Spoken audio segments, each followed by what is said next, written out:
Dumbledore left a baby on a doorstep, but the one who found him wasn't the Dursleys. It was Rimuru Tempest. Tonight, we ask what if the boy who lived became the disciple of Rimuru? How would Hogwarts react when a calm, hyper-analytical Harry walks in with Tempest training, new abilities, and zero tolerance for manipulation? Welcome to Cosmic Harry. If that idea sparks your curiosity, tap subscribe, ring the bell, and let's rewrite destiny, Tempest style. The street had already decided on sleep. Curtains were drawn, windows black, hedges trimmed into obedient shapes that threw neat shadows across the pavement. The only noise on Privet Drive was the faint shiver of a loose gutter chain and the thin, uncertain breath of a baby trying not to cry. A tabby cat sat still on a brick wall, like guarding an ordinary house from anything that wasn't. When a tall man appeared at the corner, no footsteps, the soft rearranging of air, the cat's ears flicked. He stepped into the yellow wash of a street lamp and set his hand to the iron gate of number 4. Minerva. Albus Dumbledore murmured without looking at the cat, his voice frayed by a long night. "Thank you." The cat leapt lightly down and lengthened into a severe woman in tartan robes. McGonagall drew her cloak tight against the cold. "I still think this is—" She stopped, shoulders braced. "You're certain?" "I am," Dumbledore said, and for a moment he almost sounded it. "Lily's protection works through blood. Petunia's house is the safest place for him while blood can call him home." "Her house," McGonagall said, low. "Her kitchen gossip and her small-minded husband and their boy who kicks strangers' shins because he can. Albus, you saw them in daylight. You know what kind of love lives here." Dumbledore's eyes, pale and tired behind his half-moon spectacles, slid to the basket on the doorstep. A scrap of blanket stirred. A fist, absurdly small, punched the air and fell back again. He set a letter beneath the baby's hand, tucking it so it would be the first thing seen in the morning. "Sometimes," he said, "Judy and love look nothing alike." He lifted his wand, and the faintest weave of ward settled like frost around the stoop, invisible and thin as breath. McGonagall stared at the baby's face, red cheeked from cold, a lightning-shaped cut dark against soft skin. "He shouldn't be alone," she said. "Not even a moment." "He won't be," Dumbledore said. "They rise early." He took a long breath that misted and drifted away. "There are 100 other fires to put out tonight." A beat, then something unexpectedly fragile in his tone. "I will watch Minerva. I will keep watch. Then we should stay," she said. "We cannot be seen." He hesitated. He must arrive in this home as a child, not as a package dropped by wizards in the night. His hand, which had done terrible and noble things, brushed the baby's blanket only once. "Forgive me," he whispered to the sleeping boy. "Forgive me, James." "Lily." McGonagall's jaw worked. She nodded, though it cost her, and pulled her cat shape back over her like a coat. The tabby sprang to the wall. Dumbledore stepped back, lifted his wand, and with a twist of light that didn't touch the ground, vanished. The street swallowed them both and settled again. The porch light above the door, left on against burglars and nosy neighbors, hummed. Wind slid down the road, sharp as glass. The baby's mouth opened, a small sound breaking free. It wasn't much, a breath hitch, a complaint. But on a night with magic still crackling miles away, where a house had fallen and a name had broken, sound carried oddly. It threaded through a seam in the world that wasn't meant for this place at all. Something listened. The air beside the neat privet hedge thickened like water under a thumb. From the seam, a pale glow bulged, warping the lamplight in a gentle, inquisitive way, and then a figure stepped through, as though from behind a curtain, barefoot on cold concrete, steam lifting briefly from skin that found the night too interested. Blue hair, a familiar smile turned down to tenderness at a sight on the step. eyes like polished amber glanced once up and down the street, then softened. "What have they done to you?" he said, almost to himself. A voice as calm as a library answered inside his skull, the syllables slotting into place without sound. "Thermal readings indicate risk of hypothermia within 31 minutes. Recommendation: apply localized heat. Secondary observation: magical residue consistent with soul fragment attachment." He made a face that a child might make when told the vegetables are important. I know. I heard him." He crouched, the long coat he wore falling around his knees, and hovered his hands over the basket. Warmth rolled from his palms like a sigh. The baby startled, then relaxed at the first honest comfort of the night. "Hey there," the stranger murmured, a small grin climbing in despite the cold. "Hi. You're loud for somebody this small, you know that." The baby didn't know that. He blinked up, unfocused, and hiccuped. Rimuru Tempest, king by accident, protector by decision, shifted his weight on the doorstep of a house that smelled faintly of boiled vegetables and bleach. He drew the blanket up around the baby's chin with slow, careful fingers, like touching glass. "Doormat says welcome," he said, glancing at the bristly word under his boots. "I'm not convinced." He tilted his head. On the opposite wall, a cat watched him with prim hatred. The gaze was too intelligent. He had seen intelligence in stranger eyes. He inclined his head to the cat like he might to a wary soldier and got back a stiff, stunned stare. Anomaly confirmed, the inner voice continued, unruffled. Environmental wards simplistic, blood anchored. Penetration avoidance advised for minimal disturbance. "I'm not here to break anything," Rimuru said. "I'm here to fix something." He slid his hands under the baby, scooping him up. Harry was warm now. He smelled of milk and smoke and rain. The boy made a small startled sound, and after a beat, grabbed Rimuru's coat with that reflexive strength all infants have. Rimuru's mouth softened completely.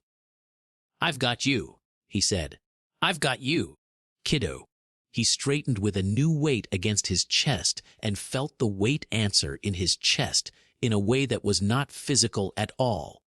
The boy's scar pulsed, a pulse that wasn't a heartbeat, and something old and sour tugged at Rimuru's senses like a fish hook. "Foreign soul fragment embedded at cranial locus," the voice said. "Severity significant. Extraction currently unsafe." "I heard you the first time." Rimuru's eyes went to the door's brass numbers, to the letter half, tucked under the blanket. The handwriting on the envelope was tidy and self-sure. He didn't open it. He didn't need to read a justification written for people who didn't know what a storm looked like from inside it.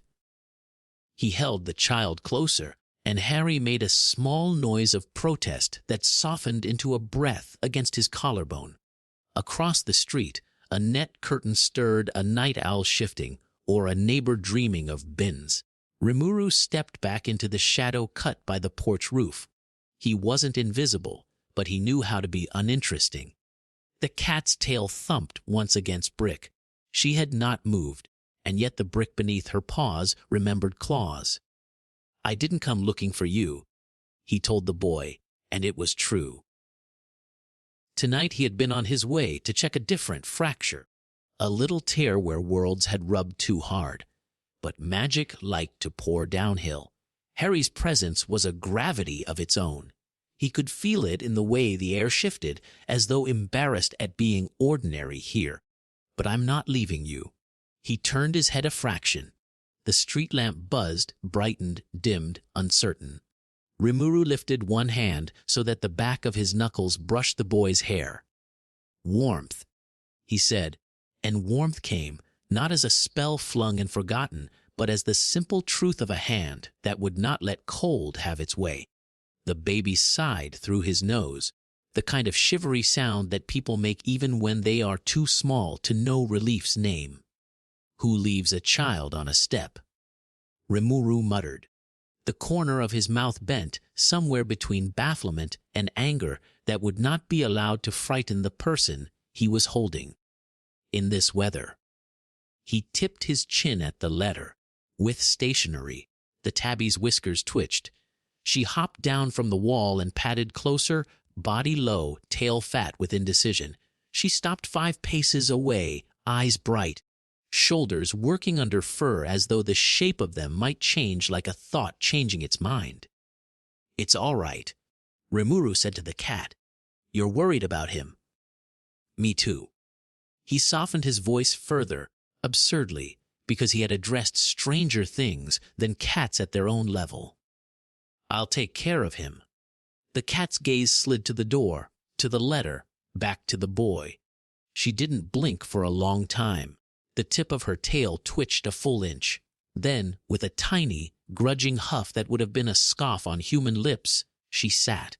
Rimuru's inner counsel returned, patient as rain. Decision node intervention parameters. Extrapolated outcomes indicate high-risk development if infant remains in location. "I'm aware," he said. "I can hear him shiver." Rimuru angled the baby so that the little head tucked beneath his chin. A soft, determined grip found the fabric of his coat again. "I know you had a plan," he murmured to the sleeping street, to the woman in the tartan skin, to the man who called himself kind because he meant to repair damage he had arranged. This, though, he looked at the cheap brass letterbox, the stern paint on the door. "This is not kindness." The wards brushed against his senses like strands of cobweb too thin, too tidy, drawn by someone who liked theory more than children. Rimuru shifted so they slid off his back and didn't snag on the baby at all. "Name?" he asked, tilting his cheek to brush the fine hair again. "They gave you one, didn't they?" The letter's envelope showed the first loop of an H. He didn't read the rest. "Harry," he said, testing it. The name felt right in his mouth in a way that had nothing to do with prophecy and everything to do with how people are supposed to be handled by name, not by plan. "Harry, okay?" The baby sighed, like he agreed, or like people making sound was something he could get used to. Rimuru turned toward the hedge, the night making a private hallway between 2 neat houses. He walked that little corridor with a careful tread that didn't rattle bins or wake dogs. The cat followed at a distance, paws silent, a gray-green flicker of eye appearing and vanishing between the pickets of a low gate. At the end of the garden path, where an alley slipped away toward the back fences, the air thinned to a lingering, familiar hum. "Open," Rimuru whispered. The seam showed itself obligingly, a place where light remembered being a little more blue, a little less sure of its edges. It widened when he touched it with a thought. Through it came the damp scent of leaves and old bark, the musk of moss, and something wild that cities never learn how to hold. He looked down at Harry. "It's a long way," he said. "But I live on the other side of long ways." "Caution. Entity monitoring detected at distance," the voice said. He didn't turn. He knew what distance felt like when someone believed in it. "He'll come back," Rimuru said. "He'll stand here and count reasons." He glanced once more at the letter on the stoop, the way the porch light gave it a small halo it hadn't earned. "We're not one of them." He stepped into the seam. For a heartbeat the world became wet light, like standing under a waterfall made of color. The boy's weight stayed what it was, a small, undeniable yes against the world's arguments. Then both were gone from Privet Drive, the space they'd occupied knitting itself neatly, smugly shut. The street breathed again. Somewhere far down the road, a milk bottle clinked as a night shift lorry turned a corner. The cat on the back garden path looked at the tall fence, at the hedge, then at the step with its basket, emphatically not there. She hissed once, and the sound was more anger than fear. She sprang to the wall, tail lashing, and vanished into the dark. Dumbledore reappeared in the same spot he had left, like he had never moved at all. The porch light hummed and showed him nothing.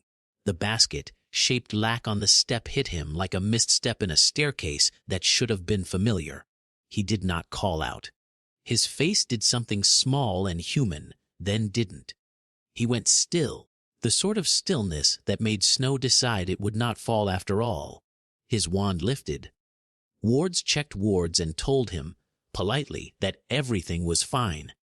The letter he had placed lay where he had left it, perfectly obedient. The baby he had left did not. "Minerva," he said. There was no answering scrape of claws.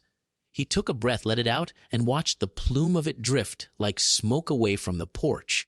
"So," he said to the light, "something has changed."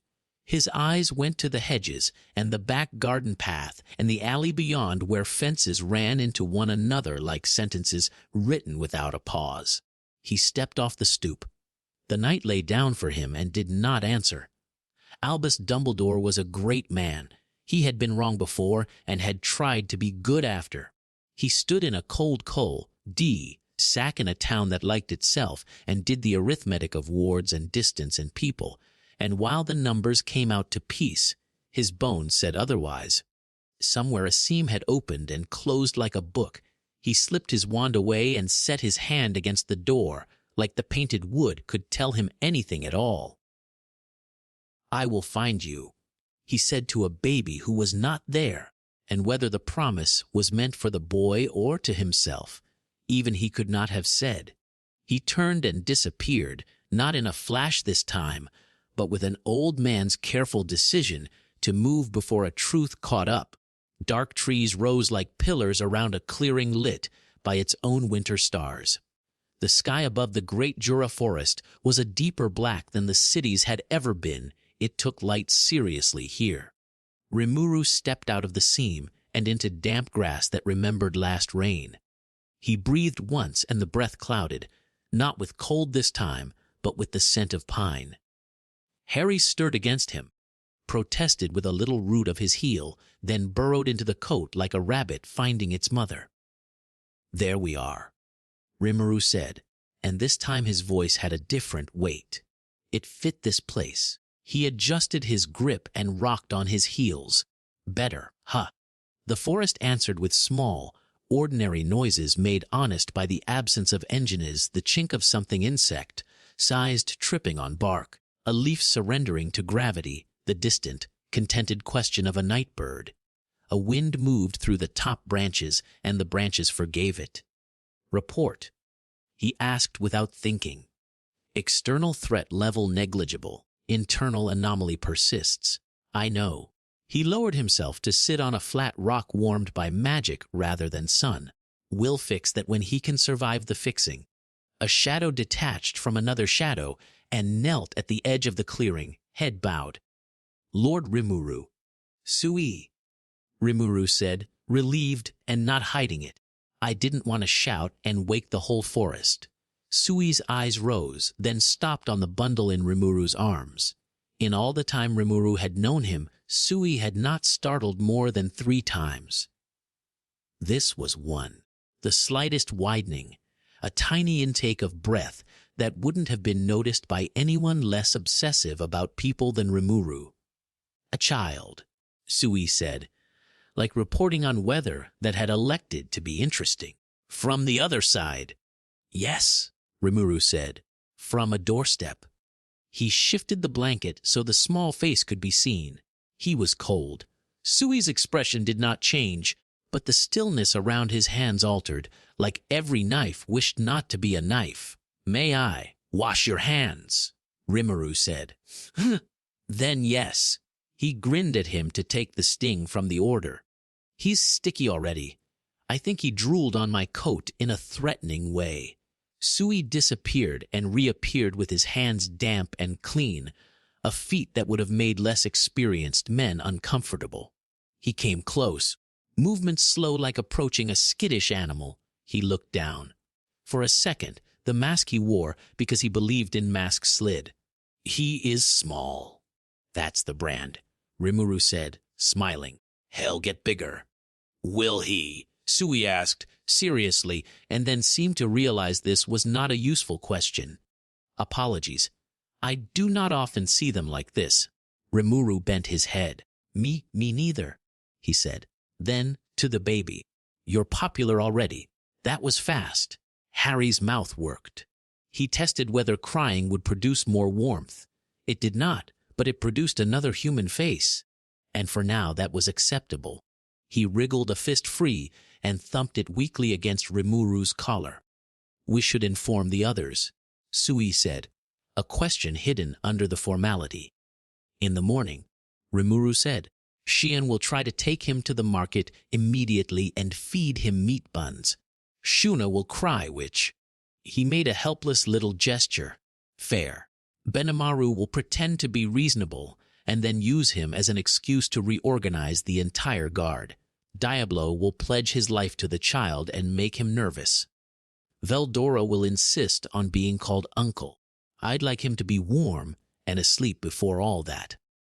Sui's mouth might have twitched. It might also have been a trick of the trees. As you command. Rimuru leaned back against the rock and let the weight against his chest weigh him down properly, past the night and its decisions and into something that felt like staying. He could still taste Privet Drive, the damp concrete, the humming light. He could still see the letter and the way magic had been placed there like a theory instead of a blanket.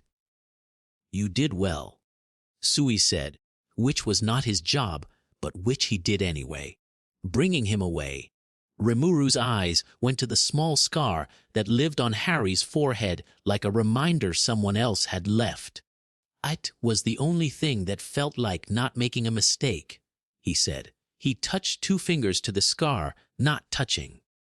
We'll deal with this. We'll deal with whoever tried to make him into a place to live. Prediction threat returns to point of origin seeking anomaly, the voice said, even-toned.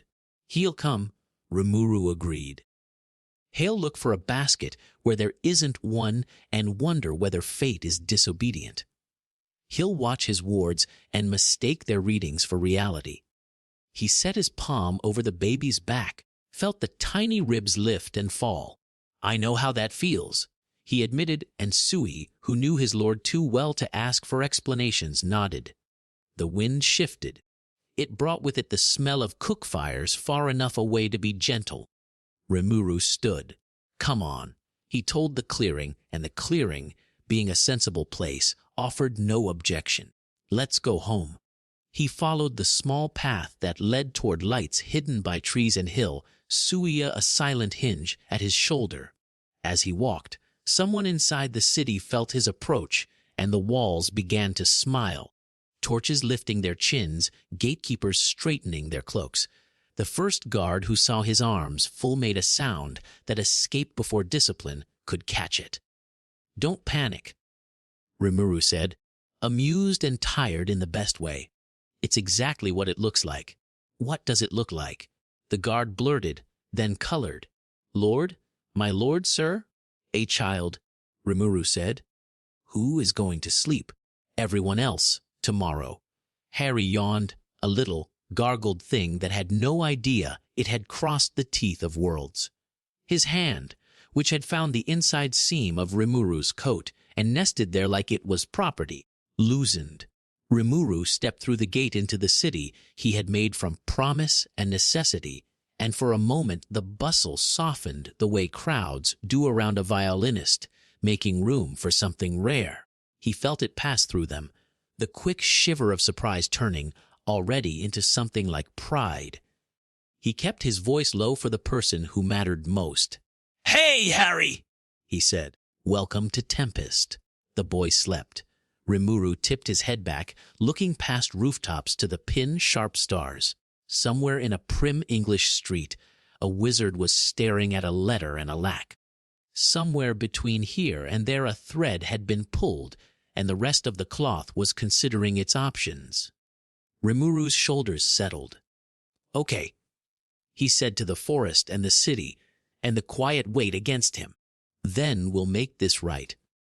He brought Harry into the light and warmth, past guards who would soon boast that they had seen him first, past a cook who covered her mouth, and then, thinking better of it, began slicing bread for reasons that felt like a response to hope.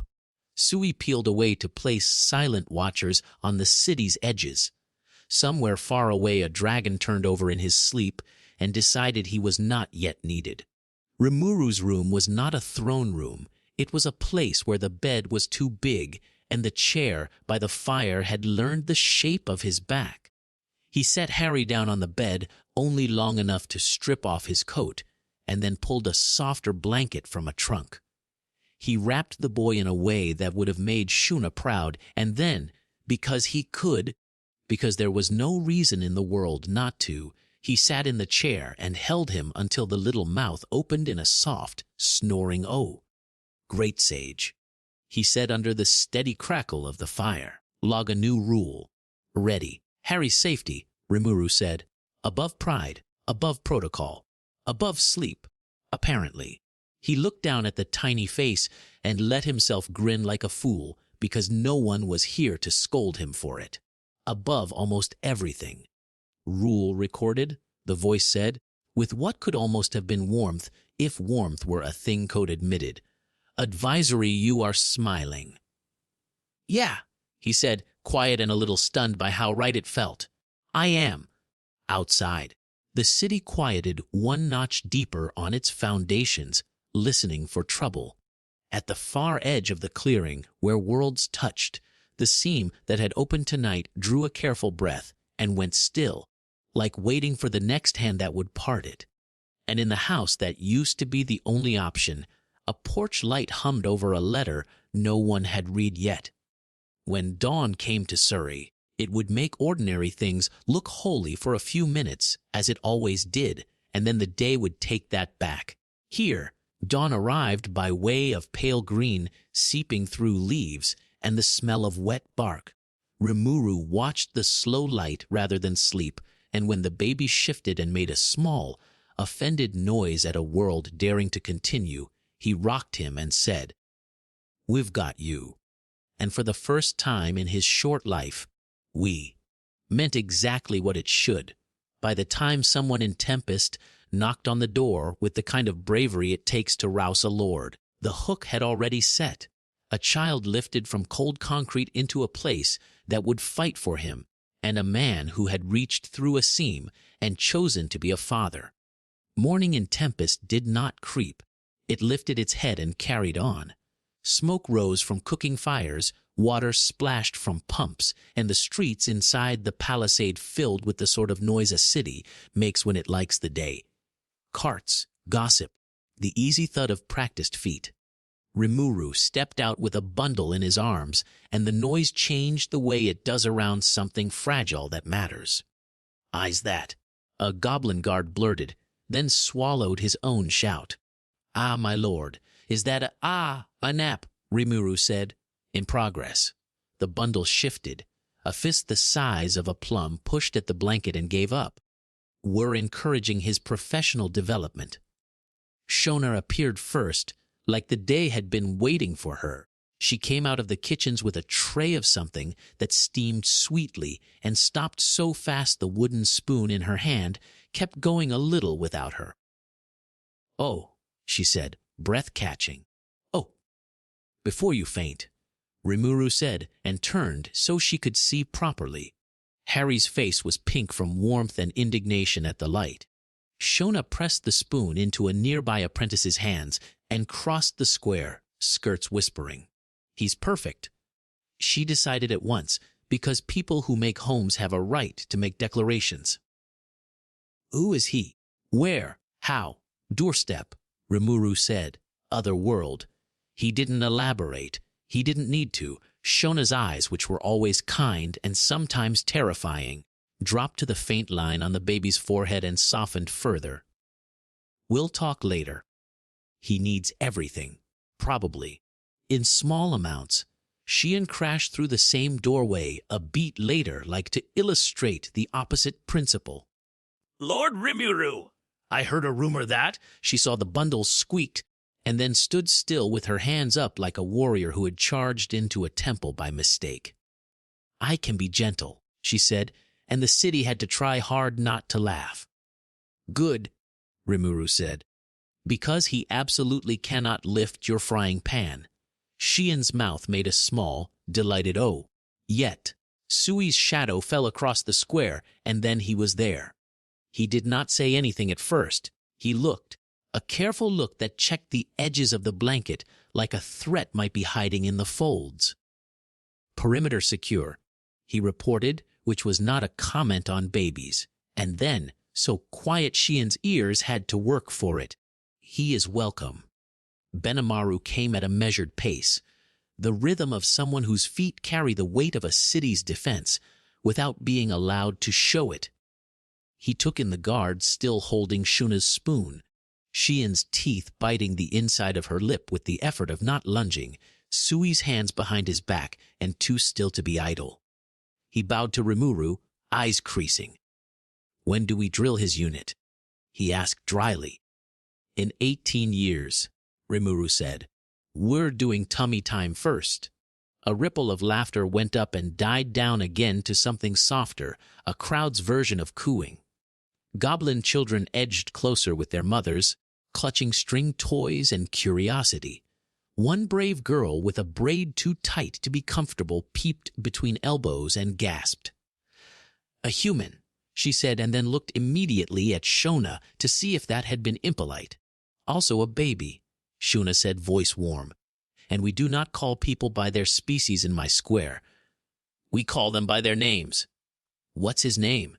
the braided girl asked, chastened and eager. May I see, Harry," Rimuru said, and that was true. He shifted the blanket so the small face could be seen. The girl leaned in, eyes wide. Harry frowned up at the world that had not yet earned it, then discovered his own hand and attempted to chew it. Shien made a sound in her throat that Shien would deny making. "I could hold him," she suggested, voice pitched far lower than it had ever been known to go. "I can hold things safely. Everyone says so, everyone." Sui said, "Says many things." "I'll support his head," Shien insisted, undeterred. "And I have washed my hands." She looked proudly at her palms like they were relics. 10 seconds, Rimuru said, and watched the square brace. He placed the baby in Shien's arms the way you place a priceless glass in the hands of a friend you love, who has been known to drop priceless glasses. No sudden movements. No sparring. No stirring of soup while he's— "Yes, my lord," Shien said fervently, which she reserved for moments of either great discipline or great danger. She looked down, and the brash lines of her softened entirely. "Hello, little Harry. I am Shien. I make food. You will like me much." Harry grabbed a purple strand of her hair in both fists and pulled with that absolute, thoughtless faith babies have in cause and effect. Shien's eyes watered instantly. "He is strong," she said, trying not to laugh. "Benimaru, he is strong." "Release your hair," Rimuru advised, amused. "He will not. He may have me," Shien said nobly, though her scalp might have argued. "Shuna, look, he has chosen me." Shona stepped close, hands already preparing tasks that did not yet exist. "He is choosing everything. Bring him inside before he chooses the wind." She turned to the apprentice, took back the spoon like returning a sword, and nodded toward the long bench. "Put on the kettle, not tea, the barley drink, and fetch the goat's milk, the one from the morning, not the older jar." The apprentice ran. Diablo appeared the way gravity appears, without hurry, and the only thing holding anything together. He knelt, one hand over his heart, eyes lowered in a theater bow. He alone seemed to think the right volume for the square. "My lord," he said, voice silk wrapped around iron. "You called." His gaze rose, found the bundle. For a fraction of a heartbeat, something unguarded moved behind the formal mask. "So this is the miracle the air has been whispering about." "Don't call him a miracle to his face," Rimuru said. "He will believe you." Diablo's mouth tilted. "Then allow me to speak to the rooms. I pledge my service to the young master." He shifted to address the actual person. "Your life is under my protection, from now until unmaking." Harry, who was chewing Shien's hair with commitment, made a pleased noise. "See," Shien said. "He agrees." Everyone agrees, Benimaru said. They haven't been consulted yet. Ranga will wish to be, Sui murmured, like called by his own legend. The earth at the fringe of the square thumped once. A great black wolf padded in, shadow within shadow, eyes bright. The pack leader lowered his head until his muzzle was level with Xian's elbows and exhaled a warm gust that ruffled the blanket. Careful, Rimuru said, though Ranga had never given him a reason to say it. Ranga's ears flicked, accepting the caution as a blessing. Alpha, Ranga rumbled, joy tucked into the basso. This small one smells like you. He blinked, a slow dog blink that means acceptance. We will guard him. We will teach him wind. He may ride on my back when he can sit. Not before. Hear that? Rimuru said toward the bundle. You have a transportation plan. Exclusive. He looked up at the faces circling them, horns, tusks, scales, skin, all the ways people happen, and watched them rearrange themselves around a new center. All right, he said, light, decisive. Work first. Gawking later. There will be plenty of him to look at after nap time. The city flowed back to its tasks in the way good cities do when they trust their leader and feel included in the thing that has changed him. The crowd thinned to sensible numbers, and the core of them, Shona Xian, Sui Benimaru, Diablo Ranga, moved inside with Rimuru like pulled by a thread through a needle's eye. They set up camp in the long kitchen hall because it was already the warmest place in Tempest and because kitchens forgive crying. Shona laid a blanket on a polished table and set Harry down with reverence that had nothing to do with altars. The room had the honest, busy smell of bread and herbs. Copper pots hung from a rack. Lights slid in through high windows and made small patterns on the wooden floor like the city's version of stars. Hands, Shuna said, and Xian thrust hers out at once. Shuna sniffed them like scandal could be discovered by smell. Acceptable. To Rimuru, hell wants something warm. Not too sweet. I have a barley and milk blend the wolf pups liked when they were small. Do not tell Ranga, Ranga said immediately. We thrived on storms. Xian dipped her head to the baby. You will thrive on storms too, she confided. But first mush. Sui stationed himself by the door and listened to the hallways. Benimaru found a corner that gave him 3 lines of sight and the posture of a man who had made a habit of enjoying peace by being the person the lack of peace had to address. Diablo took the chair nearest the table and somehow, without moving the chair, made it into a sort of guard post. Rimuru stood, breathing, because that seemed to be the thing Harry liked most, and let his body be a familiar map for the baby to try to memorize by smell and sound. Shona returned with a shallow bowl that steamed and a spoon the size of Patience. She touched a drop to the inside of her wrist, nodded, and then touched the spoon to Harry's lip. He considered the offer as a statesman might consider a treaty and, finding it well presented, accepted. Xian clapped in silent triumph. He approves, Shona said, pleased. He likes cinnamon. Of course he does, Rimuru said. He has taste. Harry ate with the furious, panicked focus of the recently hungry.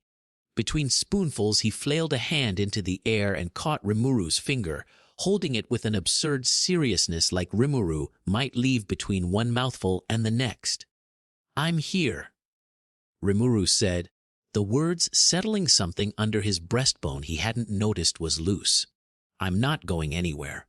Xian leaned in, hair now firmly tied back with 2 elastic bands, and, after one stern look from Shona, a third. Would he like to touch a frying pan? She whispered. He would not. 3 voices said at once. Later, Rimuru added, to be kind. When his neck works. Xian nodded, chastened and gleeful at the same time. I shall make him tiny meat buns when he has teeth. We are not testing them on him, Benimaru said, deadpan. Xian swatted his arm with the gentleness of a sister who could lift an ox. You had seconds last time. That was tactical, Benimaru said. I was neutralizing a threat, Shuna hid a smile and took the bowl away. Harry made a protesting chirp and then blinked in surprise at his own noise. Nap, Shuna announced, which was a holy word in this hall. And then introductions. You won't keep it quiet, Rimuru warned as he gathered the small weight. Try, but you won't. I can try, Shuna said serenely. It will make failure sweeter. He held Harry against his shoulder and walked the long, slow path that runs between breath and sleep. The kitchen breathed with him. The kettle tripped a little steam. Ranga put his head on his paws and closed one eye, because both would be indulgent. The spoon on the far counter cooled. Rimuru's hand shaped the curve of a back the size of his palm. Harry's breath hitched, then settled, then hitched again, like testing whether someone would answer. Rimuru answered. He did not have to say anything. He let the family he had made be the noise that says you live here now. When Harry slept, he slept the way only the deeply trusting do, mouth open, a ridiculous sigh. Rimuru did not put him down at once. He stood and let the weight anchor him while the kitchen did what kitchens do around babies. It became a plan. By afternoon the plan had become an event, and then, as all proper events do in Tempest, a festival waiting to happen. Shona set up a small corner in the great hall with a chair for Rimuru and a protest from Rimuru which no one heard. Sheehan hung a length of soft fabric from the ceiling beam to make a cradle. Diablo polished the edge of the table until he could see the reflection of his own vow in it. Sui arranged himself where every form of trouble would have to invent a new way of being trouble to pass him. Benimaru handled those who came in with a smile that reminded them they were loved and also soldiers. Gobda arrived late and breathless, carrying a carrot he insisted was ceremonial for the baby's prosperity, and then, when Shuna raised an eyebrow, admitted had been stolen from the stew. Rigger, more dignified, brought a folded blanket he claimed his mother had woven the year before any of this mattered, and that therefore it mattered much now. When the square outside could no longer pretend not to be excited, Rimuru stood with Harry, and the city watched him move through its people with his shoulders set in the ordinary way that had made them all choose him long before crowns had been mentioned. He stopped for no one and for everyone. He let old women grip his sleeve with damp hands and say things about blessings. He let a little boy look at the baby and announce, "I am for." Like this were relevant to all projects. He let a blacksmith, still suit marked across the cheek, step forward and offer a small charm hammered to a shape that could be luck, and accepted it like it were a treaty. At the edge of the crowd, a crystal on a plinth chimed, offended and bored. Veldora's voice slid out of it, all impatience and ego even when disembodied. What is this ruckus? Why does the city quiver? Is there a tournament? Why have I not been summoned to preside? Because you are sealed in a rock, Rimuru said cheerfully without turning. Be nice, Veldora. We have a guest. A guest. The crystal's glow deepened. A worthy foe? A worthy nap? Sheehan said, proud and protective. Do not shout. You'll wake him. Veldora, affronted by truth, lowered his volume by a fraction. Ah, a small one, a hatchling. Well, I am to be an uncle, no, Shuna said from across the hall. Yes, Veldora decided anyway. I shall teach him chaos. No, Benimaru said, and kept walking.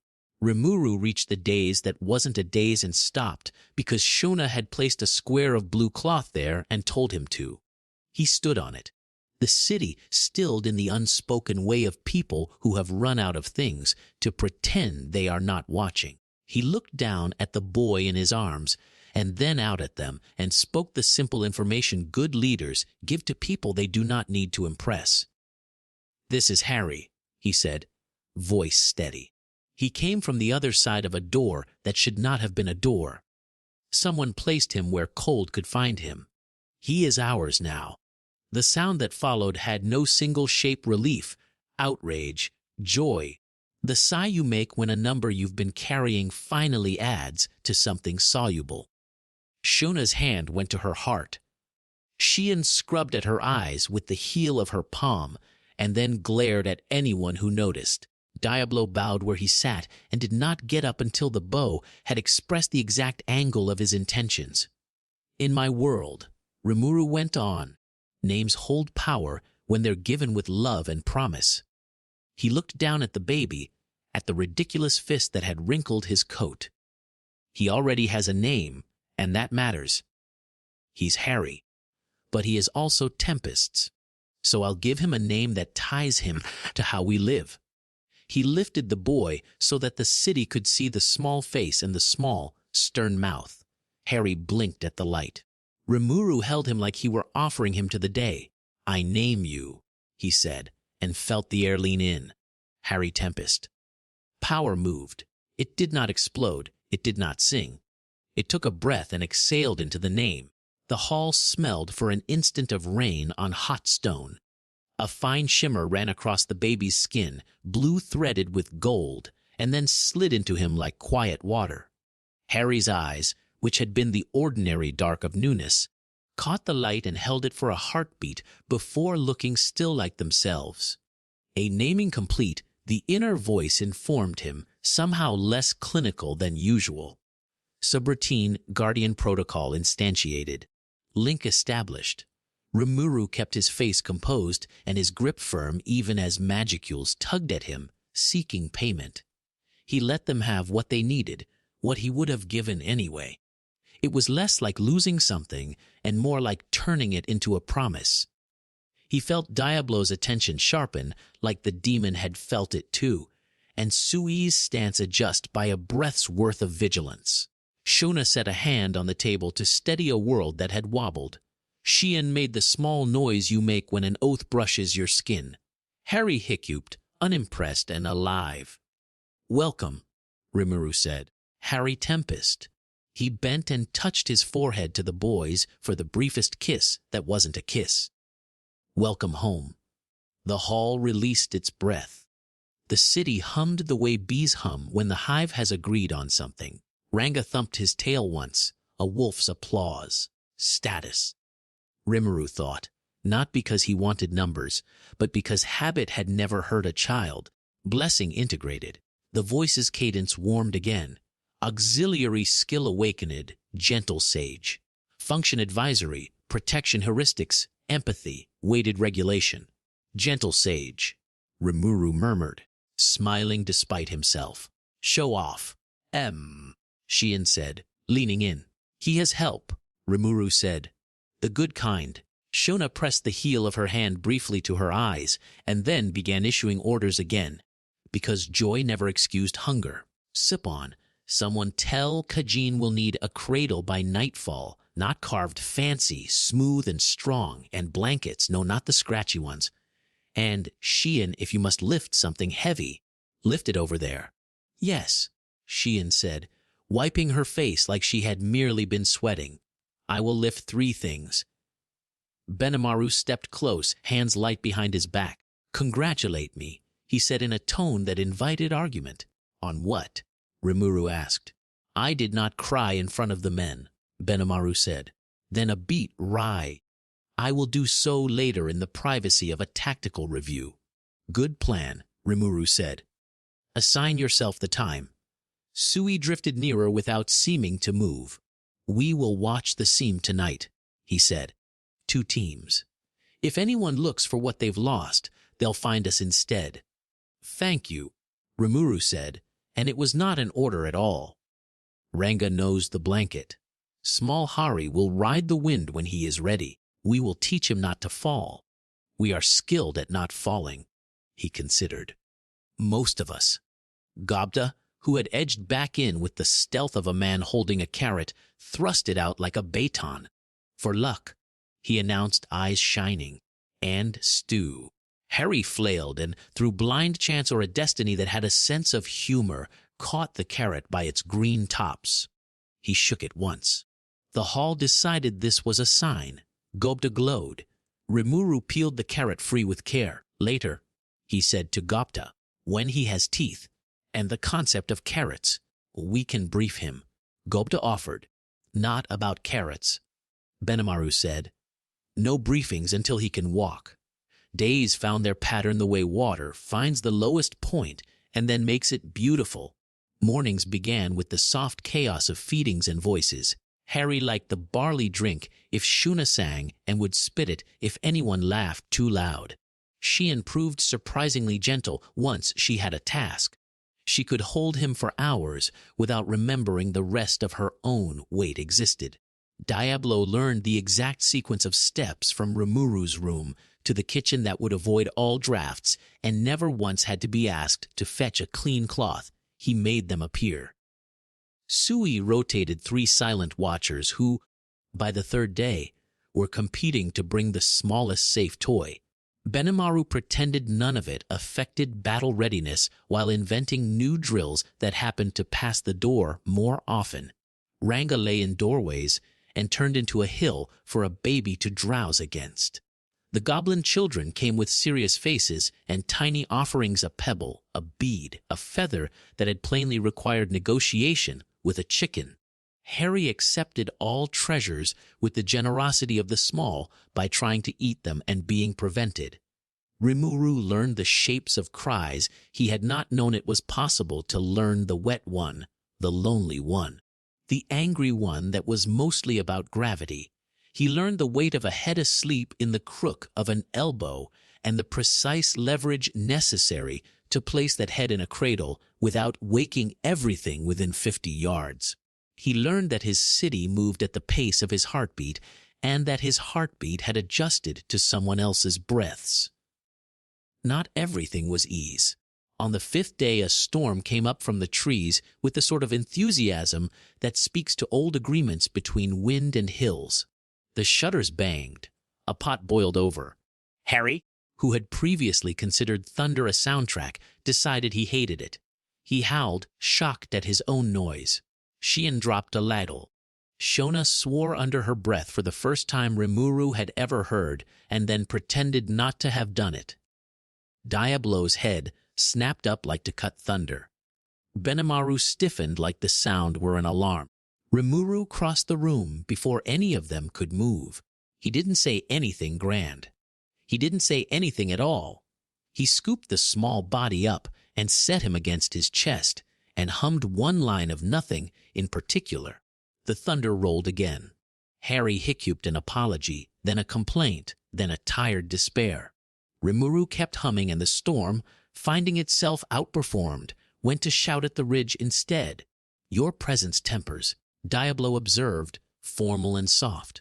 It's called holding the baby, Rimuru said, without looking up. Then I must study it, Diablo said. You will study it from several paces away, Shona told him. Of course. On the 7th day, Harry laughed. No one had earned it. It came as a mischief, bright and sudden.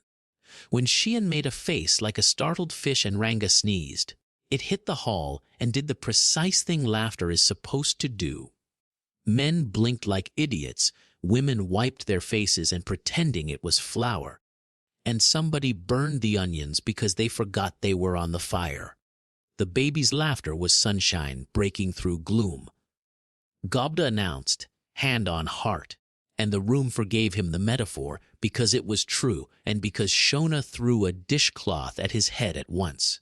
Rimuru made a note with his insides and did not say it out loud that he would break the world before he allowed it to break this sound. He took Harry outside as the weather leveled, showing him the city not as a spectacle, but as the set of things a person might need to know. That is Kaijin, he said, as the blacksmith bowed over a length of wood that would become a proper cradle. He builds the things that hold other things. He has a temper when nails lie. Harry reached open-handed, and Kaijin, a man whose hands had not shaken for iron in years, touched his knuckles to the tiny palm and then coughed into his beard for a long time. That is the market, Rimuru went on, walking slowly so the boy could count the cadence of steps. Sometimes they charge too much when Sheehan is shopping, but then she looks at them, and they rethink their choices. Because I am persuasive, Sheehan said, appearing with miraculous timing. Because you are terrifying, Benimaru said from somewhere close. Because they respect me, Shion said. Chin up, because you can lift their stalls, Sui added, passing like a ghost. Rimuru stopped by the gatehouse so Harry could learn the sound of it closing, not a threat, a promise. The guards didn't make a fuss, they had learned. One of them, a girl with a scar that cut inside the edge of her ear, smiled without showing teeth and said, "Morning, young master." Like the words had always been waiting in her mouth. Knights had their own rituals. Rimuru learned to walk the ramparts with a baby strapped to his chest while a city dreamed around them. He learned to speak in the low voice that did not carry, and to breathe when breathing was the thing that kept an entire world from waking. Sometimes Diablo walked behind at 3 paces, silent as etiquette. Sometimes Sui appeared and vanished like a thought finishing itself. Sometimes Benimaru fell in beside him and said nothing at all. Once, at the far turn above the eastern gate, the crystal chimed and Veldora muttered, "I can smell milk," with an envy that was only partly a joke. "Learn patience," Rimuru told the crystal, rocking. "I'm teaching it." On a night when the moon was a thin hook and the trees breathed right, Sui materialized with the sort of stillness that means bad news which is not yet bad. "The seam is quiet," he murmured. "No one has sought the place." "They will," Rimuru said. "Yes," Sui said, "and they will not like what they find." Rimuru adjusted the wrap so Harry's ear was exactly over his heart. "Good," he said. "I don't either." Time had the decency to move. He saw it in small increments. The way the fist that had merely clutched learned to pat. The way the head that fought gravity discovered truce. The way a gaze discovered it could choose a face and keep it. Harry learned Shuna's voice meant flavors and safety, that Shion's laugh was a game, that Diablo's hand meant the world would slide aside if it was in his way, that Sui's shadow meant trouble had decided to try elsewhere. Ranga's fur became a known landscape. Benimaru's steps meant the hall would square its shoulders. Rimuru learned to narrate without knowing he was doing it. "Warm cloth," he would say, and someone would hand him one. "Too much," and the spoon would pause. "Sleepy," and the small body would agree or disagree by throwing a hand into his chest with vigor. On an afternoon full of wind and the smell of garlic from the kitchen, Shuna sat with Rimuru by the window and watched Harry discover his own feet like he'd found an invention. "You will be tired," she said, not meaning the table or the work or the day. "I am," Rimuru admitted. "You will be happy," Shuna added, knowing him. "Even when you are tired." "I am," he said again, surprised by how much it was true. Shion burst in, cheeks pink with the sort of triumph that comes of having found something you weren't supposed to touch. "Look!" she cried, then lowered her voice at a glare. "Look!" she said again, whispering a shout. She held up a soft toy that looked like a wolf only in that it was four-legged and enthusiastic. Rigger's mother made it. For him. She thrust the toy at Harry with the weird reverence people give to gifts they secretly want for themselves. "Do you like it? You will like it."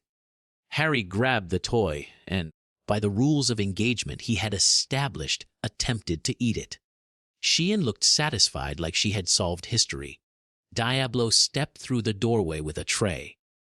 "Permission to intrude," he said, and did not wait for it because the tray contained mugs that steamed with a sharp, green scent and a bowl that smelled faintly of honey.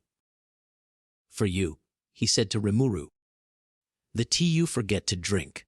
For the young master, a thickened infusion Shuna assures me is appropriate."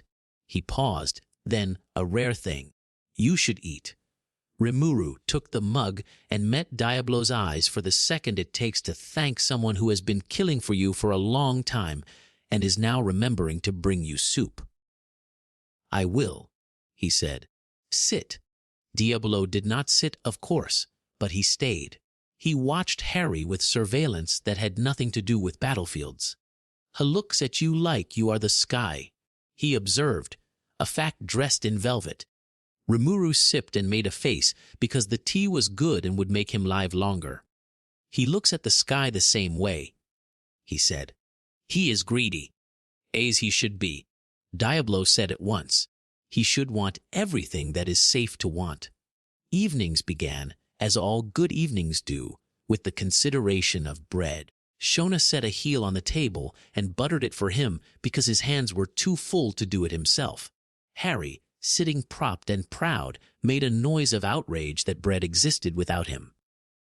"In time," Shuna told him. "In time. For now, you're mush." "Mush," Sheehan echoed like the word had been invented today and by her. Ranga thumped his tail. "Mush," he agreed gravely, because language should be supported. Gobda settled in and nearly walked into Diablo, then reeled back and bowed to the soup. "I was not stealing," he announced, which is the way to say you have absolutely been stealing. "I was guarding." "Ward harder," Shuna said without heat. Rimuru fed Harry the last spoon and wiped his chin with a cloth that had seen more glory than some banners. He lifted him, felt the weight settle into his forearm, and felt something else settle as well, a simple, defiant peace. A little later, when the hall's noise had softened and the square's lamps had been lit in a line that felt like a necklace, Rimuru took Harry outside to see them. He stood on the steps and pointed with his chin, because his hands were busy. "Those lights," he said, "they mean people are home." The city, which overheard everything, straightened its lamps. "When a light goes out, we notice and go looking." Harry made a sound that was not yet a word and lifted his hand like to grip the line of lamps. His fingers opened and closed slowly, feeling the stubbornness of air. "What?" Rimuru asked, smiling. "You want them all. Greedy, greedy." Sheehan leaned on the doorframe with a dishcloth in her hands. "He should have them," she said loyally. "Not all at once," Benimaru said from the steps below. "There are regulations." Sui appeared to the left of the lamppost like the idea of a lamppost. "Perimeter remains calm," he reported. Then softer, "Veldora is sulking." "When is he not?" Rimuru said. "Today he is creative about it," Sui said, and then melted back into air. Shuna's voice drifted from inside, singing without words. Diablo clicked the door closed behind him with a courtesy that made the hinge feel honored. Ranga stretched at the base of the steps and arranged his tail so a small foot could one day learn its texture. Rimuru looked down. Harry was facing him now, serious in the way small children are when deciding to attempt sound. His mouth worked, opened, closed, opened again. "M," Rimuru said, encouraging. "D," Harry said. Nothing grand happened. No flare of magic, no vortex. The square did not swoon, but the air did something small and obedient inside Rimuru, made room. It felt like a gate swinging open on well-oiled hinges. Sheehan dropped the dishcloth and clapped her hands over her mouth in a theatrical collapse. Shona's song stopped, and then began again several beats higher. Diablo deliberately looked away toward the lamps. Benimaru said, "Chic," a soldier's whole biography of feeling compressed into a sound. Ranga wagged once and pretended he had been wagging all along. Rimuru swallowed. "Yeah," he said, which was not eloquent and was therefore exactly right. "Da." He shifted Harry so they were eye to eye. "I'm here," he said, the promise shaped this time as a statement to be kept. "I will be here." The boy smiled, a small, private thing, and put a damp palm against Rimuru's mouth like to check the words were solid. They were. Rimuru stood on the steps with the weight in his arms and looked over the city that had agreed to be a family. The moon shook itself loose from a cloud. The lamps held their line. In the distance, where the forest thought about being a wall and then decided it liked being a road, a seam in the world lay quiet for now. He bowed his head, touched his mouth to Harry's hair, and spoke the promise aloud because words have work to do until they are said. I'll protect you, he whispered. From cold porches, from bad plans, from monsters who forget what they are for, from me if I ever do. I'll protect you. Harry yawned into his collar and went heavy with sleep. The trust of the small poured complete into someone else's keeping. Rimuru carried him inside. Shona took the blanket. Sheehan took the dishcloth. Diablo took the door. Benimaru took the night watch. Sui took the dark places. Ranga took the floor by the crib, and the city took the breath it had been holding. In the cradle Kaijin had built, smoothed so even the idea of a splinter would have been an insult, Hari Tempest slept under a scrap of blue cloth that Shuna had embroidered with a single star. Rimuru sat the first hour by the crib, then the second by the window, then the third by the door. It wasn't duty. It was what you do when someone has said your name and meant it. Toward dawn, when the lamps lost interest in being lamps and the sky remembered how to be a window, Harry stirred and made the tiny, frustrated noise of a dream that had not ended how he wanted. I know, Rimuru murmured, hand on the little chest, a steady tide. We'll write the next one better. Outside, the city's first cart rattled by, a rooster changed his mind twice, and someone swore at a stubborn hinge. The day, considering itself, said yes. And on a street that no longer had a basket on a step, a porch light went out unnoticed. Wood met wood with a clean, bright crack. Hakuro flowed past the boy's guard like his bones had learned how to be water. He pressed, then withdrew, then pressed again. No wasted motion, no mercy. The old man's face gave nothing away except that he expected excellence and did not believe it was a favor to ask for it. Left, he said. Harry's heel slid. He turned into the strike instead of away from it, as he'd been taught, spine straight, eyes up. The Bakken caught Hakura's blade at the last instant and bit against it. The impact shuddered up his arms and settled in his shoulders. He let it go through him rather than fighting it. Breath in, breath out. The courtyard stones were warm from morning sun. Grit whispered under his bare feet. Again, Hakuru said. Harry stepped in. He was still small for 7, still more colt than horse, but his balance had the calm of a much older fighter. Hakuru tested it without warning, a flick at the wrist, a feint to the knee, a cut meant to nick the ear if Harry turned his head too far. Harry turned enough. The wooden blade drew a thin line through his hair. He grinned. Don't grin, Hakuru said, not unkind. Finish. Harry finished. 2 fast beats of wood and 1 longer line, shoulder to hip. Hakuru stopped it with a turn of his blade that felt like a nod. Better, the old man allowed. Again. Gobta, who had appointed himself the audience and the brass band, bounced on the low wall with a running commentary that fixed nothing and made everything louder. Oh, he nearly had your eyebrow then, Master Hakuro. I mean, respectfully, young Master Harry, try the twirly one. There is no twirly one, Hakuru said. There could be, Gupta muttered, chastened. Harry's chest lifted and fell quick, then steadied. The world narrowed to the old swordsman's quiet feet, the set of his shoulders, the moment before a choice becomes movement. Hakura's blade blurred. Harry's followed. Wood cracked again, high, then low. The strike on Harry's guard jolted his bones, his hands shifted. He adjusted his grip and felt the grip answer. The old man's eyes creased slightly. Keep your front foot light, Hakuru said. You're still planting when you think you're floating. Harry nodded and made his foot a question instead of a statement. Hakuru came on. Around the courtyard, the usual morning life of Tempest flowed past, and, finding something worth a look, gentled. A pair of goblin children carrying a basket of bread stopped and forgot the bread existed until Shona hissed at them from the kitchen door, and the basket remembered its job. Benimaru paused at the archway, arms folded, pretending he had arrived here by accident. Sui appeared where shadows were deepest and leaned, the sort of leaning that could become a lunge. Sheehan, banned from sparring with Harry on the grounds that she would forget he was small, stood with a wet cloth and a determination to apply it to someone at the first sign of sweat or blood. "Head," Hakaru said. His blade tapped Harry's temple with the affection of a stern grandfather. "Keep it where it belongs."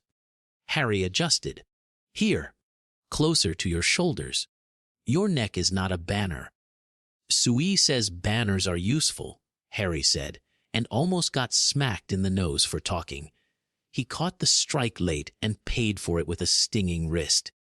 "Oh," words later, Hakaru said.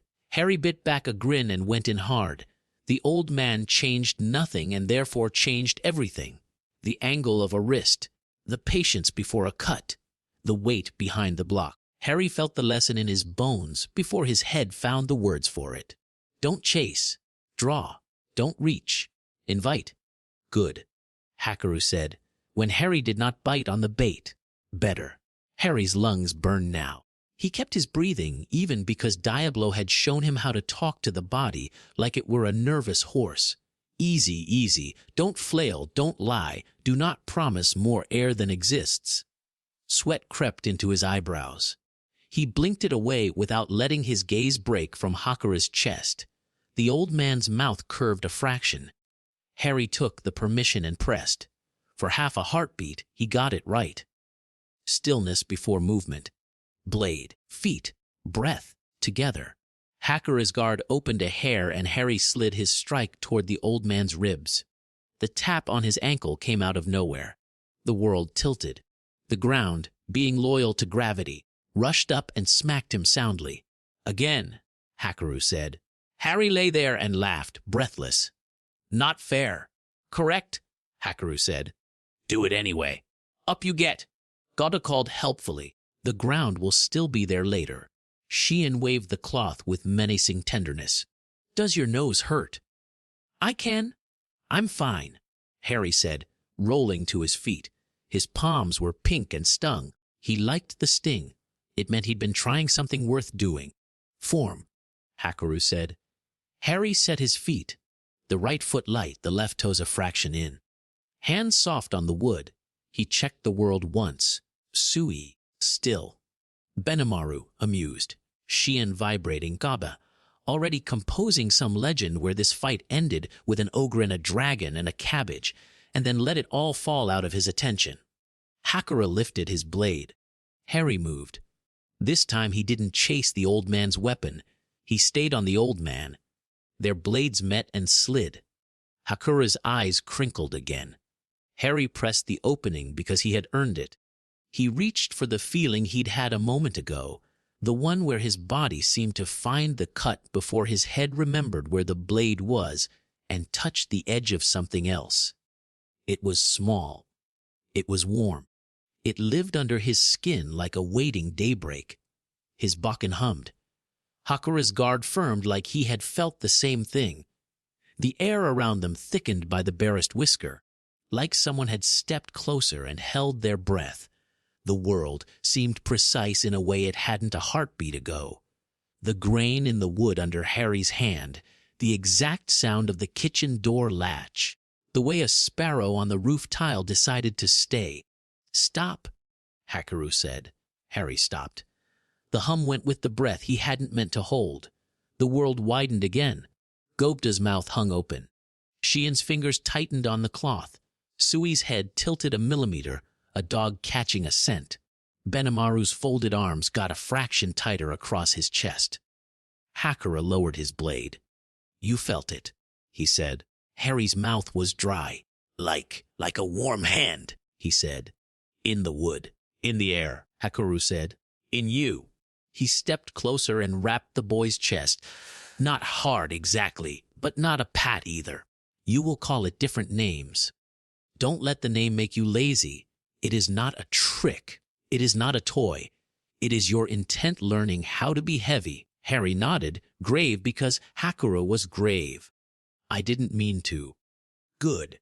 And you did not keep it going when I told you to stop." A pause that was praised by another name. Again. They moved for another quarter hour, smaller now, cleaner. Harry kept his breathing steady, kept his feet honest, kept that warm edge tucked where it wouldn't start choosing for him. Hakuro watched him the way a builder watches a wall settle, pleased, then checking again, then pleased. When they finished, Harry bowed and meant it. Hakuro returned the bow like bows were the only currency worth having. Well, Gobda demanded of the world at large, already winded from watching. He did. Did you see the bit where the air went? Drink water, Shuna said from the doorway, proffering a cup like she had been there the whole time, and she had. Harry took the cup with both hands. The water was cold and tasted faintly of copper and soil and all the mornings he'd ever had. He drank, shivered faintly, and handed the cup back. Shuna put her hand on his hair for a heartbeat and then went to bully the bread. Sheehan, who had waited like on springs, swooped in with the cloth and scrubbed his face back to childhood. "There," she said, satisfied, valiant and clean. Valiant and sticky, Benimaru corrected as the cloth left damp streaks. "He's 7. 7 and dangerous." Gobda breathed, delighted. Sui's shadow stretched and folded as he stepped forward. He crouched briefly to bring his eyes level with Harry's. "You stopped," he said, to check if the boy had heard that as praise. Harry nodded. "I didn't want to make Master Hakuro cross." "I do not get cross," Hakuri said. "Sir," Gobda said, with respect, "sometimes you do this with your eyebrows. Go peel something." Sheehan told him. Harry turned his bakken over in his hands. The wood was smooth where his fingers had learned it, rough where Kajin had left it honest. "Can I try with Benimaru?" he asked, a little too quickly. "No." 3 people said at once. "Why not?" Harry asked, affronted. "Because you will both bleed, and then I will have to wash the floor," Sheehan said. "Because he will not remember you are a child when you look competent," Benimaru said, amused at himself. "Because you asked?" Hakuru said, which was both a joke and not. Harry shrugged, accepting it, and brightened. Then magic later with Diablo. Study later with Diablo. Diablo corrected from the arch, where he had been all along, of course. He looked unreasonably neat for someone who had walked through sunlight. Magic will happen by accident as usual. We will persuade it to be civil. Harry groaned. "Do not groan," Diablo said gentle. "You like books." "I like good bits," Harry said. "They are all good bits," Diablo said deadpan, which made Sheehan snort. Hakura leaned on his bakken like it were a stick he had found on a thoughtful walk. "Eat," he told Harry. "Then books. Then play. Then later we will change the breath in your strikes and see if your feet remember how to be quiet when the rest of you is not." Harry lit. "We can do the roof run. We can do the roof stand still," Hakuru said dryly. "And we shall discuss why wanting the hard thing first means you will fall off the roof in an ordinary way." Harry tried not to grin and failed. By late morning, he had the good ache in his shoulders that made even Gobda's most ambitious stories feel plausible. Diablo's study room smelled of ink and leather and something that wasn't smoke, like the idea of smoke after rain. The demon had ordered the shelves by a system that made sense only if you'd lived long enough to have opinions about grammar wars and court records. "Seat," Diablo said, and set a slate before Harry with a precision that made the slate behave. "We'll begin with runes. Not because I am cruel, because they are grammar in stone." Harry liked the way Diablo's voice set the air in order. He didn't say so. He set his elbows on the desk and then took them back off because Shona had trained him well. Diablo drew a simple protection sigil with a piece of chalk that did not squeak. "Why this curve?" he asked. "So energy can't snag," Harry said, without thinking. "Good. Why this break?" "So it can breathe," Harry said, thinking more this time. "So it doesn't choke on itself when you feed it." Diablo's mouth crooked. "You make a fine engineer and a fine chef." "Sheehan says I will be a disaster chef," Harry said solemnly. But brave. You will be brave, Diablo said. That is decided. Do not waste time deciding it again. They worked until Harry's hand ached, and his head hummed. Diablo had a way of making learning feel like a duel, and then like a dance, and then like putting tools back where they belonged so you could find them in the dark. When Harry fidgeted, Diablo slid a different book over without comment. When Harry went fast and wrong, Diablo slowed him by telling a short story about a king who had tried to put a door in the sky. When Harry got it right, Diablo did not clap or beam. He said, "Yes," in a way that made the yes feel heavy enough to stand on. At noon, Shona appeared with soup, pumpkin and herbs, and bread, and the kind of look that made demons relinquish chalk. "Eat," she said to both of them. Diablo sipped his soup like knives were being judged on it.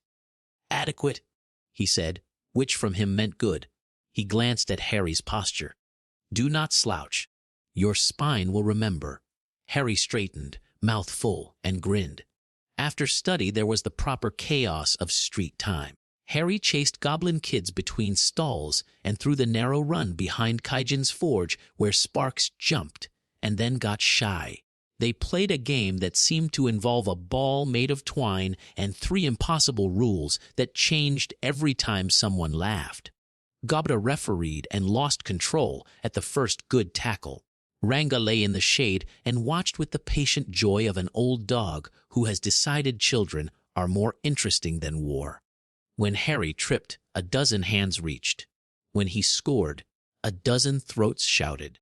When he sulked because he had forgotten a rule and someone else had remembered it, a girl with the tight braid handed him the ball and said, "Your turn." Like rules could be repaired.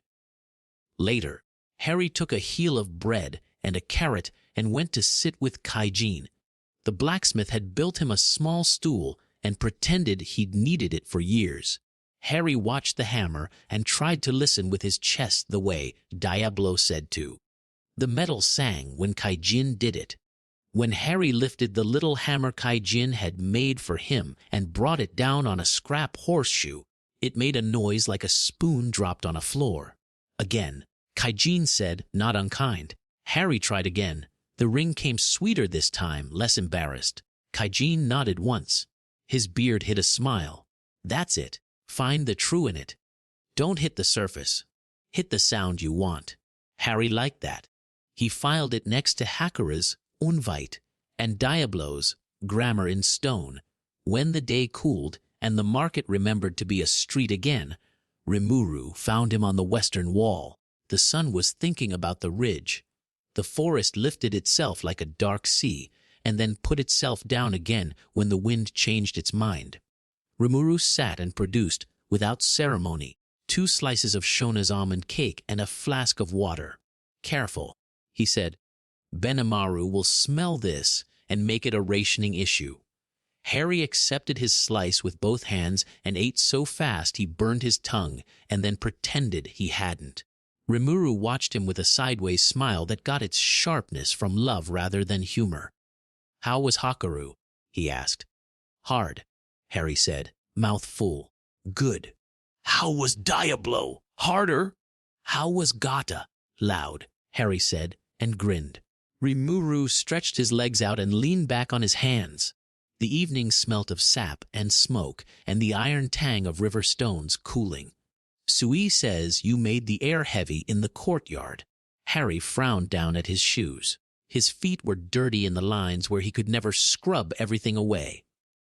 "I didn't mean to." "I know," Rimuru said. "That's why I'm not grounding you for terrifying our assassin." Harry snorted. Rimuru bumped his shoulder. "What did it feel like?" "Warm," Harry said. "Like it wanted to help, but also like it wanted to win instead of me." Rimuru's mouth pursed. "That's a good way to put it." He drew a line with his finger on the stone between them, a meaningless shape for his hands to do while his head did the thinking. "What do you call it?" Harry shrugged. Hakuru didn't say. Diablo would call it something with too many syllables. "Magic likes names," Rimuru said. "So do people. Sometimes you don't give them the name they want. You give them the name that keeps them honest. He glanced at Harry's face. You've got a helper already. How does it feel when it tries to be helpful? Harry tilted his head a little, listening to a place that wasn't in his ear. A quiet, precise thing waited there, the way a good teacher waits, present, not pushy, willing to let silence do some teaching. Query emotional state. It suggested, neutral as breath, kenned. Harry said aloud, like when Shuna puts a blanket on me without asking first. It's there when I need it.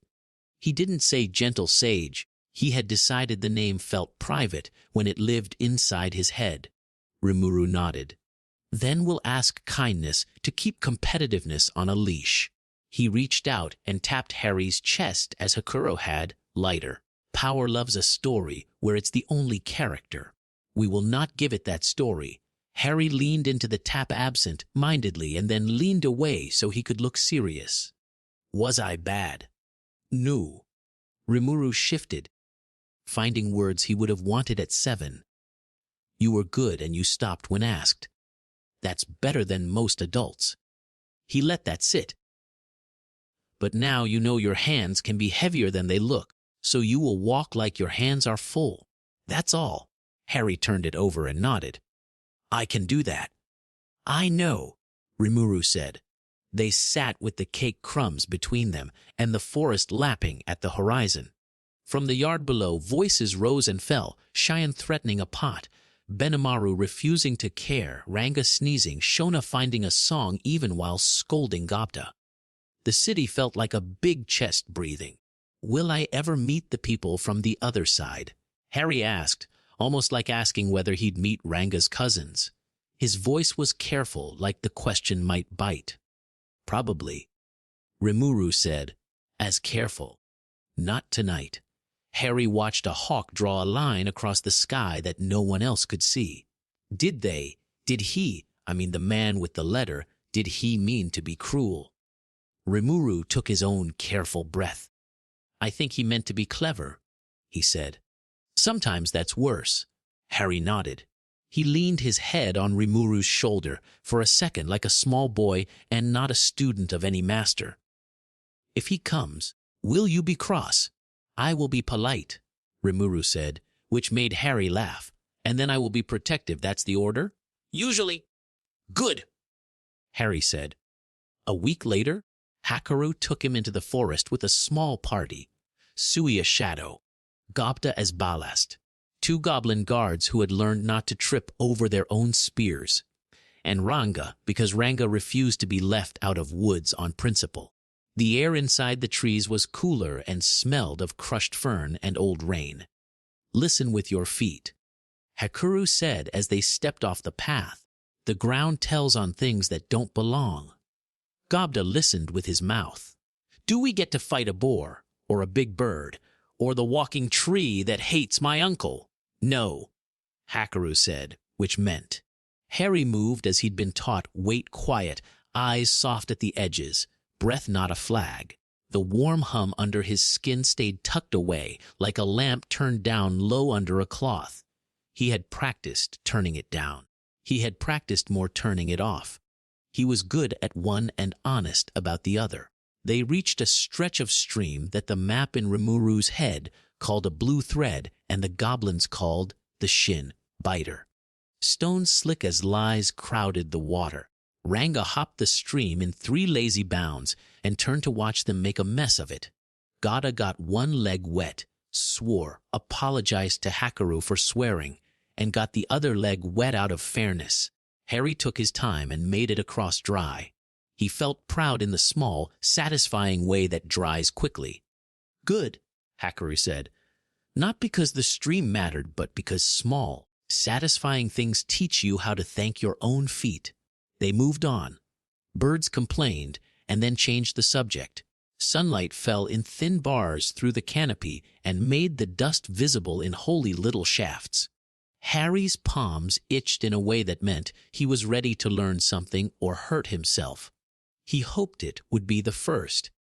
The beast came out of the underbrush the way accidents do, Out of nowhere and exactly from where you should have expected, it was bear, shaped and not a bear. Its eyes were wrong, too fixed, too bright. Its coat bristled with magic like frost. When it saw the line of them, it lowered its head, and the noise it made shook the leaves.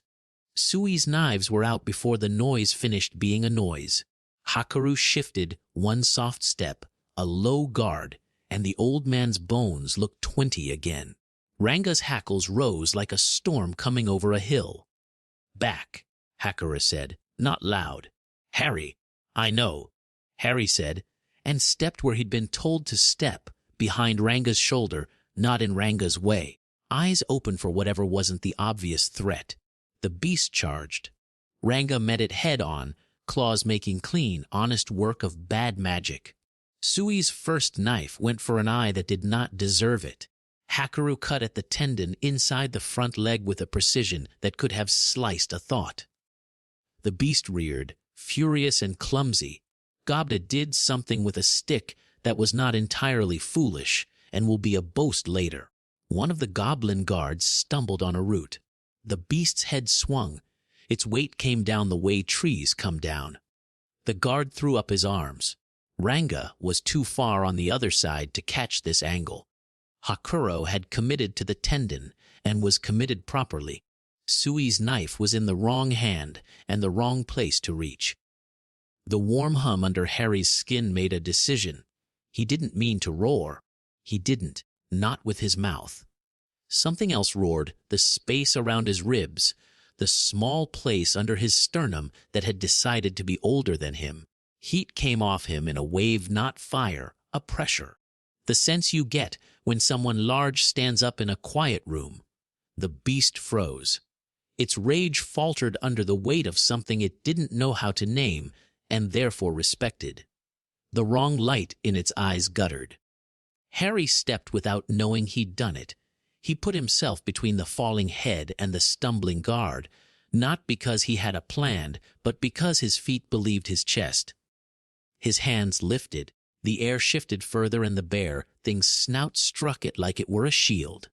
Bone did not meet boy. Force met force and decided to be shy. Enough, Hakaru snapped, and the word cut through whatever was happening like a blade through rope. Harry's lungs remembered air. The pressure slackened, then stole away like embarrassed. The beast shook itself. Ranga took its throat. It stopped being a problem the way problems stop when faced with someone who has no patience left. Silence spilled into the gap the roar had left. Gobda sat down hard on a log and then pretended he had done it on purpose. The guard, who had nearly been flattened, looked at his hands like surprised they were still attached to anything. Sui's knife disappeared. Hakara's bakken, when had he put away the blade? Tapped once on the ground in a thoughtful beat. Ranga panted, tail quiet, and gave Harry a look that said both good, and we will talk about this. Hakaru did not stride over. He walked, which was scarier.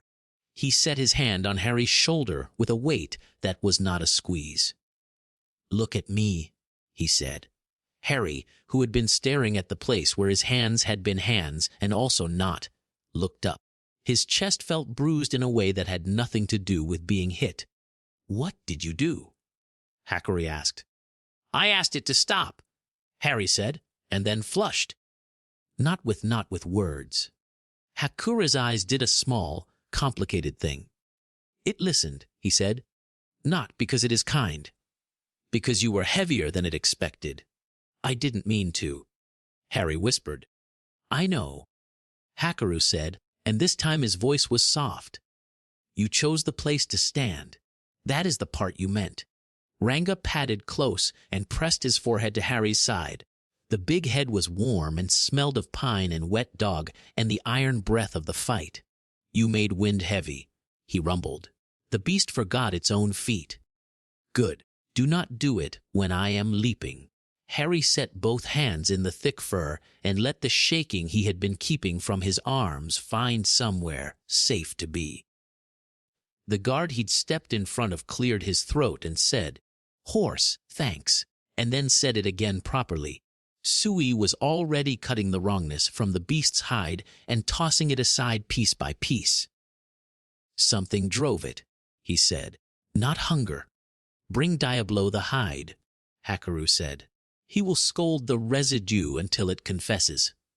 Gobda peered at Harry with the sort of awe that will turn into storytelling later. That was... He groped for a word that didn't sound too much like he was quoting himself. That was not small. Harry swallowed.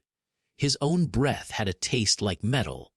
He had not known fear could arrive after the danger went. He made his face behave and looked at Hakaru. Am I in trouble? You are in training, Hakaru said. Trouble is a kind of lesson. We will make use of it. Harry nodded, a small, tight movement.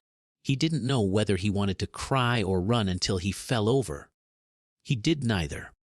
He wiped his hands on his trousers because they felt like they needed to belong to him. On the way back, nobody made jokes. Even Gobda walked like the ground could hear him and would judge.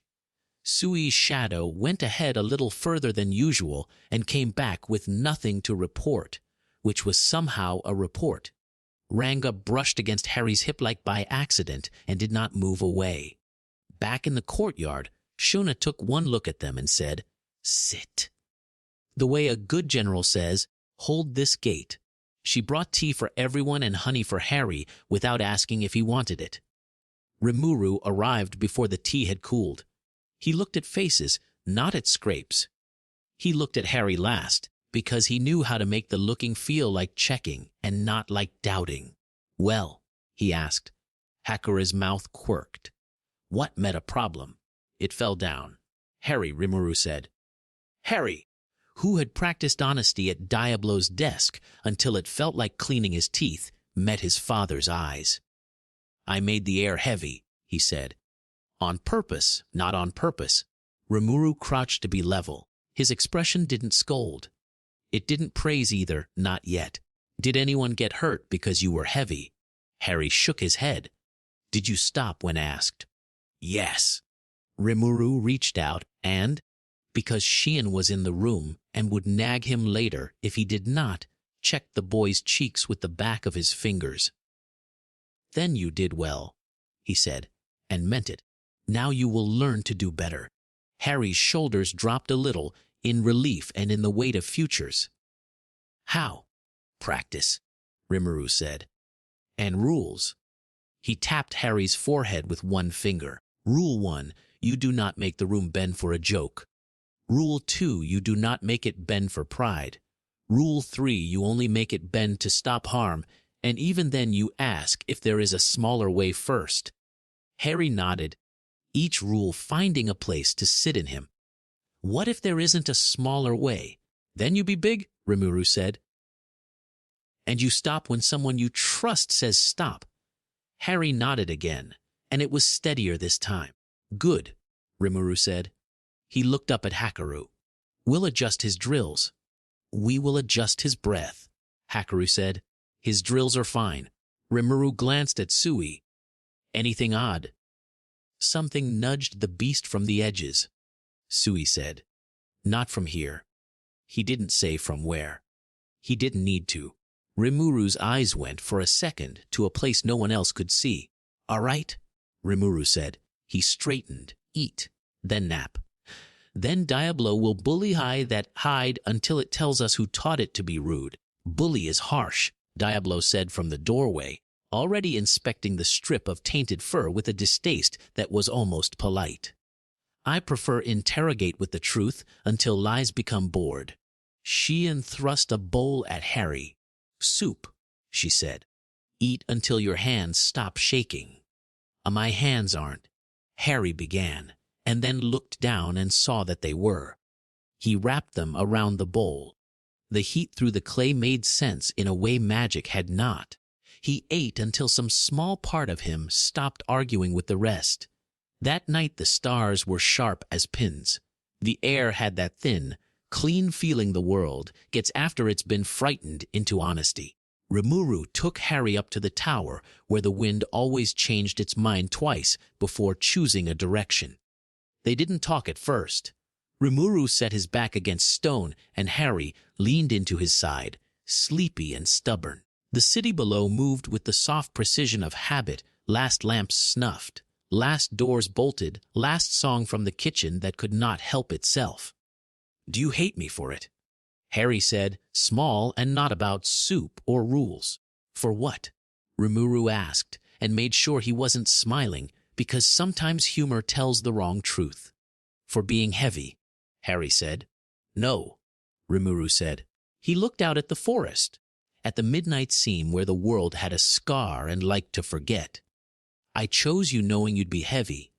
I wanted that. Heavy can be useful. It can be safe." He nudged the boy's head with his shoulder. "I hate it if you are heavy without kindness. That is the line." Harry breathed, and the breath let something go. He looked up. "Will you tell me about the other world? Not the bad bits. Well, what they do there." Rimuru told him small things because small things make true pictures. "They have kettles that sing when they're finished," he said, "and street lamps on metal poles. They have cats that think they own brick walls." Harry considered that. "We have some of those." "We do," Rimuru said. "They have old men who mean well and forget what cold does." Harry's mouth twisted. "Do you think he'll come?" "Yes," Rimuru said. "Not tonight." "And if he asks for me, I will say no," Rimuru said, simple as bread. "I will say no until you are ready to choose. And then I will ask you what you want, and I will take you there and carry your bags." Harry leaned his head back and looked at the stars until his eyes watered. "I want to be ready." "I know," Rimuru said, and the pride in it was a quiet, heavy thing. "We'll make you ready. Not strong. Ready?" He tapped the boy's chest again, the place that had decided to roar. "Hakuru will make your feet honest. Diablo will make your head precise. Shuna will make your body keep going. Shion will make your heart laugh when it's supposed to. Sui will make you paranoid." He grinned. "Benamaru will make you rude at appropriate times. Ranga will make you fast. I will make sure none of that eats you." Harry smiled into the dark, then sobered. "What if it comes back?" he said, not meaning the beast. "It will," Rimuru said. "Trouble likes good places." He tilted his head and listened to a silence only he could hear. "Something pushed today that wasn't from here. We'll keep watch on the seam. If anything tries our door, it will meet a city." Harry's small hand found his. Rimuru enclosed it, thumb over the knuckles like he had the first week, when hands were mostly for clutching. The hand now was bigger. It still fit. "All right?" Rimuru asked. "All right," Harry said, and meant it. They watched the stars until the wind changed its mind a third time. When they climbed down, Harry's legs were heavy with the good tired, and his head was full of rules that felt like promises rather than cages. At the bottom of the stairs he stopped. He squared his shoulders like someone putting down an idea and picking up a better one. "Tomorrow," he said, "to the air, to the stone, to the training yard, to the seam. I'm going to be better." Rimuru saw it, how a line had drawn itself in the boy's face that hadn't been there that morning. Not hard. Clear. He watched the set of Harry's jaw and the way his feet already knew what his mouth had not yet said. "Of course you are," Rimuru said, but not lightly. He rested a hand briefly on the boy's head, then let it fall. "We'll make the room ready for you." He stood a while longer on the parapet after Harry had gone, looking toward the trees where Sui's watchers would be making the dark nervous. Above the forest, the sky was perfectly ordinary and therefore impossible to trust. Somewhere out there, the seam waited, quiet and patient the way doorways are when they know someone has to walk through eventually. "All right," Rimuru told the night. "We'll be ready when you knock." Below, the city slept like a big animal that trusted its den. Inside that sleep, a boy dreamed of a sword that hummed like a note held clean, and of wind that knew how to be kind. The banners in the council hall hung still, their threads heavy with dye and dust and the weight of 100 patient mornings. Light came in clean through the high windows, catching on the long table Kaijin had planed smooth enough to make elbows feel like a luxury. Shona's tea sent up a quiet steam. The door at the far end opened on a line of men in polished mail. Rimuru stood as host and as promise. Benimaru stood to his right, arms folded, easy stance, lethal eyes.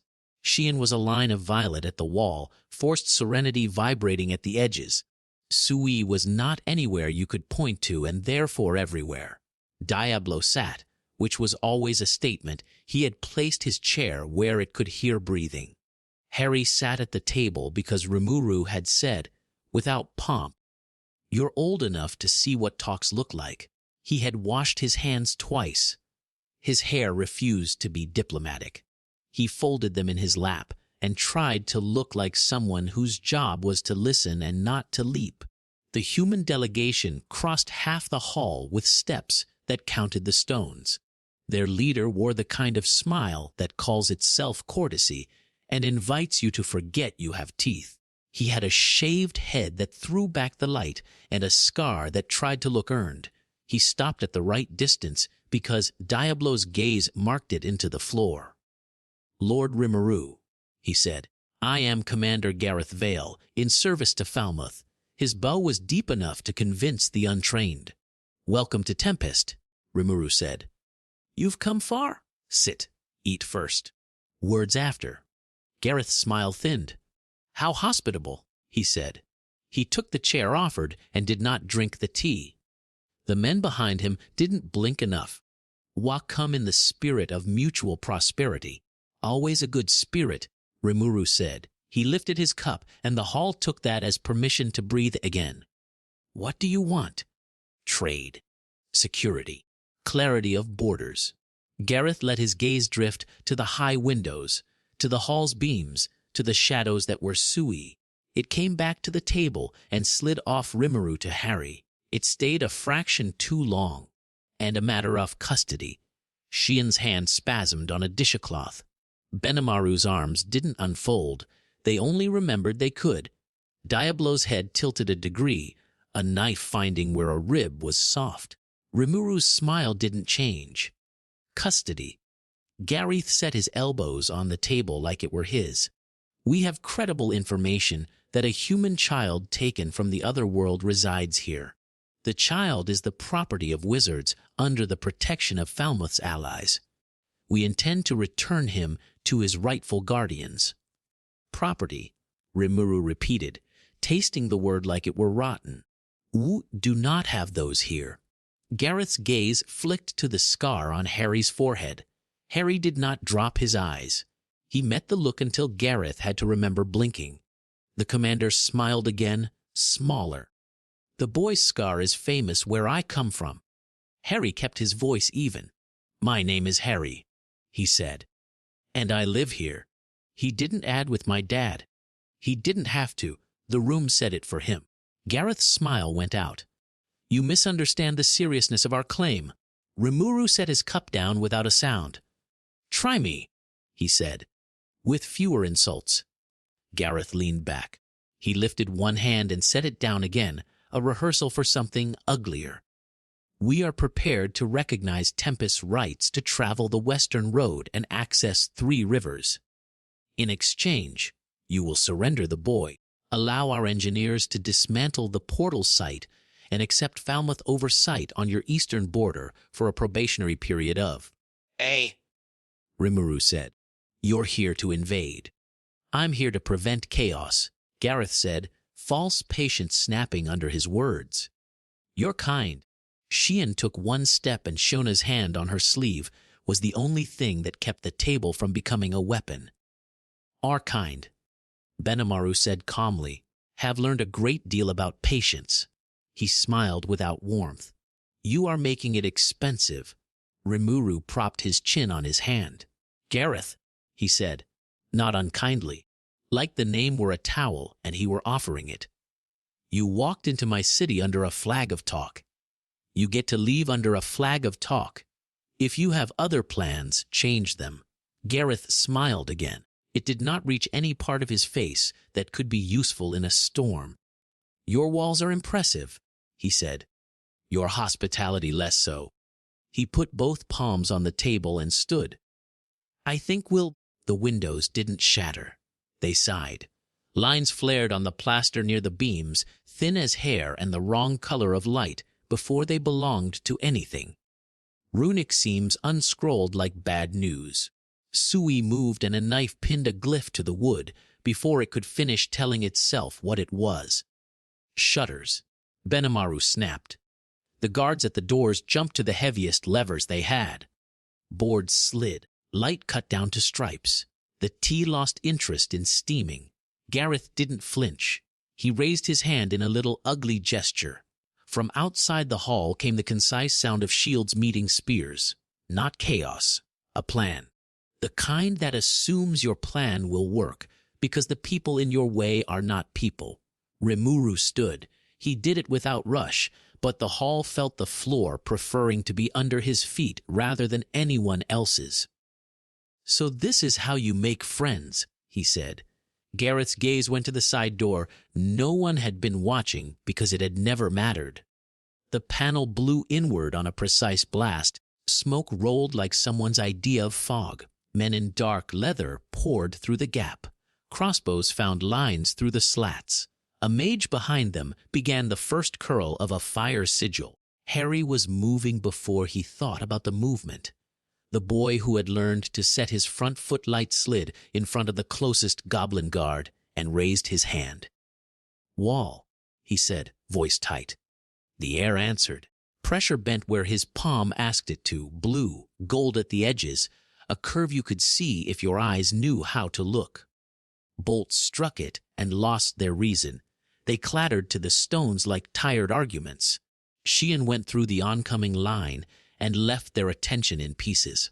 Benimaru stepped into a thrust and broke a spear with a twist of his fingers that sounded like the wood had decided to be honest. Diablo didn't stand. He slid.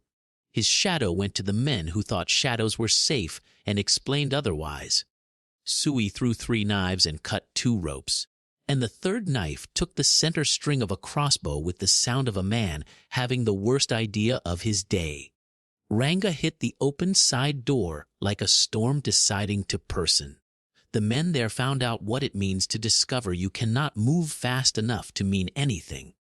"Non-lethal if you can," Rimuru said, and the order stuck to the air like a law. Harry moved again. The mage at the back of the invaders finished her first sigil and pulled fire in from the draft under the door. The flames snaked toward Sheehan's hair. Harry cut across the line. "Drown," he said, and the water in the tea and the sweat on the invaders' necks remembered being a river. The fire hissed and sulked and died on the floor. The mage snarled and drew a knife, left-handed. Harry's Bakken met it with a hard, clean crack. He twisted, let the knife go by his ribs with room to spare, and knocked it out of her hand. She went down with a gasp and the look of someone who had planned to be the loudest person in the room and had met silence. Gareth watched it all with a fund of patience that came from belief in larger pieces moving elsewhere. He stepped back 1 pace toward the burst side door and lifted his hand again. A different movement. 2 fingers. A small circle. The floor twitched. Harry felt it, so did Benimaru. The center line of the hall, carefully repaired last winter after an enthusiastic feast, bulged and cracked. A ram's horn sounded from the east gate. "Sui," Rimuru said. "In place," Sui answered, already where he needed to be. "Sheehan with me." Benimaru barked, and the 2 of them were gone on the same stride. "Harry," Rimuru said without turning his head. "Here," Harry said, breath steady. "You keep the room small," Rimuru said. "You protect the people in it." Harry nodded. The world shrank obediently to the hall. Every breath, every step, every line. A heavy figure shouldered through the side door at Gareth's back, a knight in plate that had known a forge that could lie for a fee. The visor carried a slit like a smile that didn't mean it. The sword was too long for a hall and therefore a problem Harry would have to solve for him. The knight lifted the sword. The edge hummed. Enchantment, badly trained and eager to impress. Mine, Harry said, and stepped forward. He didn't do anything clever. He did everything he had been taught, feet set, hands light, breath even. Don't chase. Invite. The first swing came at his shoulder. Harry didn't try to stop it. He let it skate on a curved wall of air and thumped the pillar behind him. The stone did not appreciate it. The second swing came low. Harry stepped in, wood on metal, and rode the shock through his arm and out. His teeth rattled. He let them. The third swing came at his head, because the knight liked the idea of heads. Harry went under it, and inside the knight's reach, and hit him in the armpit, where even the best smith can't help you. The knight grunted, surprised his arm belonged to the air. He tried to knee Harry. Harry let him try. Ranga's children had taught him more about knees than anyone in a tower ever would. He dropped, rolled, came up behind the man with his bakken braced like a bar across both graves. He shoved. The knight stumbled.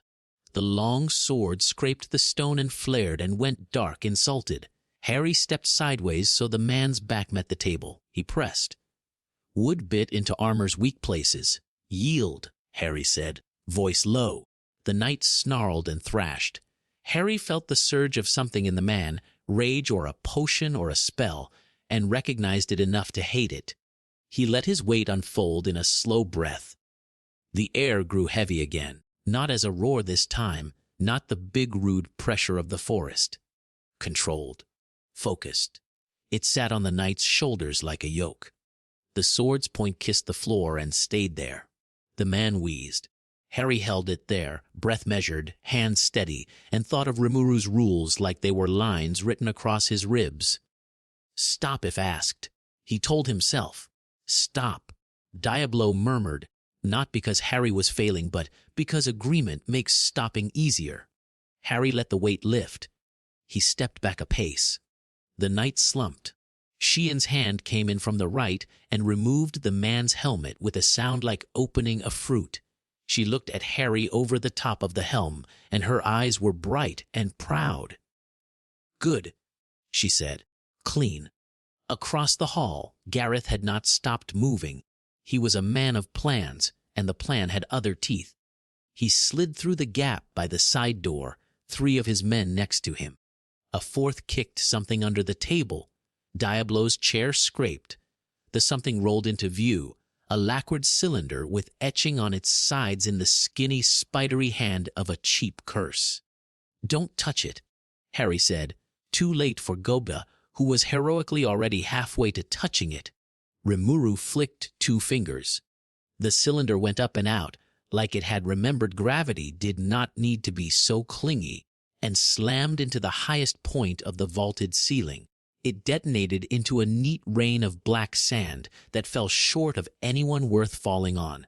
The residue sizzled on the stone like a frustrated argument. Points for trying, Rimuru said, still not raising his voice. Gareth didn't look back. He was already through the side passage and into the service hall. Sui's line of shadow moved after him, then faltered a fraction, like a wall had been where a door liked to be.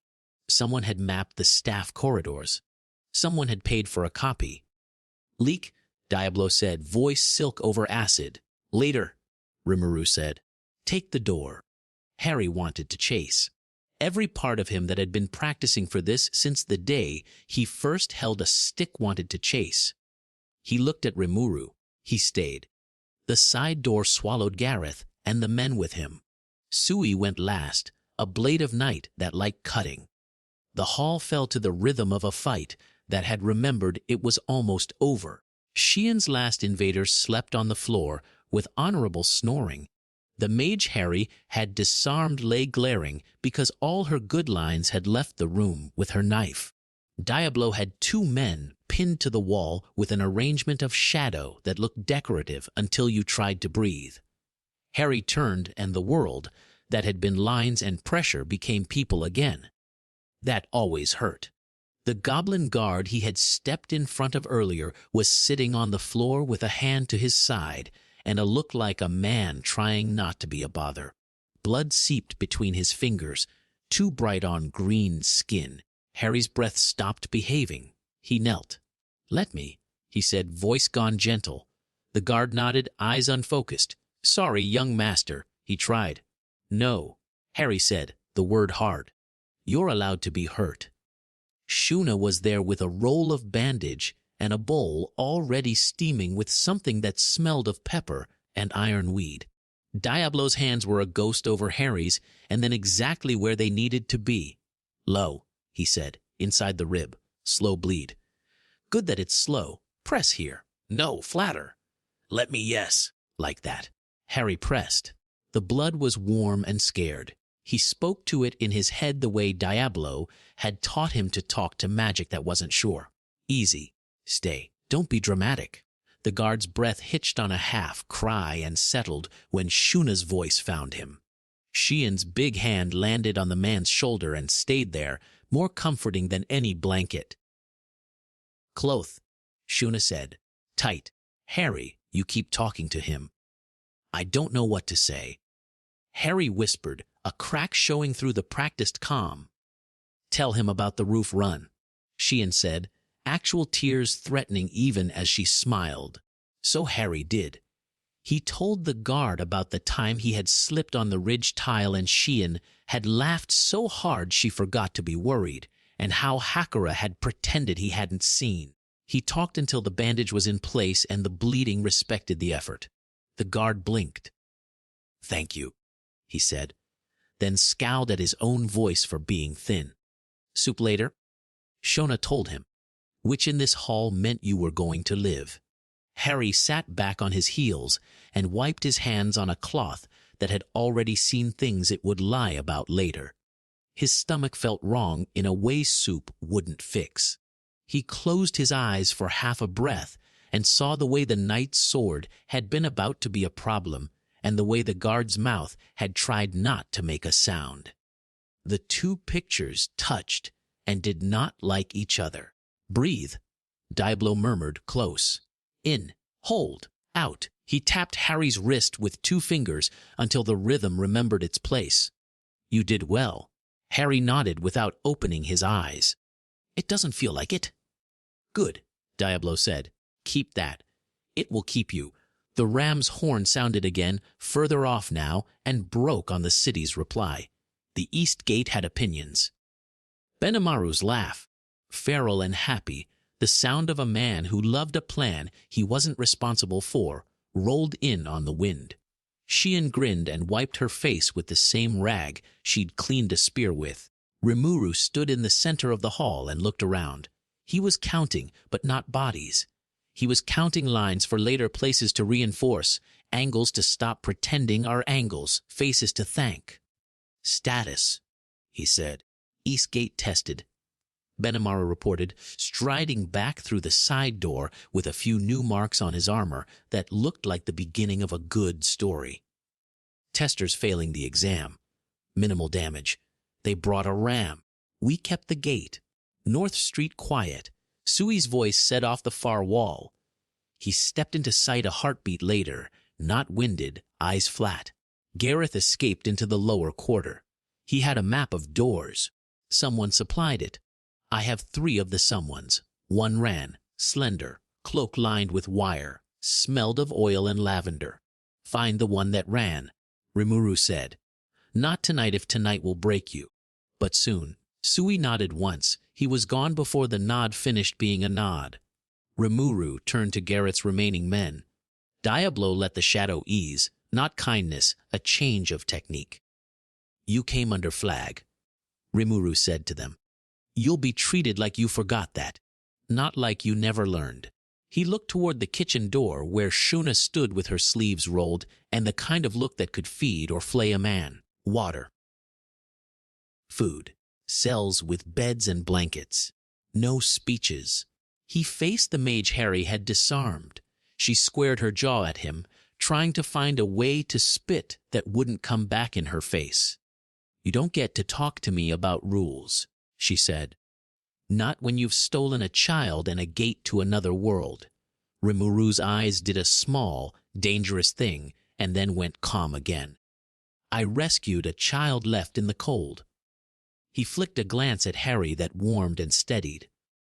You do not know what you are talking about. Eat something. Think of a better sentence. Shion collected weapons like they were mushrooms. Benimaru began barking orders to repair crews before the walls remembered to sag. Diablo tipped the black sand from the exploded curse into a jar with a mouth like a frown. Shuna started a pot of something so full of garlic even fear might be redeemed. Harry checked on the wounded again. He moved from mat to mat and did the ordinary things his hands had been taught to hold, press, tie, pour. The goblin children had been shepherded behind the counter and were helping in the serious way children do, when they realize help is a job for small hands too. The girl with the too tight braid, no longer a child, hair looser now that she wore a guard sash, sat against the wall with her ankle wrapped. Her face was pale under green. She tried to hide it by setting her jaw. It didn't work. Hey, Harry said, dropping into a squat. May I? She shrugged, trying for cool and landing on grateful. You saved my cousin, she said. He tells me not to say that because you saved everyone. But it was his head. Harry smiled and touched the bandage. You were there, he said. You counted. She blinked fast. Will you teach me how to make the air listen? Harry looked at her ankle and then at her, measuring what the question was asking. I can try to teach you how to ask, he said. It might only listen to you when you say please in your own way. She nodded like a soldier agreeing to drill. Please, she said to the air, fierce and a little embarrassed, and they both laughed, and that helped. By evening the hall remembered how to be a hall. The shutters went up. Light came back like a guest who'd been sulking outside and decided to forgive everyone. The prisoners were fed. The wounded were sleeping or trying to. The ram's horn was a memory and a dent in the east gate that Kajin had already started measuring like the dent had personally insulted him. Rimuru stood on the threshold and looked out at his city. It had teeth. It had hands. It had a heart that moved in the chest of a boy who was washing his hands in a basin like a man trying to decide the water could forgive him. Rimuru went to him. Harry dried his fingers and didn't look up yet.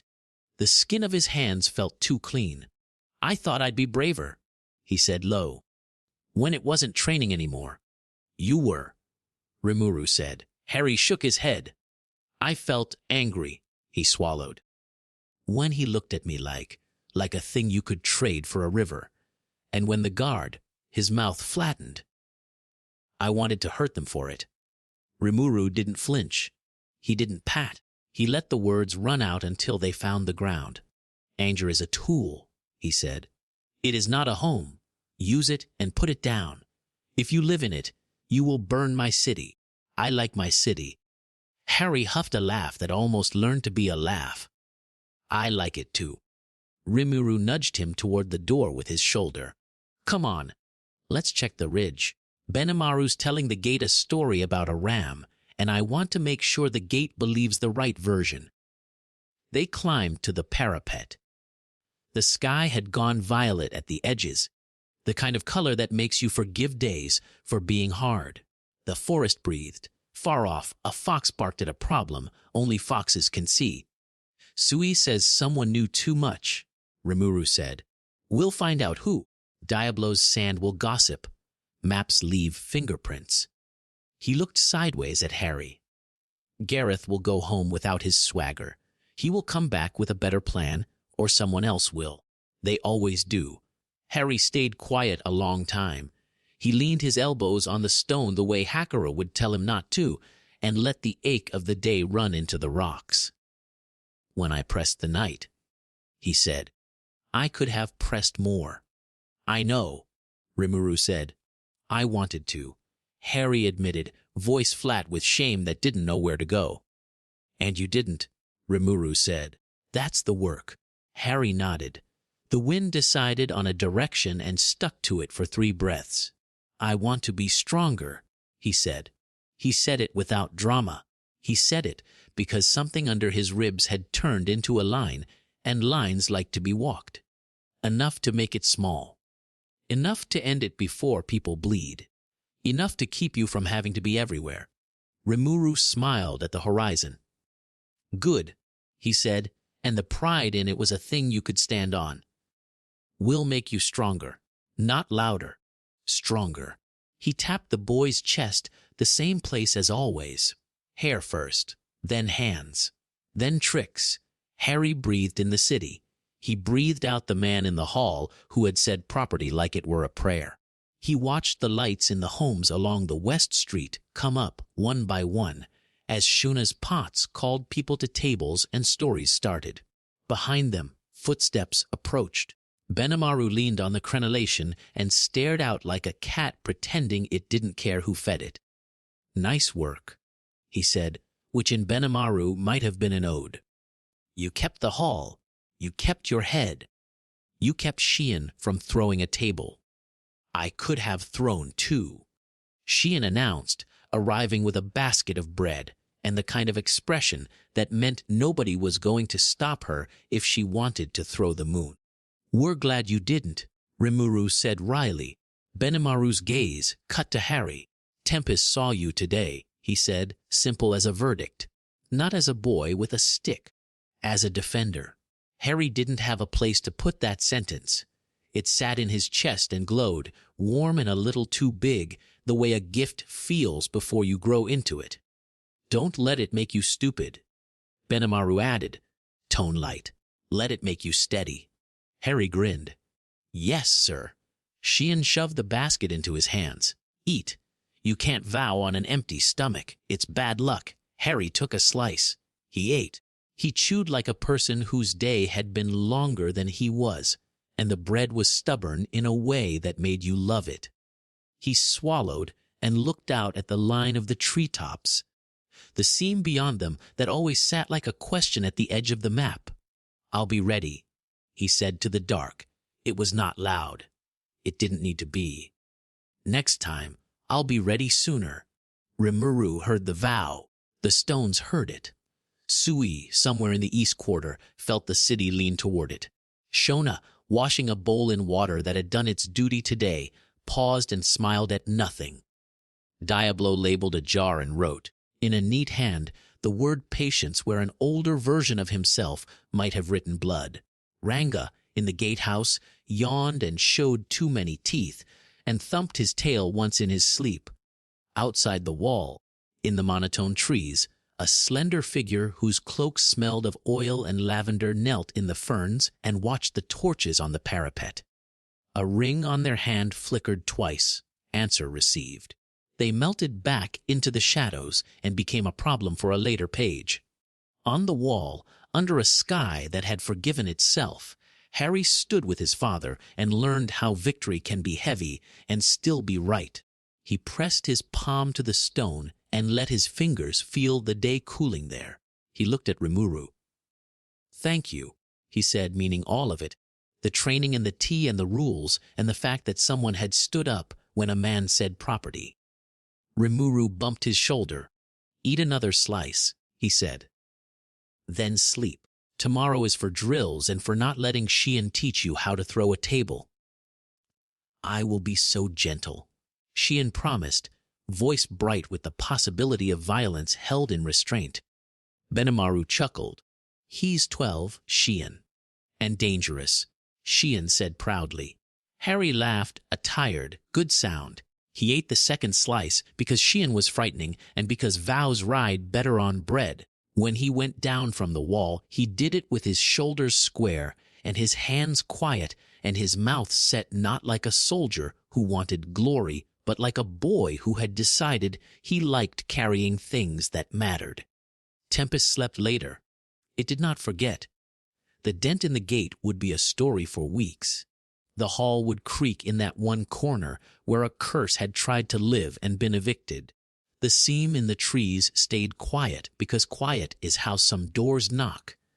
And in the morning, when Hakaru said, again, Harry grinned around the ache and set his feet light and thought of a room made small by choice. Not fear, he breathed. He moved, he learned. He counted the people he loved, and the number made him better at everything. The first warning came as a wrong note in the wind. Sui felt it where the forest thinned at the old stones. He stopped, closed his eyes, and let the night speak. The clearing breathed with its usual patience the low run of water under rock, the soft hush of insects. The old hum of wards sunk so deep into the earth they felt like roots. And beneath that, a new vibration, thin and eager, like a wire drawn too tight. He touched a whisper stone. "At the seam," he said. "It's stirring." Rimuru left 3 paperwork decisions to do later and stepped into the cool. Benimaru met him at the gate with a grin that had missed trouble. Sheehan tied her hair back in one loop and didn't ask permission to come. Diablo's smile was already polite and dangerous. Harry caught up with them at the south steps, breath quick, eyes bright. "Stay back unless," Rimuru began. "I know," Harry said. "I'll listen." Rimuru searched his face, saw the steadiness he had earned, and nodded. "Sui, here," said the darkness to their left, and was a person again. They reached the portal site as the hum changed from question to intent. The stones stood in an uneven circle, half swallowed by moss, each marked with lines that had once held meaning and now held weather. Sui's threads were strung at ankle height to catch a hurrying man. Shona's offerings, a bowl, a sprig, a soft cloth, sat on the flat stone at the circle's edge, the way a good house greets old roads. The air tugged at itself in the center, like it remembered something it had promised to do a long time ago. Rimuru lifted his hand. The party spread without fuss. Benimaru took the right arc, Sheehan the left. Sui disappeared into angles. Diablo set his palm to the old stone and listened with it. "There's a map waking," he murmured. "Someone is telling the doorway where to open." Sloppy, strong, but he tilted his head. Too much fear in the stroke. Harry stood at Rimuru's shoulder and kept his hands quiet. The hum thickened. The shape began not a circle, not at first. A slip in the air, the way heat plays tricks over a road. Then a line, then another, then a bright seam like someone drawing light with a pen that didn't want to behave. The center of the clearing gathered itself inward. Rimuru's voice was easy. "We do not strike first." Benimaru's grin faded. "We strike second with enthusiasm." Sheehan flexed her fingers. "Understood." The seam tore itself open and left a hole. Cold spilled out of it, not winter cold. The chill of cellars and old arguments. The light inside it wasn't light. It was brighter darkness, a depth that showed its edges by refusing to be the same as the night around it. A figure pitched through, knees hitting dirt, one hand catching at moss, and closing on nothing. Cloak black, hair black. A wand in the man's hand because it had always been there. He came up in a crouch, breath harsh, eyes assessing, and moved the way Sui liked other people to move when Sui was behind them. His wand flicked. A net of red lines snapped outward, meant to bind a room full of chairs, and found monsters instead. Sheehan ripped it. Benimaru burned it. Diablo clapped once, and it fell to ash that didn't remember being magic. The man's gaze adjusted. He saw claws, horns, teeth, the glint of steel, the quiet. He saw the boy near the center of it all, thin and upright, a scar like a lightning line half, hidden by hair. His face did not change. Only the hand with the wand tightened. "Lower it," Rimuru said, not unkindly. "Where is the child?" the man asked, voice like a file. "Who commands here?" Rimuru stepped forward. He didn't introduce himself. "You walked a long distance to point a stick at my people." The man's eyes cut to him, took in blue hair, a posture that made him the center without insistence. He did not call it a stick again. "I will ask once," he said. "Where is Harry Potter?" Harry felt the name in his bones the way you feel a bell. He had been called Harry his whole life in this place. The new last name slid into him like a key finding a lock that had slept under dust. He didn't speak yet. He watched Rimuru. "What do you want with him?" Rimuru asked. The wand didn't move. "To see if he is alive." "Alive," Rimuru said. "Yes." He let a breath pass. "Second question. Why does your method of asking look like an attack?" The man's mouth thinned. "Because the last time we found this place, nothing came back."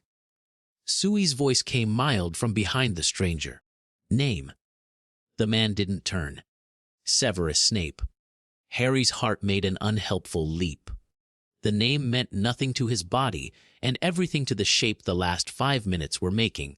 Diablo's eyes warmed a fraction in recognition of the self-control it took to keep that wand steady in a clearing like this. Sheehan cocked her head. "Severus," she repeated, trying it on. "You look like a Severus." "I assure you I am," he said dryly. Rimuru angled his body so Harry was half behind him, half in view. A compromise that might as well have been a line. "Severus Snape," he said. "Why have a Harry? He belongs to this city. You may speak to him under my eyes. You will not point a wand at him while you do." "Belongs," Snape repeated, eyes like knives catching a new light.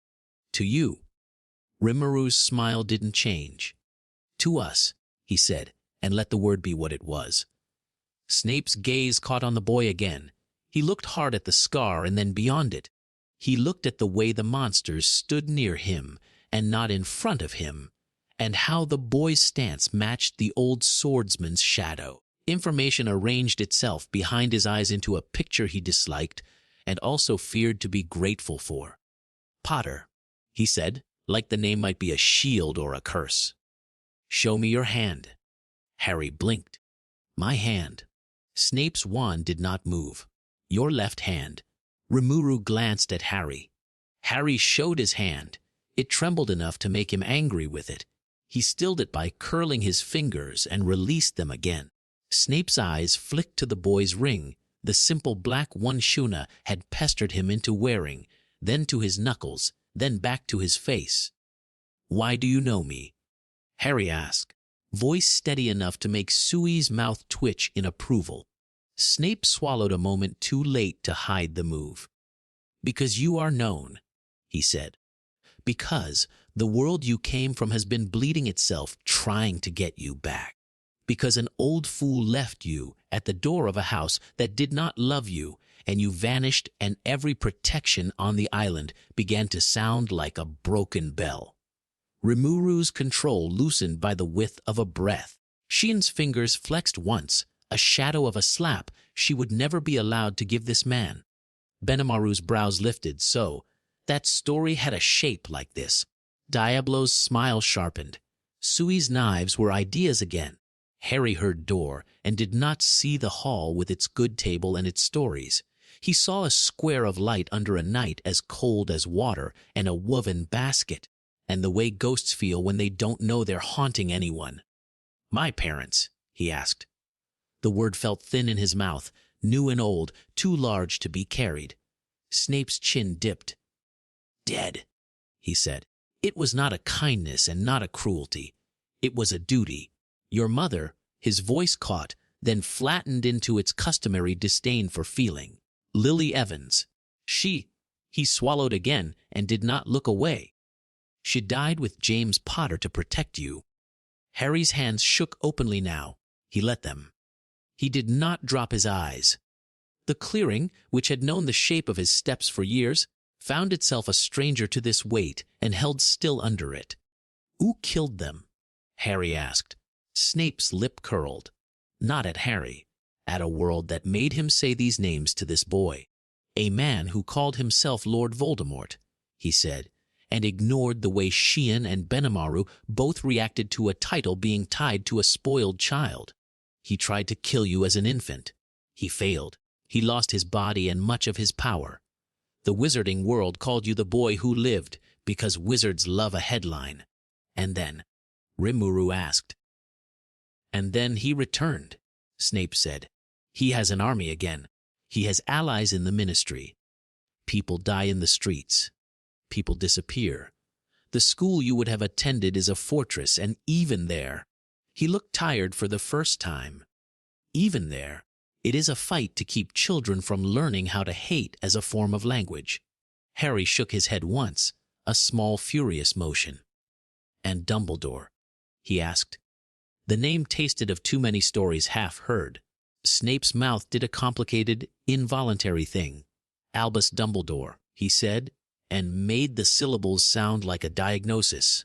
The headmaster. He believed placing you with your mother's sister would anchor protections that would keep you safe while you grew. He left you on a doorstep in a blanket and trusted the universe to behave. Snape's eyes found Rimuru's. It appears someone kinder than fate walked by. Rimuru's eyes stayed level. We don't leave children outside in the cold here, he said. Snape's face didn't soften, but something behind it did, grudgingly. Nor should anyone, he said, almost to himself. Harry had been listening with his fists clenched. He made them open. He left me, he said. It wasn't a question, a line. He could have knocked. He could have asked. Snape's reply was sharp and defensive because that was the only way he knew how to keep grief from drowning him. He believed blood magic would hold if. He believed a lot of things. Harry snapped. He bit it down so he didn't taste himself. His voice, when he continued, was steadier. Do they need me? The people there. Snape's laughter was a short, ugly sound. They walk around that need every day, he said. They pretend it is a different problem. But yes, the word felt like a surrender. Yes! Rimuru's gaze slid to Harry, then back to Snape. Say the rest, he said. All of it. Snape weighed silence and lost. There is a prophecy, he said, distaste thick as smoke in his throat. I have not heard it with my own ears, only versions, but it says enough to be stupid and cruel. Something like neither can live while the other survives. It made you a weapon the day it was spoken. That was the day people stopped wondering whether you were a boy. Harry looked at the ground until the moss was a map. The green blurred. He did not wipe his eyes. He breathed around the weight the sentence had put in his chest and found the edges of it. And Voldemort wants me dead because of it. Snape's smile had no joy. He wants you dead because you are a symbol he did not create and because he fears the few things that can kill him. Harry lifted his head. Few things. Snape's eyes flicked to the monsters around him. His mouth pressed thin. Power, loyalty, love, he said, and looked away like the word annoyed him. Sheehan put her hand on Harry's back and left it there. Ranga, who had padded up silently, bumped his nose against the boy's shoulder and huffed. Rimuru stepped into the space Snape's truth had left. There is more, he said to Snape. Tell it. Snape sighed through his nose. He had spent a lifetime not telling things until they rotted. The habit fought him and lost. The world on the other side is brittle, he said. We are losing teachers. We are losing children. We fight and we mend and we fight again. We sent I came to find a way through because Dumbledore's ward screamed the day the boy vanished. And then the prophet put your name next to a photograph of a ruin every week for a year, calling you coward for not returning to fix what you weren't here to break. He glanced at Harry's face, unreadable. He believes you are alive. He believes you will return. He believes far too much, but he is not wrong about this. Our world needs help. Rimuru's head tilted. And if I say no, if I say the boy is my son, and this city is his and your war is your own, Snape's jaw worked. Then I will try again. I will bring more men. I will bring. He swallowed a bitterness older than Harry. I will bring whatever it takes. And I will lose people I did not want to lose. And you will kill us. Or we will manage to break something neither of us can repair. Sheehan's hand pressed a fraction firmer between Harry's shoulder blades. Diablo looked at Rimuru like the answer were already a plan written in neat columns. Benimaru picked dirt out from under a fingernail with a dagger and looked bored in the way a brother does when protecting is the only argument that matters. Sui didn't move. Harry stepped forward until the ring of stones marked the line between his worlds. He didn't know he had moved until Sheehan's hand slipped and then found his shoulder again. He looked at Snape's face, the angle of it, the way the man held his body like punishment. He imagined the school Snape had named as a fortress. He imagined children in corridors like his roof run, holding breath for too long. "If I go," he said, "I don't go alone." Rimuru didn't make him ask. "No," he said. His voice was soft and not negotiable. "You don't go anywhere alone." Snape's mouth opened, ready to argue the opposite. He saw Rimuru and changed his choice to silence. Harry looked up at Rimuru. "You knew some of this," he said. "Not accusation. Not the prophecy. But the shape of it." Rimuru didn't lie. "I knew you were taken from a door," he said. "I knew an old man had ideas about wards and fate.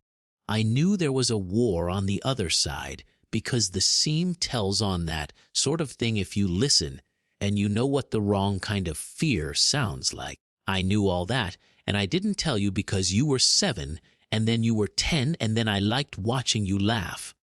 He breathed. "I was wrong to keep waiting. I am sorry."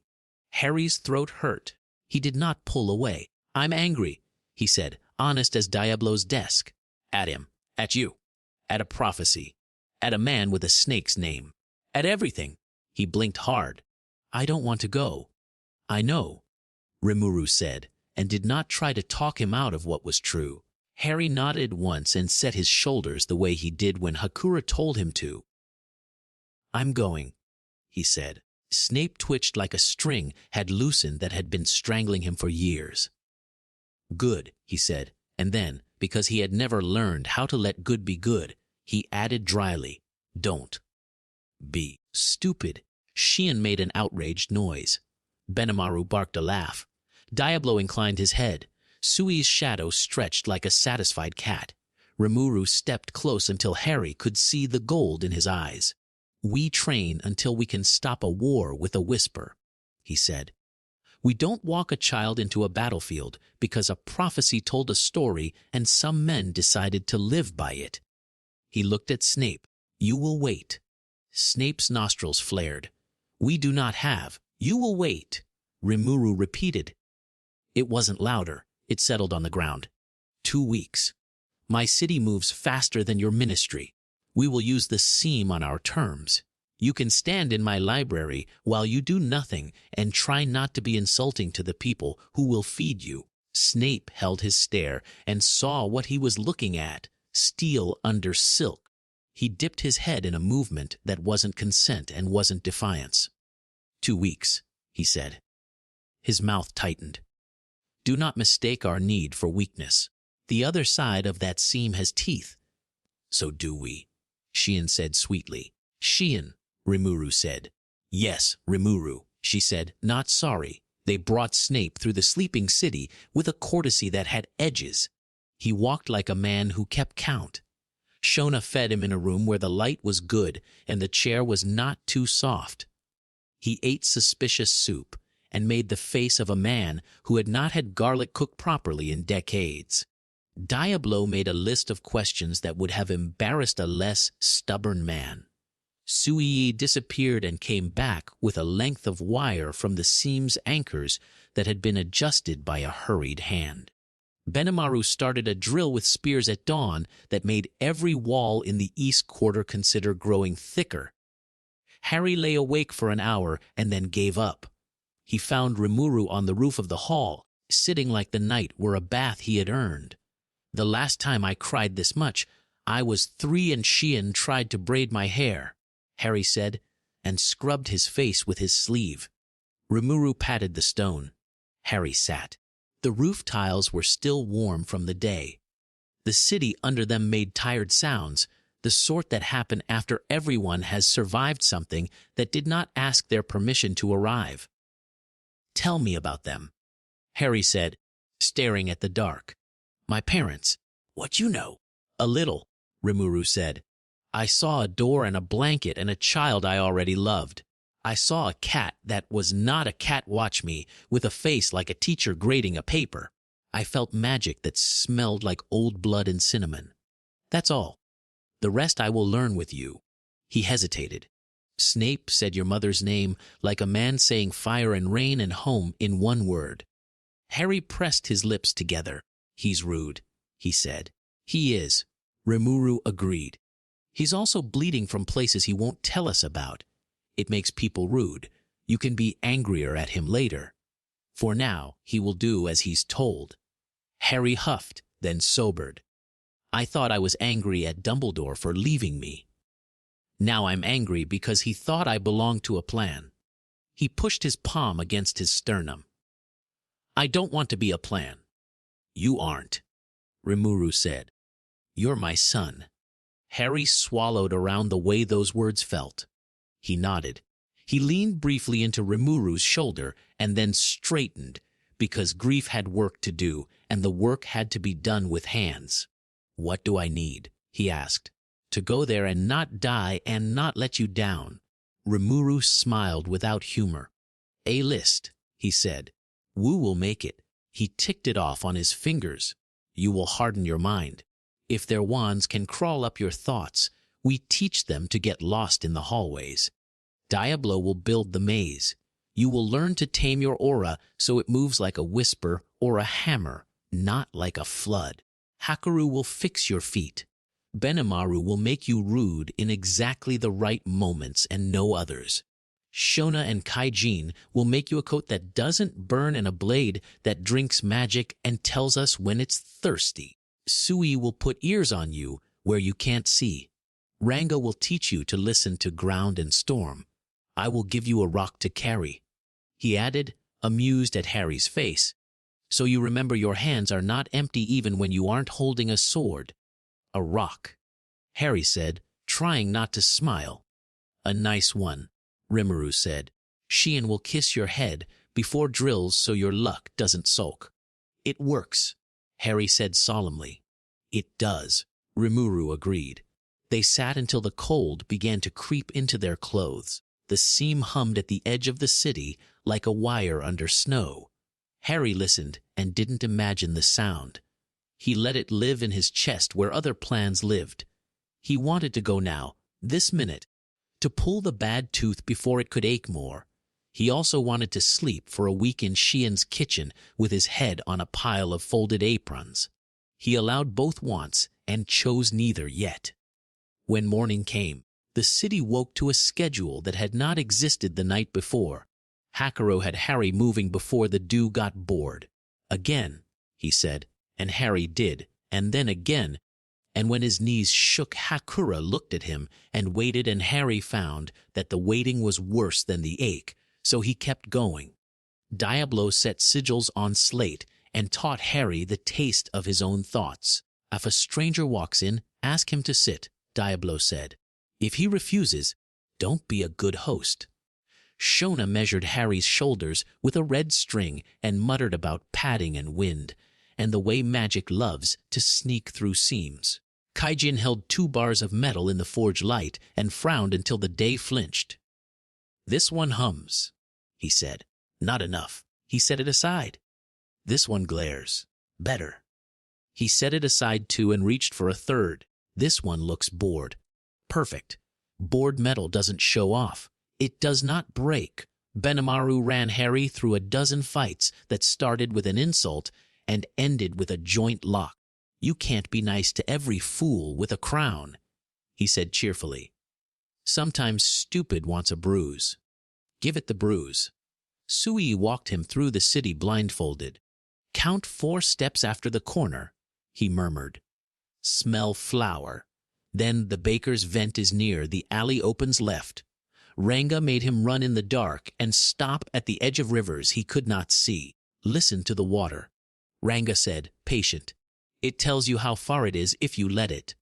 At midday, Snape stood in the doorway of Diablo's library and scowled at books that weren't arranged alphabetically by his grudges.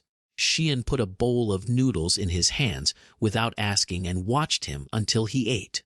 He suffered the kindness and found it harder to wear than his usual armor. He watched Harry work once from the shadow of an arch. The boy moved with feet Snape could not dismiss. He held a blade like it were not a prop. He stopped when an old man told him to stop without resentment in his bones, and that made Snape's mouth twitch against its habit. "You'll get him killed if you make him sentimental," he said to Rimuru later, like daring him to agree. Rimuru cut apples with a knife that had opinions and handed Snape a slice. "He will get himself killed if we don't give him something worth living for," he said mildly.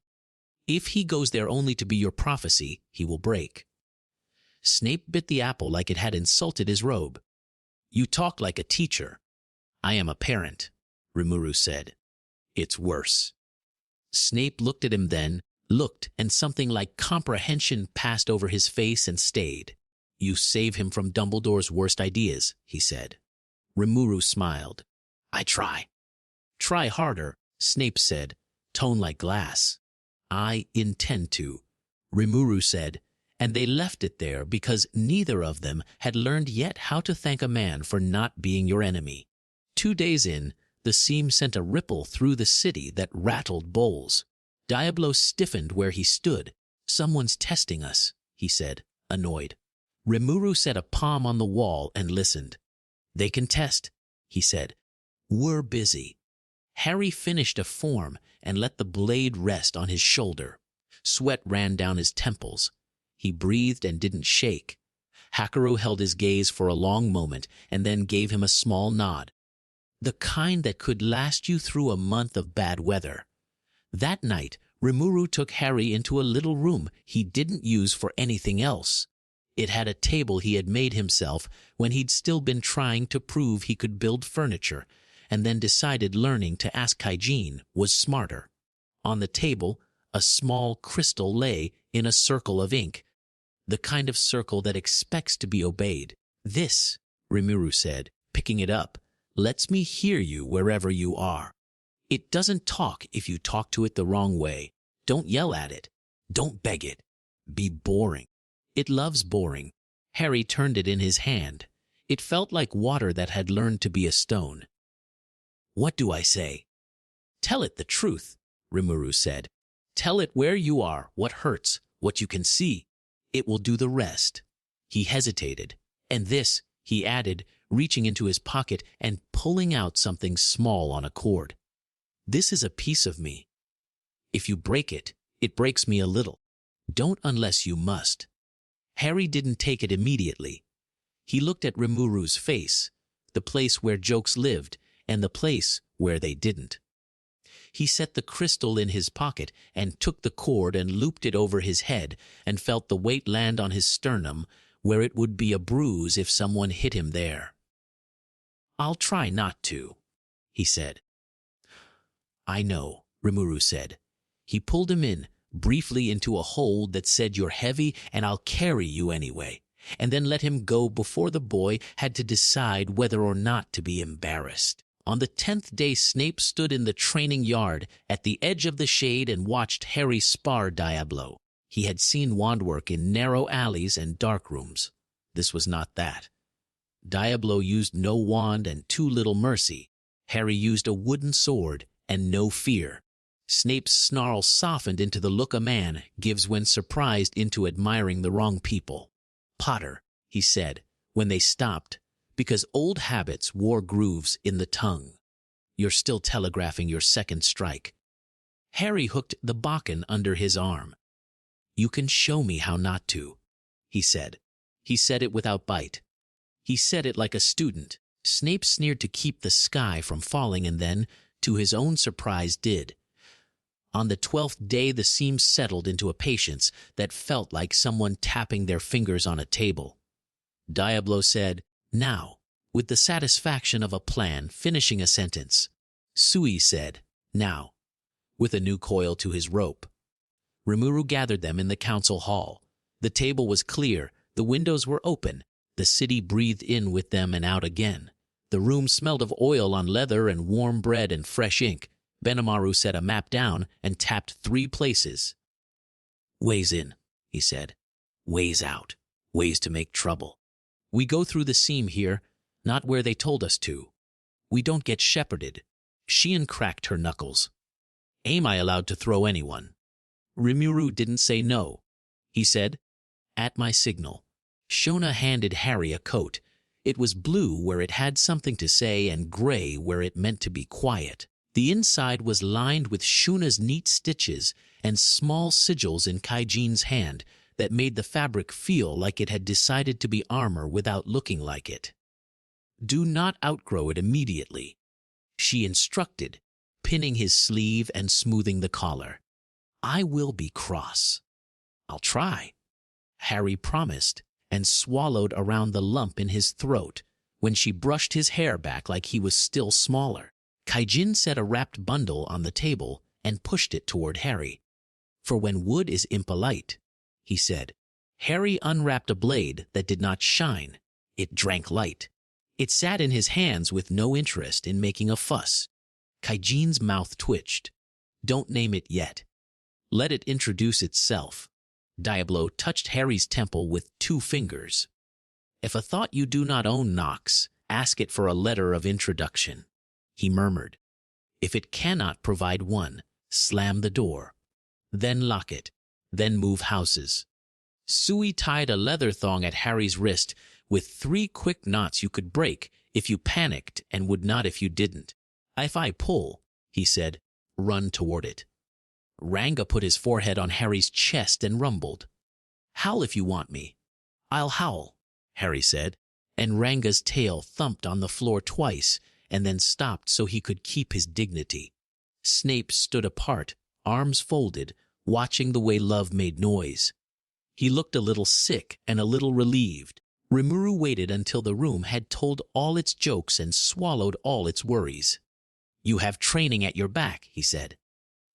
You have each other. You have me. He met Harry's eyes. This is not a story where you go to save us. This is a story where we go and stop a bully from setting the rules of our house. He looked at Snape. Anything you want to say that isn't unhelpful. Snape blew out a breath that could have been a laugh, could have been a sigh. Do not trust men who smile like the minister, he said. Do not eat anything offered by a man who insists on calling you lad. If a red-haired boy with too many brothers offers to teach you chess, say yes. If a blonde girl tells you she can see invisible things, listen. He hesitated. If Albus looks like he has a plan, ask him to show you where the exit is first. Rimuru's mouth tipped. Useful, he said. Thank you. Snape grimaced like thanks were an unpleasant spell. They walked out to the clearing at dusk. The sky was the kind of blue that wants to be listened to. The stones remembered their job. The seam lay quiet and expectant in the air, a river under ice. Rimuru held up his hand. Rules, he said, looking at Harry and at the space where the seam would be. You do not argue with prophecy. You step around it. You do not fight to be a symbol. You fight to keep children from being taught to hate. You do not let anyone, friend or old man or enemy, with a good vocabulary, tell you what your love is for. He reached out and touched the cord at Harry's chest. You come home. Harry nodded. The nod wasn't dramatic.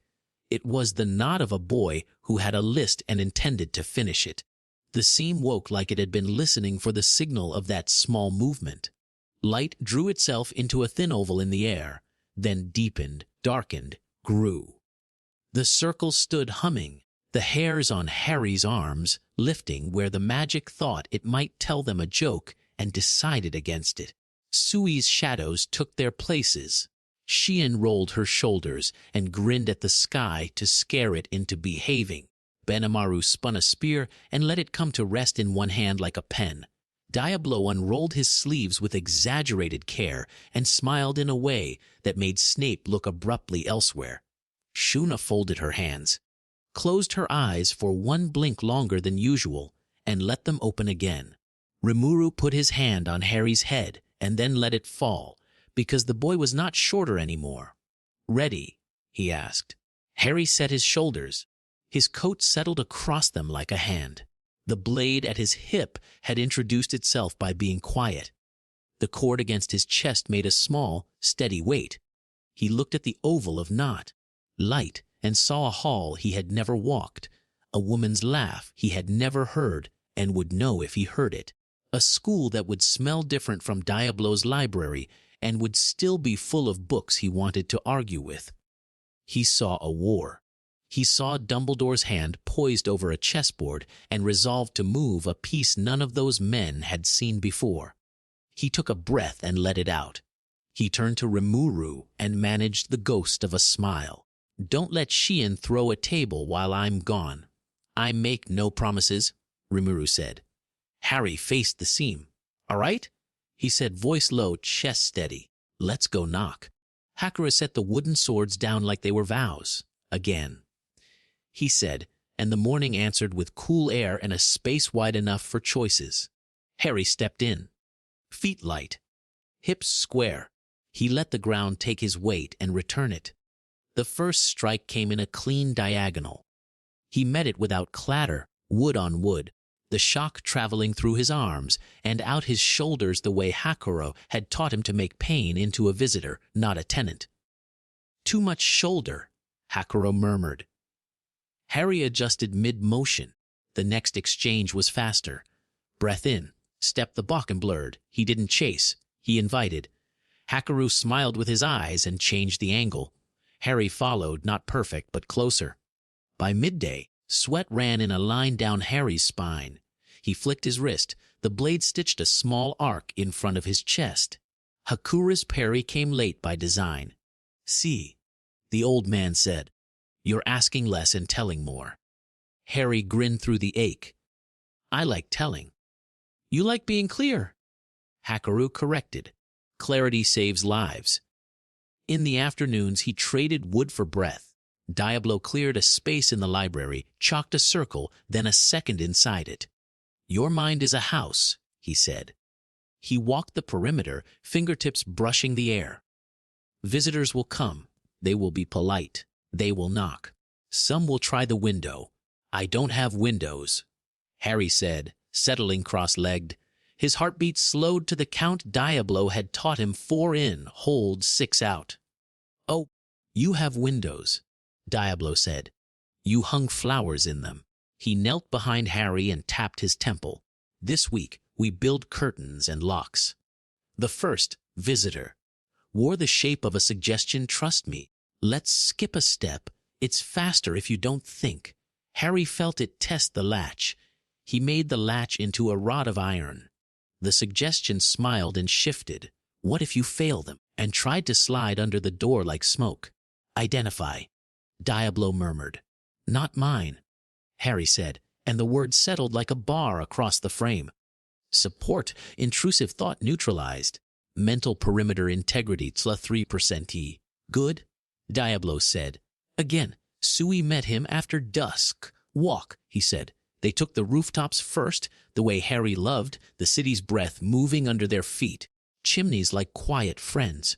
Sui didn't talk about balance or caution. He took a step into a shadow that moved and expected Harry to follow. He did. Below, the market wound down. Shuna's voice faded into the sound of water over stone, and the seam out in the trees hummed like a wire in a wall.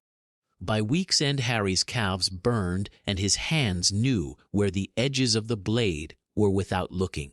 Ranga trotted at his heel during runs and corrected him when his breath got lazy with a nudge that nearly sent him into a barrel.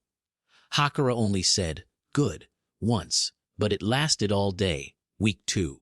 Fire and Shadow. Benimaru liked teaching the way he liked fights, out loud and honest.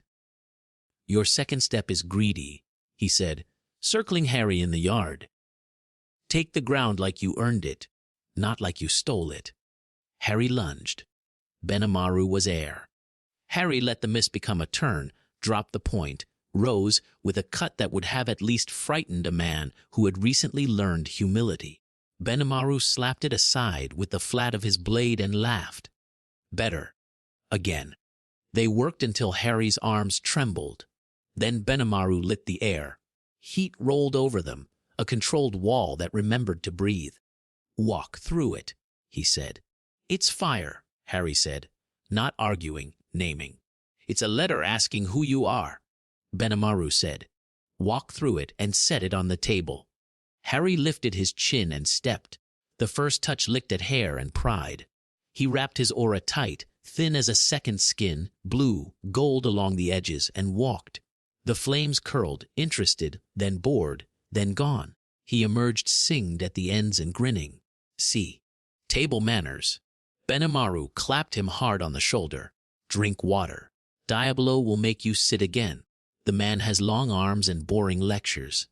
"They aren't boring," Harry said. He meant it. Diablo's labyrinths grew teeth. He tempted Harry with memories the council hall, Sheehan's laugh, a low rumble that was Veldora's joy. He pulled at guilt until Harry could name it and set it aside like a wrapped package for later. He whispered words that had almost been true in other lives. "You're not enough," and waited. Harry let the sentence hang in the room until it rotted. "I'm not alone," he said. Supportee, counter-argument effective. Cognitive resilience a 7% P. "You're insufferably earnest," Diablo said, fondness hidden under the insult. On the fourth evening the ground shook hard enough to make windows talk. Sui appeared on the second step of the hall like he had been standing there all day. "He's awake," he said, like this were weather. Veldora rolled into the clearing like a storm learning to walk.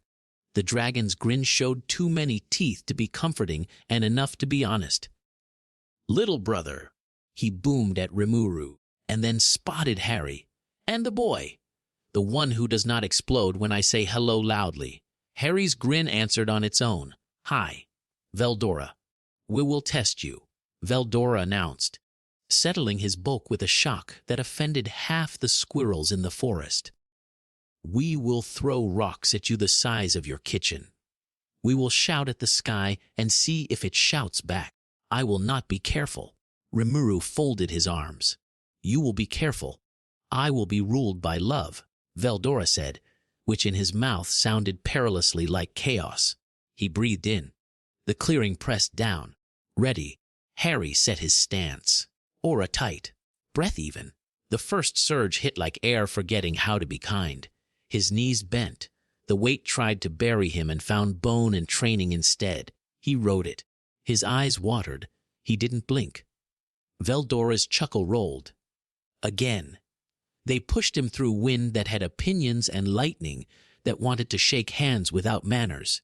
Harry learned where to let the force pass and where to push back with a hard flat of will. When his legs shook, Rimuru called a halt with a look Veldora did not disobey.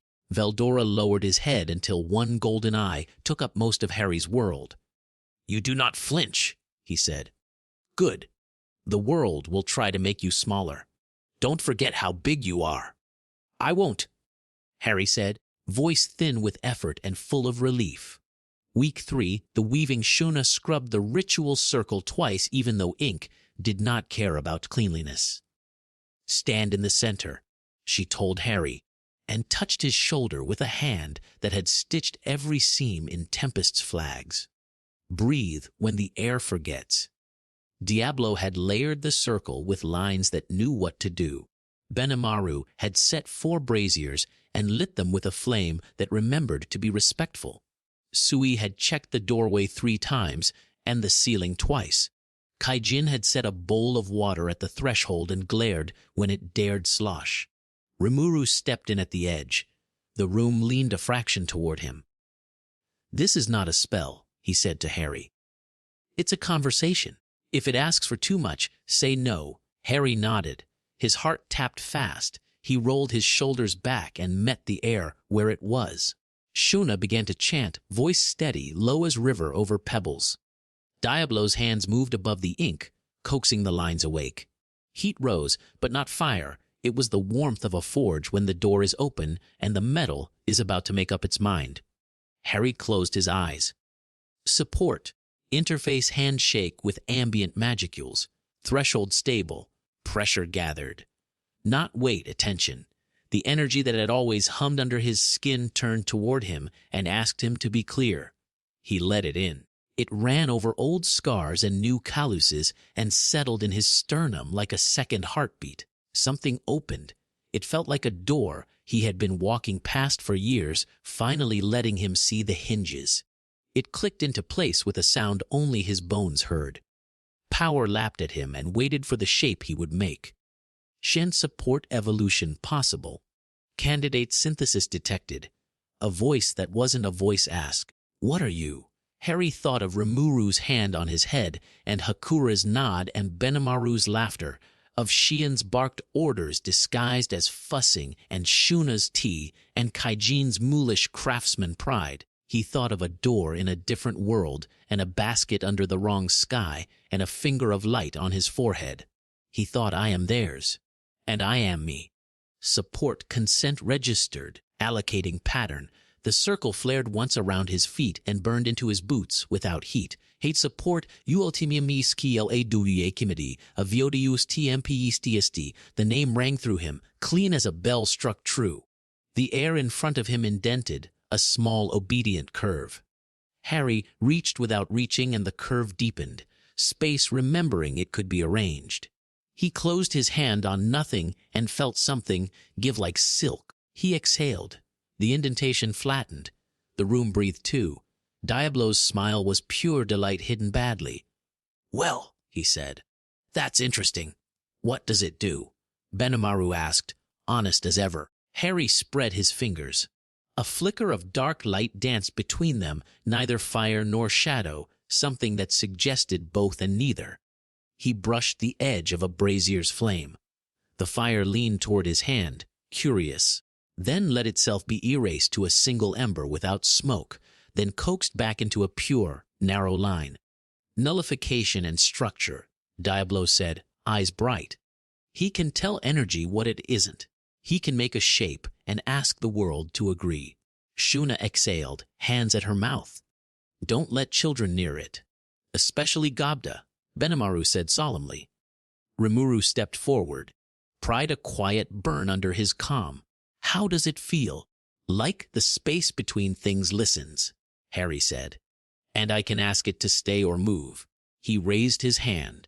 A thread of magic from Diablo's test, sigil reached for his mind and slipped on glass, then slid politely into a jar and stayed there.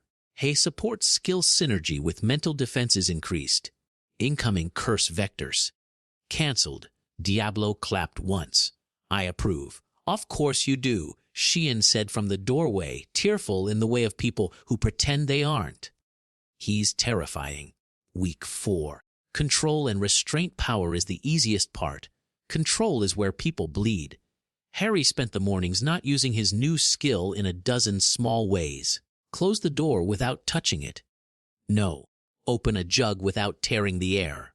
Yes. Hold a flame steady over Shuna's pot while Ranga bumped his shoulder with a head the size of a barrel. Yes. Stop the weight of a falling tool before it reached Kaijin's toes. Yes, and accept the scowl as thanks. Rimuru made him practice quiet. With this, he said, tapping the mark the ritual had left on the sole of Harry's boot, you could flatten a wall. Don't. Make it think you never were. Sui hung a second bell in Harry's room, one only trained ears could hear. Make the air heavy enough to stop it, he said, hanging another on a thread at the far end of the hall. And at night, make nothing.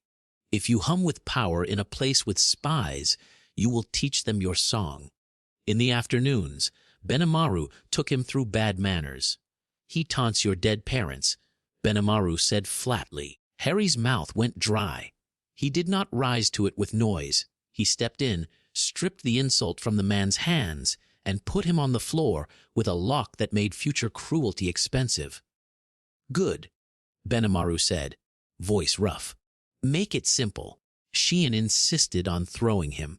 You will be grabbed by an uncle who is not your uncle, she said. You will not let him make you small. She tossed him onto mats with a crash whose echo felt like a plan being rewritten. Get up. He got up. She hugged him until his ribs protested, then held him at arm's length and nodded like checking a list. You look taller, she said. I'm the same height, Harry said. You look taller, she repeated, then smacked his cheek lightly. Eat. At night, When sleep was slow to come, Harry sat on the roof with Rimuru. They didn't talk much, the city whispered. Once, when the seamout in the trees thrummed like a harped string, Great Sage stirred in Rimuru's head. "Are you certain?" Rimuru watched Harry in profile, jaw set, cheeks still soft at the edges of youth. "No," he thought back. "But he is. Probability of success increases with preparation and the boy's current growth trajectory." "Not comfort," Rimuru said inside. "I wasn't asking for comfort." Noted. Rimuru huffed a laugh that didn't reach his mouth. He reached out and messed Harry's hair. Harry didn't swat his hand away. Week 5, gear and goodbyes, Kaijin had not slept. He shoved a bundle across the table with a grunt that meant pride. Harry unwrapped a katana that did not shine. The Hayman was a slow river. The balance sang in his palm in a voice that wasn't interested in bragging. "She drinks off. Shape magic." Kaijin said, "Don't argue with her. Don't make her do stupid tricks. She'll keep her edge if you keep your head." "What's her name?" Harry asked, reverent without being ridiculous. Kaijin snorted. "Don't ask me. Let her tell you in a year if you're still alive." He clapped Harry's shoulder. "Come back and complain about the grip being too perfect." Shuna brought out the coat she had threatened the world with. Blue at the hem where it could be, gray at the seams where it needed to be ignored. The lining carried tiny sigils in white thread, Shona's careful hand tucked into places no one would see. "Pockets," she said, showing him one inside the lapel that went deeper than it should. "For letters. Or sweets. Or whatever you pretend you don't hoard." "I don't hoard," Harry said, offended and lying. Shona pinned his collar and kissed his forehead with a fierce little nod. "Eat when you're sad," she ordered. "Fry when you're angry. Wash your hands." Yes, Shuna. Hakuro waited for him by the practice posts. He didn't have a gift. He had a sentence. "You bow," he said, "when bowing is correct. You never bow to a man who thinks you owe him your life." Harry bowed. "Yes, master." Hakura's mouth tucked at one corner. "I am not your master. I am a man who was allowed to teach you. You will be a master or you won't. Either is fine, as long as you come home." Suie appeared long enough to tie a thread around Harry's wrist, a thin cord that looked like nothing. The knots held their breath. "If you need to disappear," he said, "break the second knot. Not the first, not the third, the second." He paused. "Do not forget the order. If you do, I will find you, but I will be annoyed." Harry smiled. "I can handle you being annoyed." Sui smiled back, a quick flash like a knife catching light. Not for long. Diablo brought him a slim book bound in dark leather. "Few must think in their patterns," he said. "Disdain lazy and affectionate. Do it better than they do. I have annotated the spells that will almost certainly be thrown at you by fools with Latin and no imagination. Don't let any of them into your head. If they do get in, make them pay rent." Harry took the book and couldn't resist. "With interest. Compound," Diablo said primly. Sheehan produced a small linen packet from somewhere that did not need to be examined. "For luck," she said. "Do not open it. Do not sniff it. Do not ask me what is in it." "I'm not sniffing it," Harry said, already leaning in. She flicked his forehead. "Good." Benimaru gave him a half-folded bandana the color of old fire. "If some prick with a badge tries to push you around," he said, "tee this on and push back. Also, it keeps sweat out of your eyes." Ranga dropped a carved piece of wood into Harry's hand, a whistle he had chewed and worried until it felt like part of a pack. "Blow it if you want me," he said, "but I will be listening anyway." Veldora, last and incapable of subtlety, thumped down a scale the size of a shield. It spun in the air, caught light, took offense at it, and drank it. "Hang it somewhere dramatic," he boomed. "It will make people take you seriously. Also, it stops lightning if you hide behind it." Harry blinked.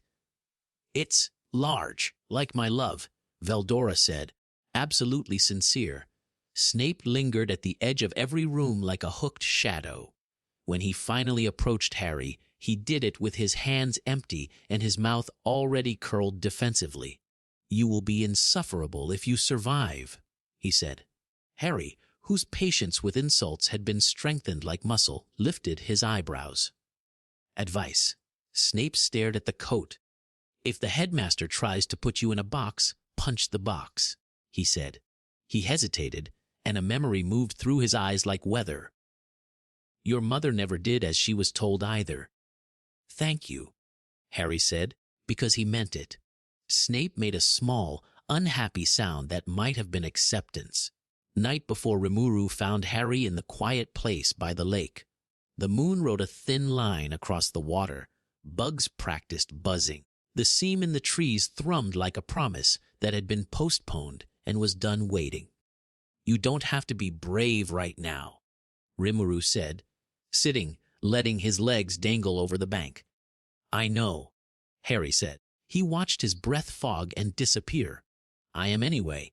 Rimuru clicked his tongue. "Show off." Harry leaned his shoulder against Rimuru's. "If you tell me to stay, I will be angry."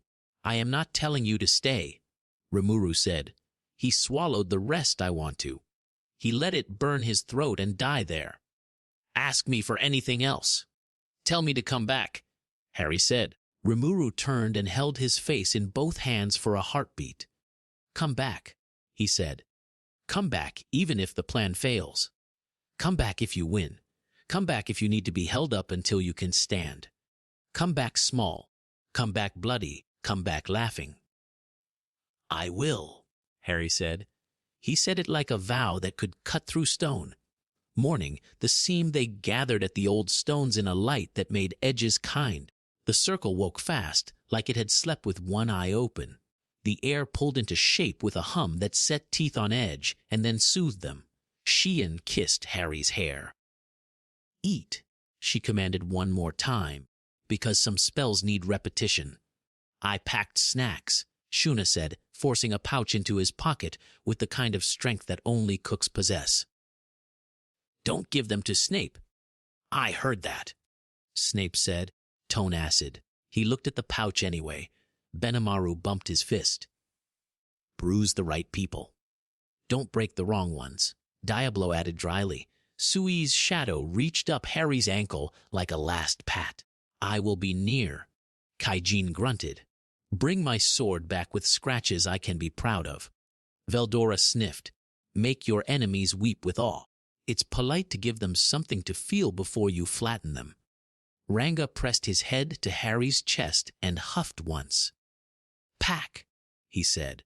Rimuru stepped in front of the seam and looked at it like a man measuring a door he had built himself. Great Sage ticked in the back of his head like a quiet clock. Last chance to be careful in a different way. "I am being careful," Rimuru thought. Define careful. Rimuru smiled without smiling. "I'm going with him." He turned to Harry. The young man stood straight, coat settling, katana resting at his hip like it had always lived there. His eyes were green and fierce and too young and exactly old enough. "Rules," Rimuru said. "A reminder, not a leash. You do not argue with fate. You use doors that aren't on anyone's map. You do not trade your heart for a victory." Harry nodded. "I'll ask the space between things to listen," he said, half a joke that wasn't. Rimuru's mouth curved. "Do that." The seam opened. Cold cellar.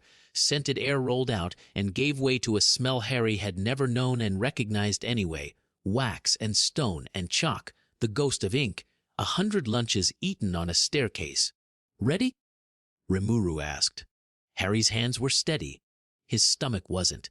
He let both facts sit together and didn't try to make one eat the other. "Yes." They stepped forward together. Rimuru a half stepped to Harry's left, the line they had worn into Tempest streets continuing into the air. The circle accepted them. The clearing fell away. The world stretched and thinned and turned, and the hum became a tone that lived behind the teeth for one long heartbeat. The light on the other side was wrong. It was torch and wand, and a spell someone had thrown in fear. The first things Harry saw were stone and shadow and a line of students pressed to a wall with a woman standing in front of them, wand up, jaw set. The sound was too many spells. Some shouted, some whispered, some spoken by people who had forgotten words and were using anger instead. Rimuru's hand brushed his shoulder. "I'm here." Harry lifted his chin. The new skill settled around his bones like a cloak that had chosen him. The air tasted of dust and danger and possibility. "All right," he said under his breath, and the world did not hear him. He stepped into Hogwarts. The first curse scraped the arch over Hermione's head and tore it into gravel. She ducked, coughed stone dust, and slammed her shoulder against Neville's. Their shared shield buckled, a thin blue skin groaning under heat. Screams carried down from the astronomy tower like torn cloth. On the far side of the courtyard, gargoyles wept sparks. The night smelled of scorched oak and panic. "Left," Neville panted. Hermione swung, wand hand steady despite the shake in her knees. Expulso. The blast caught a masked man mid-step. He spun and crumpled, cloak a black smear against the flagstones. Another curse hammered her shield. She tasted copper. Protego Maxima. She didn't finish. The charm shredded. The next spell punched through. Neville took it. He yelped, dropped, rolled. Blood slicked his sleeve. He grinned anyway, teeth a surprise in a suit, black face. "Still here," he said, breath ragged. A werewolf vaulted the rubble with casual grace. Its eyes knew hunger. Ron barreled out of smoke, wand up, hair wild, swearing like it kept him warm. "Bombarda!" Stone erupted under the creature's front paws. It stumbled. Neville finished it with a concussive blast that rattled windows. "Two more incoming!" Padma shouted from the stair. The twin flashes of green were the only quiet things in the yard. Hermione threw herself sideways with Ron, twisted mid-fall, and sent a lattice of light across the archway. The curses hit it and hissed. Spite turned steam. The Death Eater behind them laughed, high and sharp. "Potter isn't here to save you," he sang. "He never was." "Shut it," Ron snapped, hauling Neville up with a grip that said, "Don't you dare." Hermione's lungs burned. Her thoughts came in knife, quick pieces. Don't argue with him. Don't give him story. She scanned Seamus at the far wall, singed eyebrows and a manic grin while he leaned on a statue with a wand like a fuse. Luna beside him, calm as snowfall, eyes following currents Hermione couldn't see. Younger students hunching behind filtration of furniture that had lost its temper. Professor Sprout conjuring a hedge from the cracks in the stone itself. Vines whipping to catch stray curses with cheerful malice. The sky lit white. A giant's club slammed into the stone steps, cracking them like brittle sugar. The club stuck. The giant tugged, annoyed. McGonagall appeared on the stairs, tiny and unmovable, robes a ruin, hat gone. She slashed her wand in a tight arc. "PR totem." Her voice snapped. A cough caught her. She found it again. Locomotor. Statues freed themselves from their pedestals with offended dignity and set upon the giant's ankles like punitive thoughts. The giant roared. 3 centaurs loosed arrows into the night from the shadow of the arched bridge. The feathers hummed. "Back, back!" Hermione shouted to the cluster of 4th, years behind her. Down the corridor and left. Do not stop. A girl with a plate too tight around her head nodded so hard her bow slipped. Hermione grabbed it and shoved it into the girl's pocket as she went. "Go." The Death Eater who had sung moved closer. Wand drawing lazy circles. "Such bravery," he cooed. "Shall I send your regards to your parents?" Hermione didn't remember moving, only the way hot anger made breath come clear and sharp. Her hex was soft and precise. His jaw locked. He choked on his next word. Ron whooped, then swore as something howled above them, a flock of Dementors pouring over the parapet like night turned liquid. The temperature dropped in a blink. Breath turned to knives in throats. The noise of battle thinned, like the world forgot what sound was. Hermione's fingers went numb. Despair pressed fingers into her shoulders. whispered into her ear that she had always been alone and always would be. Expecto. The word stuck. She clawed for memory and grabbed at anything sunlight on a library table. Her mother's perfume. A boy who had never returned to school. The last hurt. The last lit. Patronum! The otter rushed from her wand like water finding its riverbed, bright and stubborn. It snapped at the nearest Dementor's skeletal hands. Others faltered. Ron's terrier burst out with a bark that sounded like a dare. Luna's hair danced, serene even with death on all sides. "Keep them up," Hermione shouted, voice hoarse. "Don't let them." She didn't finish. The ground bucked. A chunk of wall fell, smashing the corner of the courtyard. A boy screamed. The air stank of damp stone and burnt flesh. "Where are the Aurors?"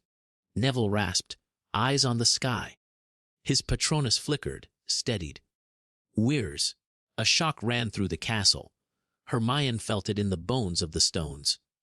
A hum, not the Dementor's hunger, not the particular flavor of Death Eater spells, something else. The hairs on her arms lifted under her torn robes. Luna's head tipped, like a wind touched a bell only she could hear. "What was?" Ron began. The archway to the great hall tore around the edges. Light shoved through, not the sick green of killing curses, not the orange of fires that had forgotten their purpose. Blue, white, threaded with gold, it was the color of pressure made visible. It rolled across the courtyard like a quiet wave. All at once, spells that had been thrown toward children froze in midair, like insects trapped in amber. A killing curse hung there, ugly and bright, caught on nothing Hermione could name. It shuddered like a furious thing pinned by a needle. Silence fell for the space of one heartbeat. Even the giant hesitated. Something stepped out of the light. He wore a coat that fit like a promise, blue along the edges, gray where the world should mind its business. A simple sword rode his hip like it had chosen him. He moved like Hackera's lessons turned into music. The scar on his forehead cut through dust like a forgotten punctuation mark. His aura, she didn't have words. It hummed a note at the back of the teeth, a pressure on the ribs, a warm hand on a shoulder you hadn't realized needed it. It made the air behave. "Harry," Hermione said. It came out as a question and a relief. Beside him, a man with gold eyes and blue hair stepped onto the battered stones like they weren't. Power sat on him the way good cloth sits on a tailor's form, precise, kind, contemptuous of ugliness. For a sliver of time, everything stuttered, like the castle took a breath and held it. The Death Eater with the locked jaw choked. His eyes went round above his mask. He could move again. He chose not to. Potter. Another one shrieked from the far side of the yard. He's supposed to be somewhere else. Harry's voice carried without shouting. "Sorry." The trapped killing curse stopped shuddering. It softened like wax. Harry lifted 2 fingers like testing rain. The green unraveled into harmless sparks, then into the air itself, like it had never been anything but a bad idea. A sound started in the defenders like a fall beginning and becoming flight. Neville swore something wet and joyful. Ron didn't try for clever. "Is that bloody hell? Hermione teach." "Yes," she said, laughing once, a mad little noise, tears cutting clean lines down her filthy face. "Yes." The Dementors surged, outraged at the light. Harry didn't raise his wand. His aura pulsed. The air around the Dementors condensed, not crushing, a refusing. The creatures stalled like birds in a sudden pane of glass. The blue-haired man, Rimuru, flicked a hand. A veil of soft light fell over the nearest huddle of first years.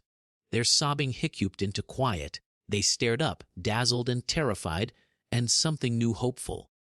"Hang on," Harry said to Hermione, like they'd been in the middle of a conversation a year ago and had decided to pause for a breath. He stepped between her and a curse she hadn't seen. It hit the invisible skin around him and went out with a little sigh.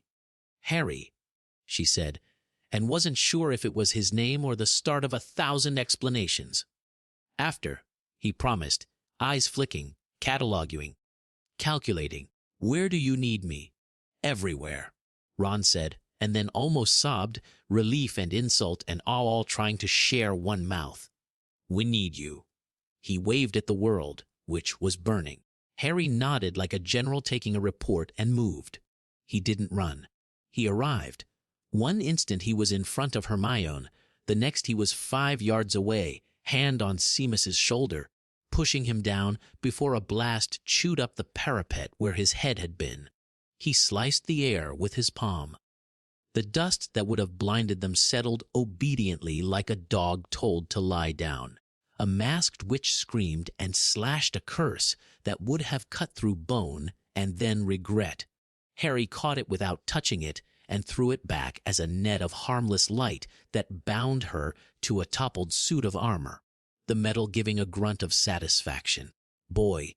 A burly Death Eater roared, swinging his wand toward the newcomers. "You think you?" Rimuru's look was mild. The man's wand hand stopped. He stared at it, betrayed. It lowered itself and put the wand on the ground. He watched, appalled, as his boot kicked it under a broken bench.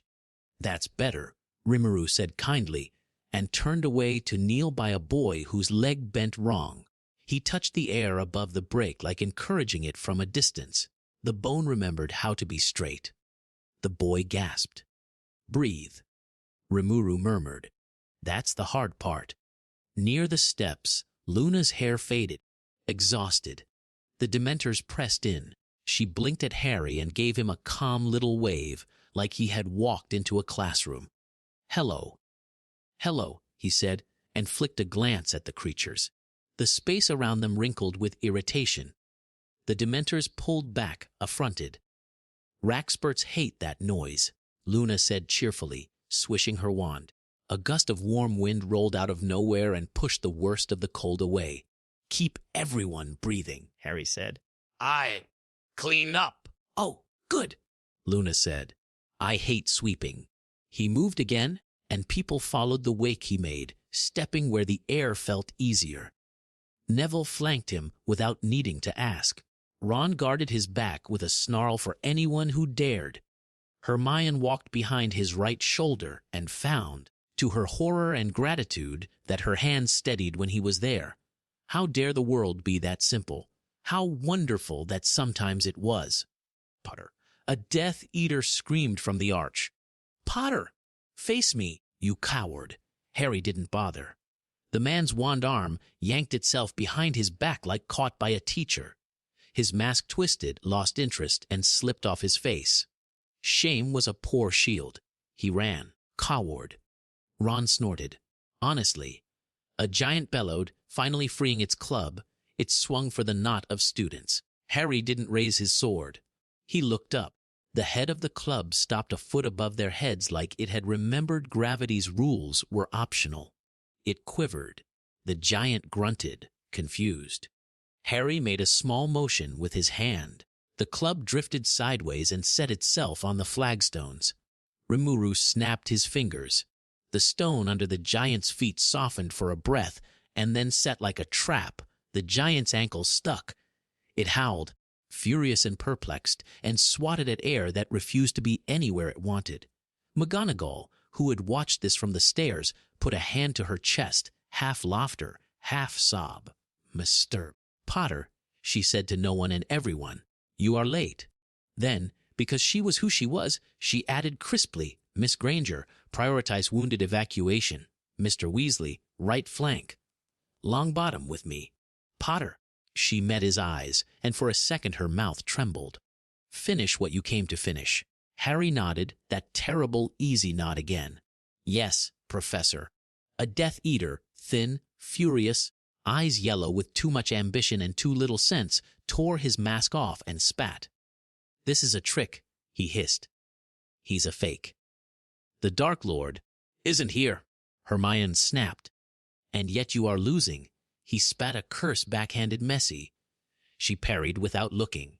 "Ron left," she said. He already was. The atrium beyond the arch erupted into a different war. Spells slammed into marble pillars and chewed them like termites. Fred and George sprinted by in a blur of smoke and glitter, laughing like martyrs and maniacs. "Look who's finally decided to turn up," George hollered. "About time," Fred added, vaulting a toppled bench, shoving a Weasley Wheezes box under another bench and blowing a Death Eater off his feet with a chain of bright, orange bangs that smelled like treacle. "We warmed it up for you, mate." "Keep the doors open," Harry shouted back, and didn't explain. A werewolf took the opportunity to sprint at him. Harry moved aside. The creature hit a wall of air it couldn't see. Its nose crumpled. It yelped, more angry than hurt, and found itself bound by invisible threads to a pillar that did not approve of drool. "Nice," Ron said, eyes huge. "What, how?" "Later," Hermione said, almost giddy with relief and terror. "Shut up and keep him alive." They carved a path through chaos. Students rose where they passed, rallied like someone had poured spine into their backs.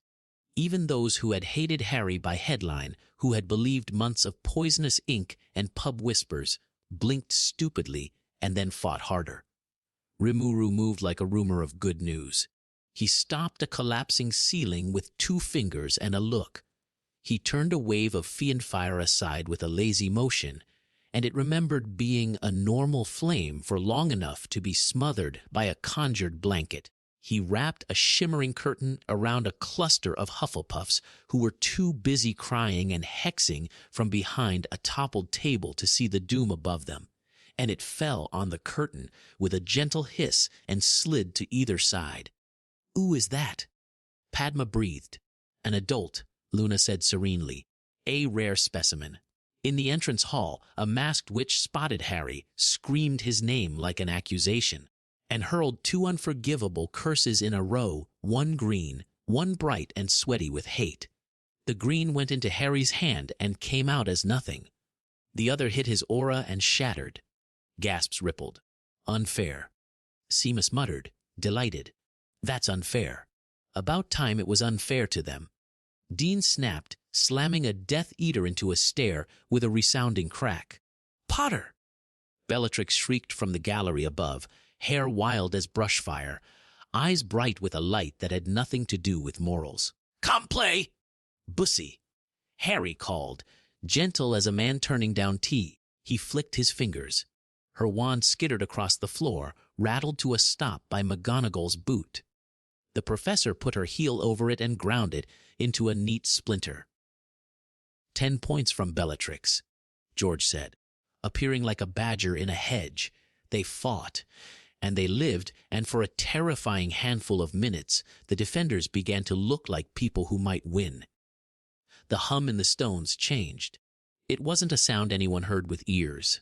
It was a tilt under the skin, a wrongness waking. The temperature slid a step toward winter.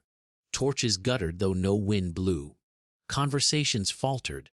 Curses came out of throats unwilling. He arrived without theatrics because he did not believe he needed them. That was the most theatrical thing of all. Voldemort stepped into the courtyard like a knife sliding into a sheath that had been waiting. His robes did not billow. The air did that for him. His face had the pallor of long buried bone. His eyes were pits where light went to be taught its place. He smelled of old snake skin and damp stone. Every noise ducked. Even the giant, still swearing at his ankles, went quiet in the way of hunted things. Students' wands dipped despite themselves. Some heads lowered like dragged by strings.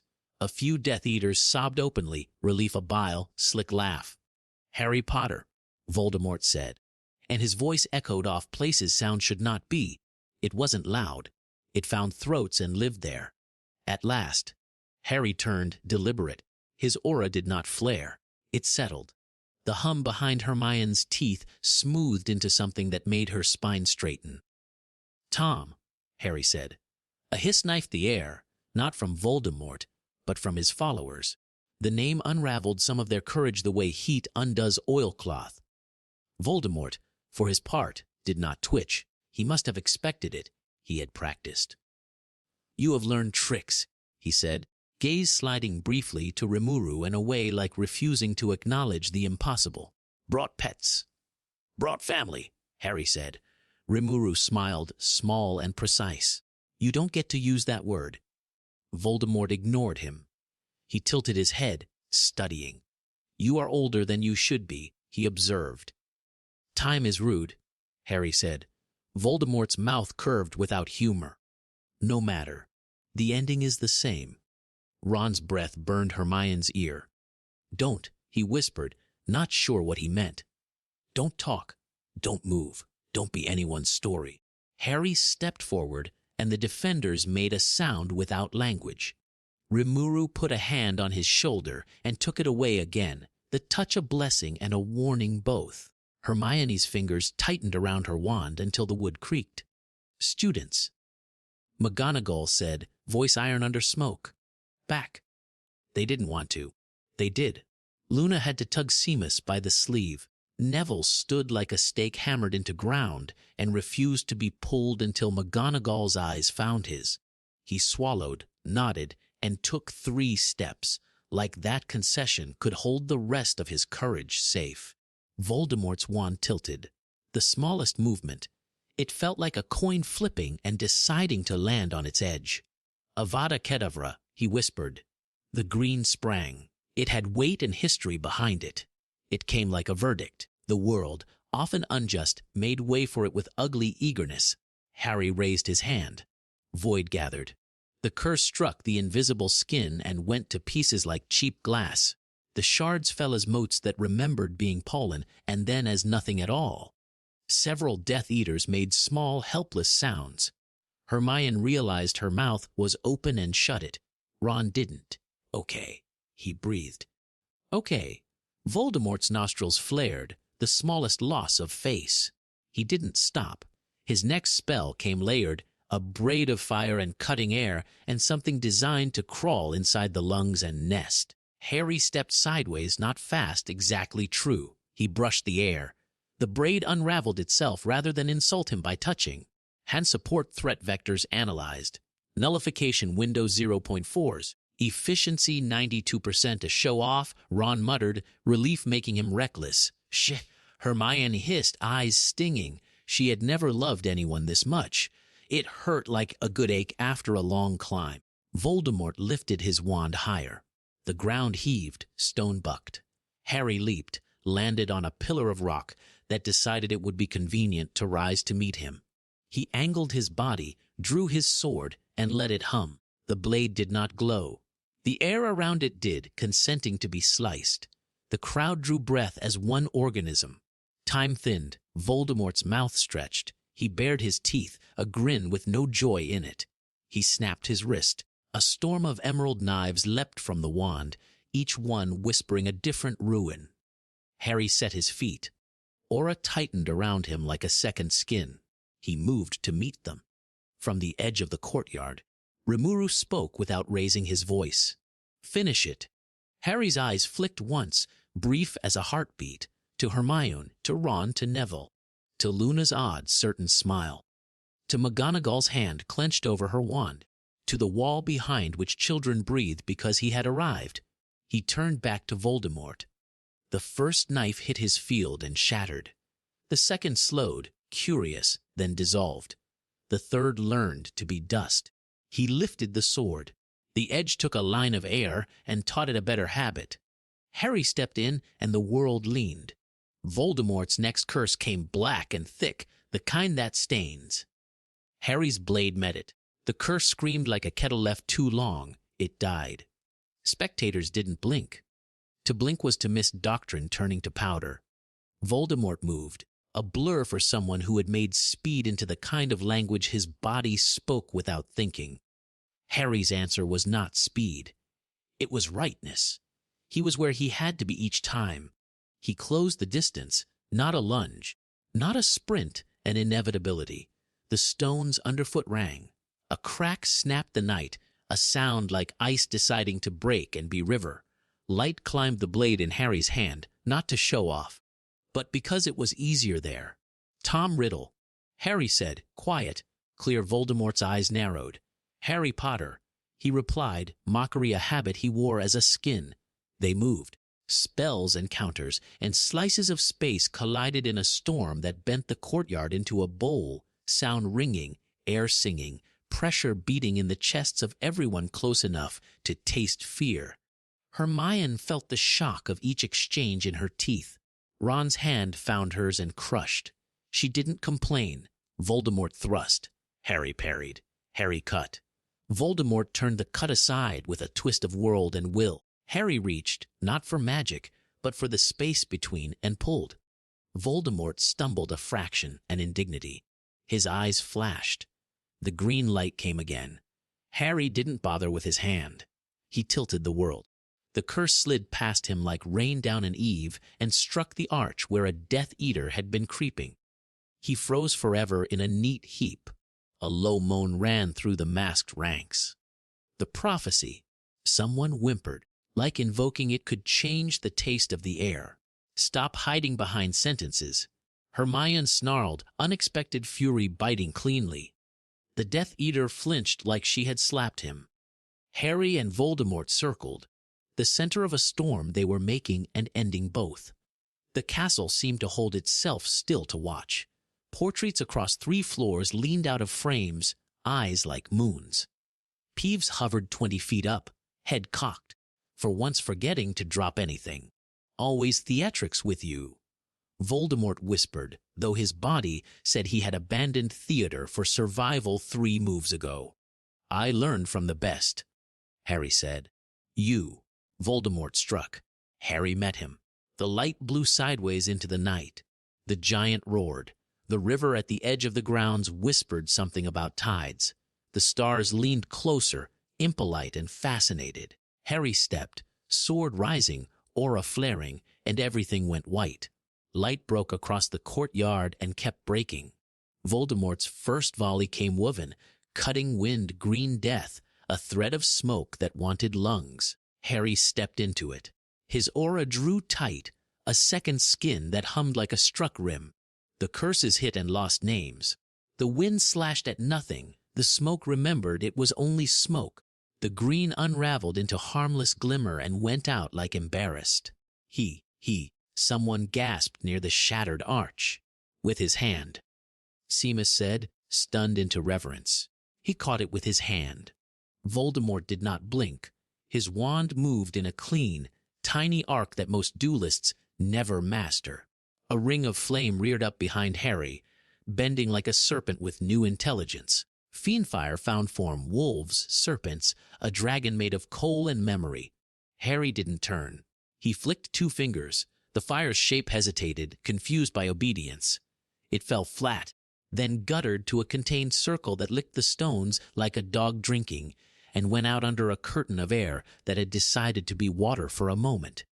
Fiendfire, Padma whispered, shaking. He snuffed. He did, Luna said, serene eyes vast, like it were a candle on a birthday cake.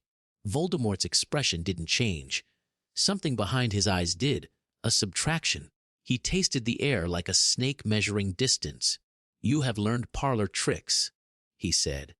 He sent a curse that crawled along the ground like spilled ink, looking for bare skin. Harry lifted his boot and set it down. The curse slid under, found no purchase, and dissolved into the cracks with a small sigh. Parlor tricks save lives if you know where to put the furniture, he said. Rimuru, 5 paces back, folded his arms and watched. A Dementor slithered too close. He twitched a hand. The creature crackled with clean light and fled scandalized. Voldemort cut the air with his wand. Sound thinned. Pressure spiked. The ground under Harry turned to shifting slate. He was there one breath and elsewhere the next, not vanishing, arriving. His sword cleared its sheath without drama. The blade did not glow. The world around it did, consenting to be cut. Voldemort answered with speed. He moved the way a knife thinks.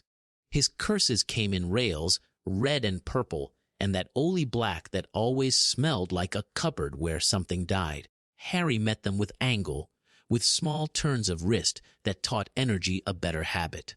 Reducto, a bolt the color of rust and ruin screamed for Harry's chest. He caught it on the flat of his blade. It split into sparks that forgot why they were angry. Imperio, Voldemort hissed, almost lazy. The command slid toward Harry like a silk ribbon with a hook in it. Harry's aura hardened, mirror smooth. The ribbon saw itself, found itself ridiculous, and frayed. "You are too late for that," Harry said. "Not unkind. Then die," Voldemort said, bored now, and tore the air with a killing curse that carried all the practiced contempt of a man who had used it as guiltless punctuation for half a lifetime. Harry's palm came up, not to catch, but to suggest. Space bent. The curse curved away, confused by gravity's new idea, and smashed harmlessly into the lintel above a cowering Death Eater. He folded without grace. A low cheer shook the defenders like a tremor through grass. "Break him, Harry," George yelled, voice hoarse. Fred whooped and threw fireworks from nowhere. They arced overhead and burst into a dragon made of stars that laughed and ate a skull. "Potter," Voldemort said, and the name rolled like a stone in a throat. He flicked his wand again. The courtyard screamed. Stone tore free, pillars ripped from their long patience. They hurtled. Harry didn't stop them. He chose. A half turn. A finger lifted. One pillar drifted aside with the reluctant astonishment of a bull led by a child. A slab halted and sat down, offended.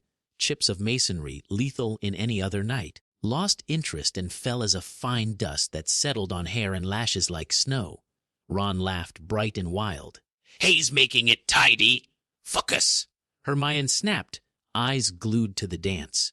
"He needs us steady." Voldemort's face had not truly moved, but his shoulders had, a fraction tighter. His casting grew less elegant, the lines of his spells thickened with force. Rage pulls sloppy thread. "Tom," Harry said, voice even. "Stop begging," Voldemort asked mildly. "Offering," Harry said. "You surrender, everyone goes home.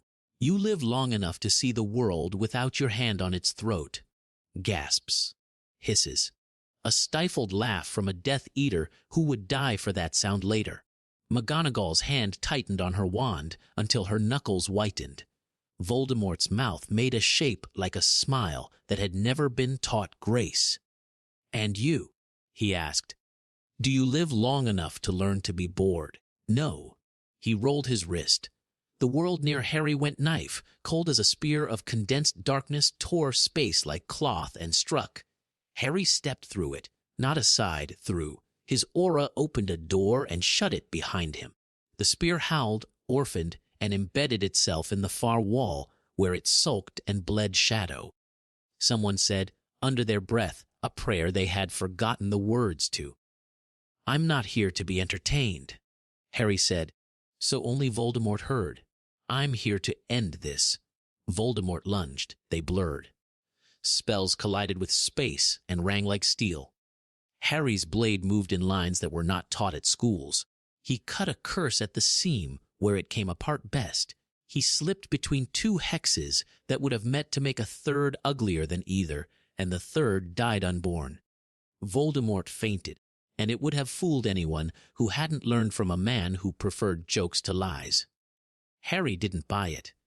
He stepped into the true attack and let his field chew it down to stray light.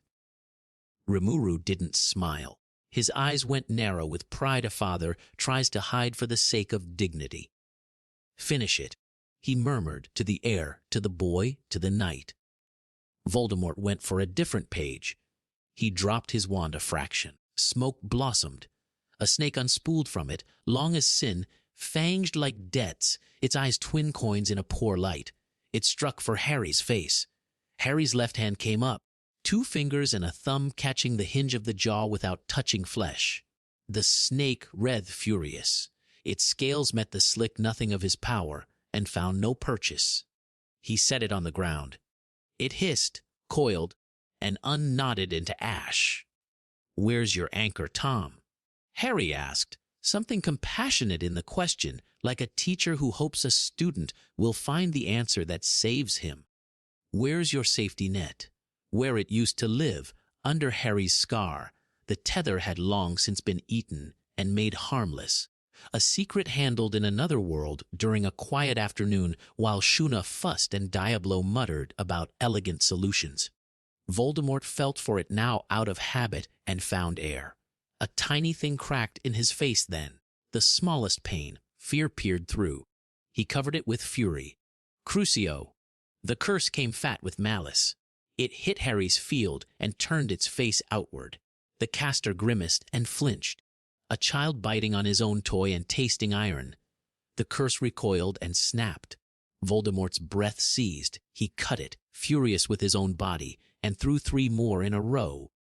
They broke on the same smooth skin. Enough, Harry said. He lifted his sword. The blade drank light and gave the world back its shape around the cut. He took a single step. It was not big. It moved the fight.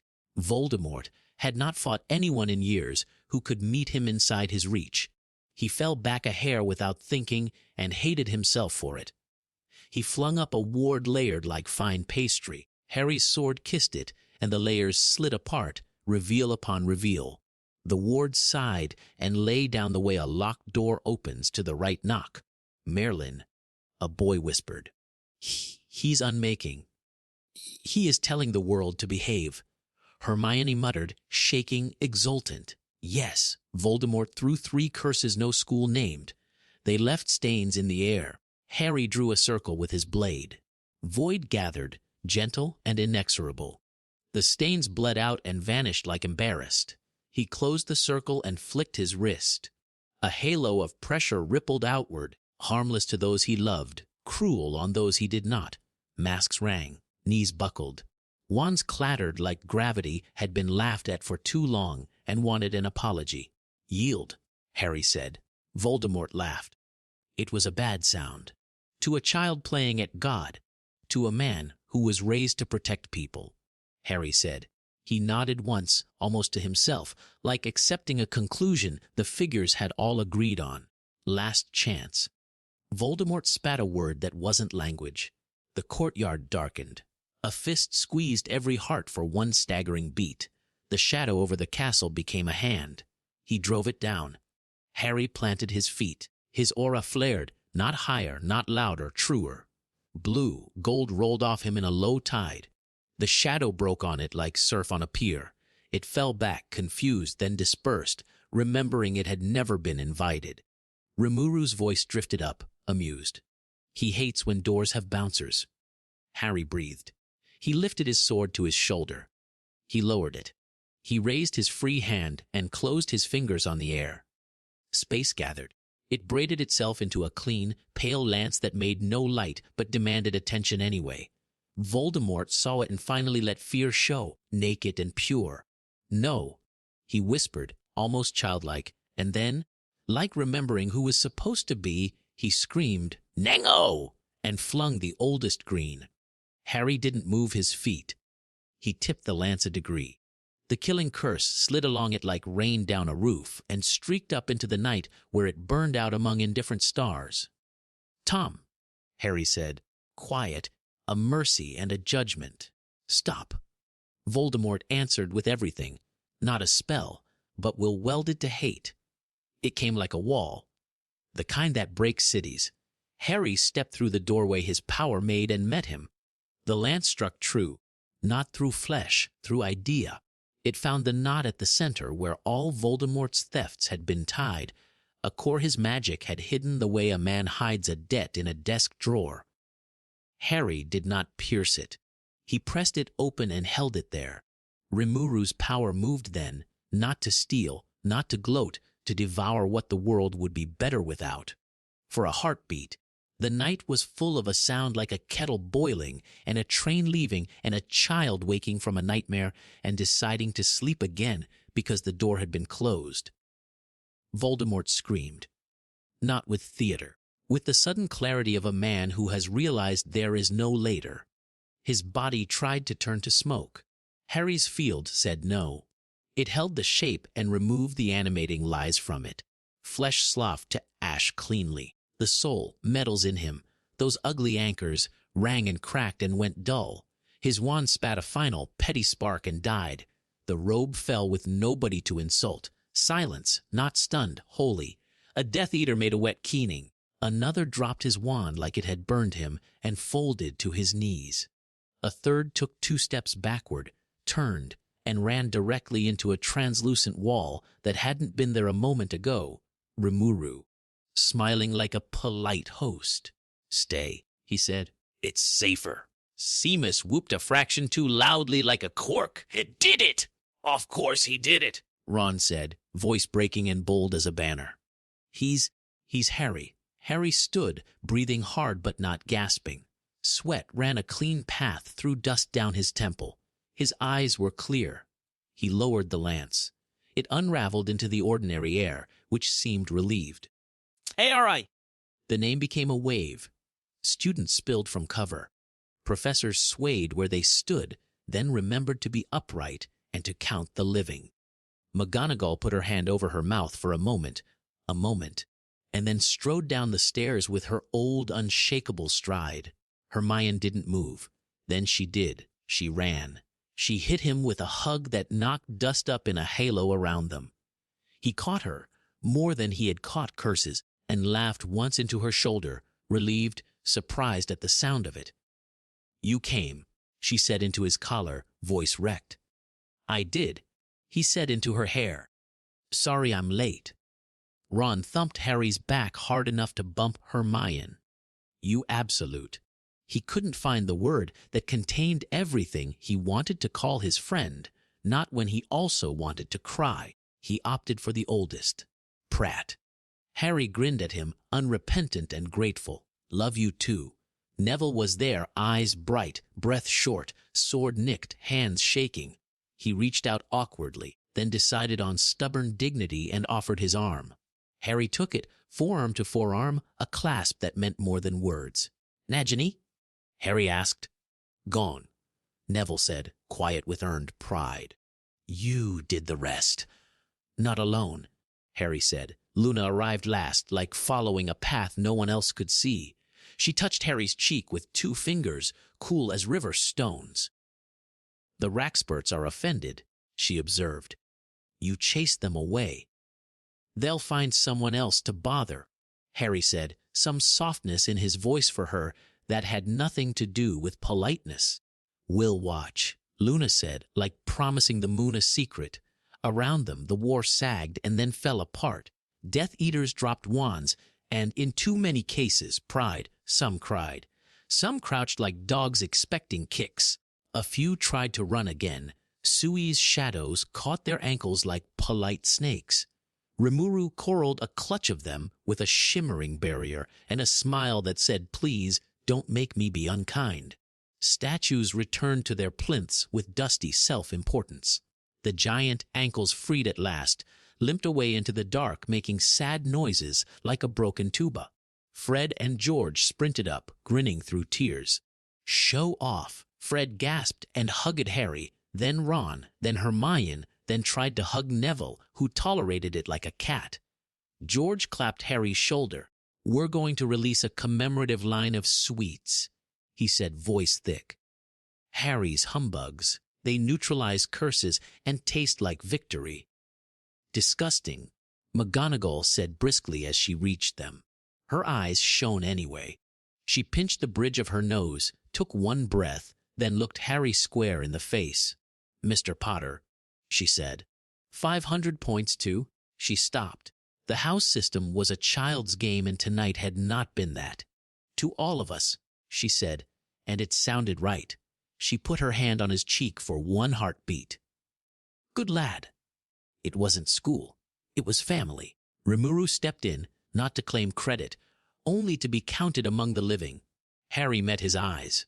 Something passed between them like a tide. Rimuru's mouth quirked. "You did what you came to do." "I did," Harry said. "Thanks for the door." "Thanks for walking through," Rimuru said.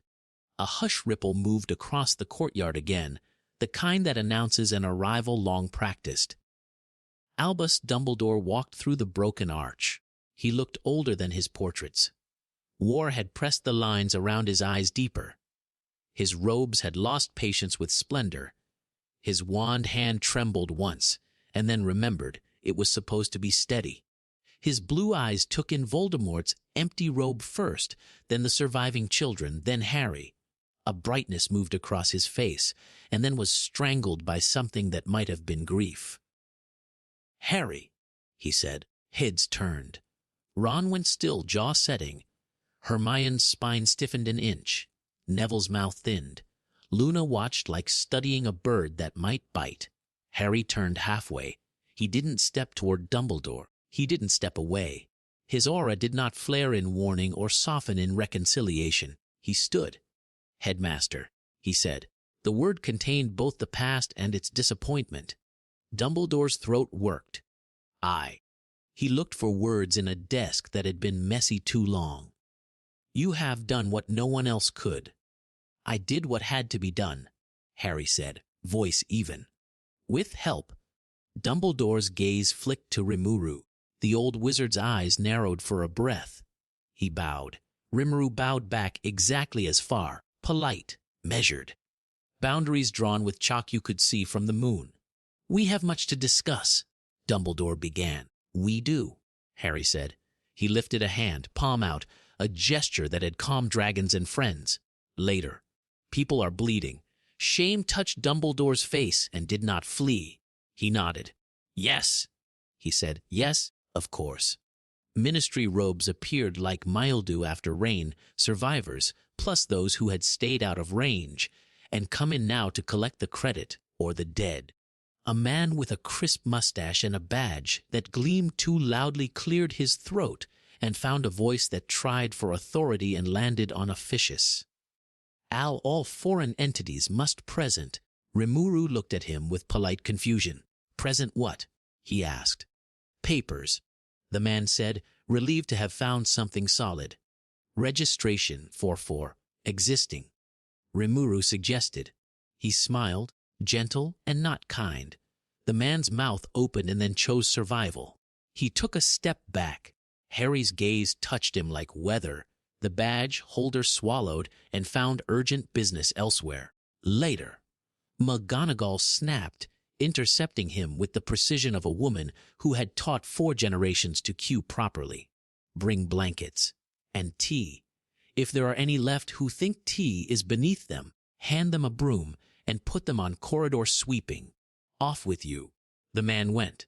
Quickly, Hermione pressed her forehead briefly to Harry's temple, then tore herself away to triage with Madame Pomfrey. Ron jogged toward the shattered stair where a cluster of third years stared in shock at their hands like they had never seen them before. Neville leaned on his sword, shaky, and turned to find those who had fallen where they stood and lay them straight. Luna stayed. "You're shaking," she observed. Harry looked at his hand. It trembled like a leaf in a wind that had finally found somewhere to go. "I'll stop," he said. "You don't have to," she said and took the hand. It stilled. Chu approached slowly, eyes shining, cheeks streaked. The bow in her hair had come loose. She hesitated at the edge of their circle, then stepped in when Hermione looked up and smiled at her, quick and kind. "That was," Cho began, and laughed once, incredulous. "I don't have the words." "Not now," Harry said, relief and apology threading his voice. "Later." "Later," she agreed at once, and squeezed his arm like a promise. Rimuru moved among the wounded with the unshowy efficiency of a man who had decided long ago that saving lives was more interesting than being admired. He straightened a bone here, cooled a burn there, whispered to a boy who wouldn't stop crying until the boy remembered his own name. He caught Harry's eye once across the rubble and tipped his chin toward the sky. Harry looked up. The night was coming apart into early morning at the horizon. The clouds had the color bruises get when they forgive. Smoke climbed. Stars blinked like surprised eyes. For a breath, under the smell of ash and potion and sweat, Harry felt it a prickle along the scar that had no Horcrux in it anymore. A thread through the air, not malignant, all aware, like something far away had turned its head. Not now, he thought. Please. It went. He exhaled. We'll have more to do, he said. We always will, Rimuru said. appearing at his shoulder the way he did. "We'll do it." Harry nodded. He looked around at the breathing, the bandages, the ruin that would be mended, the robes that would never be worn again. He tucked his sword home. The motion was clean. "All right," he said to the knight, to the castle, to the people who would shape both. "Let's fix things." They did not cheer, not loudly. The sound that rose was smaller, better, relief, laughter that hurt less, someone hiccuping and then apologizing for it and being told not to be ridiculous. McGonagall organized tea. The portraits wept and argued about new paintings. Peeves set his hat at a brave angle and promised, for at least an hour, to be helpful. The centaurs moved like constellations going home. Dumbledore watched Harry as he helped a boy tie a bandage with hands that had undone a tyrant.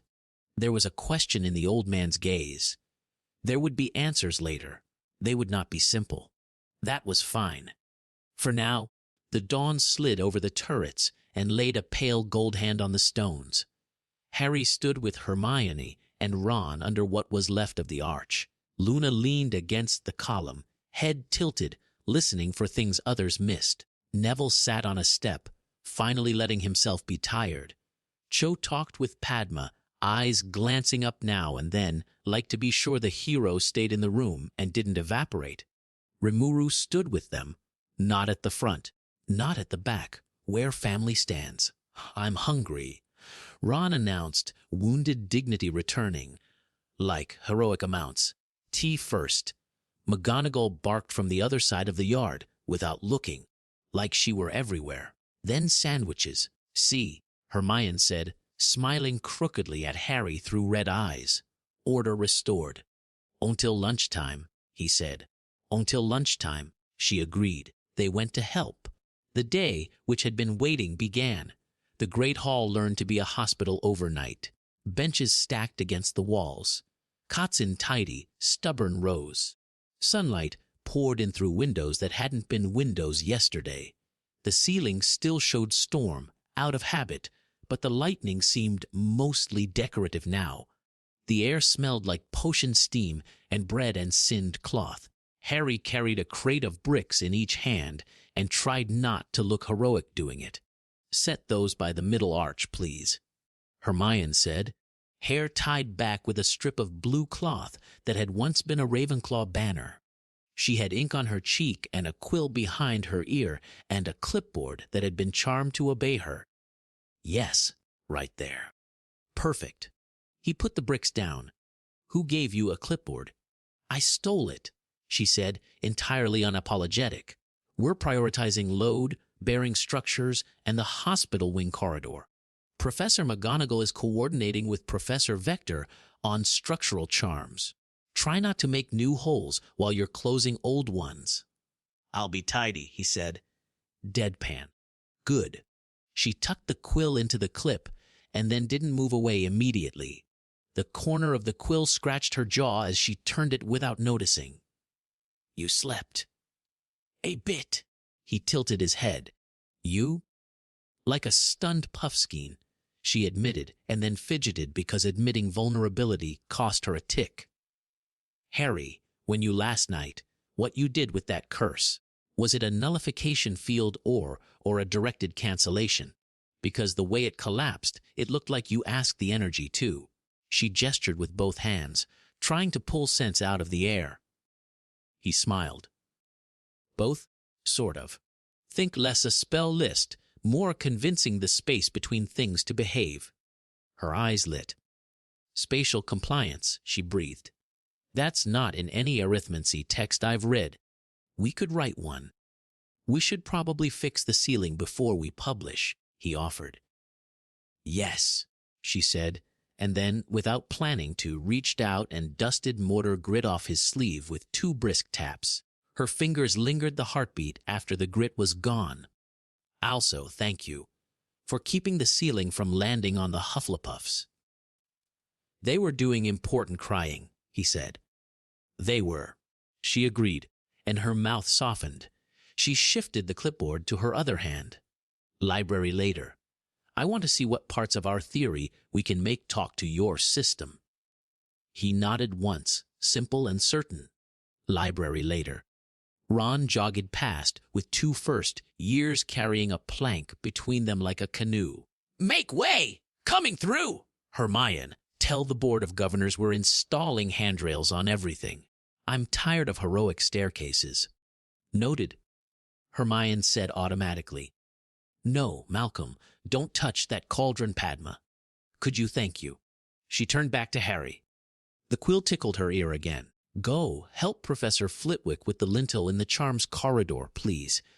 And then library. Roger, he said. She rolled her eyes. Don't pick up weird slang and then use it wrong. I'll try, he said, and went. Hogwarts worked. Professor Flitwick stood on a chair and waved his wand with cut glass patience. All together now, Mr. Potter. 3-2 lift.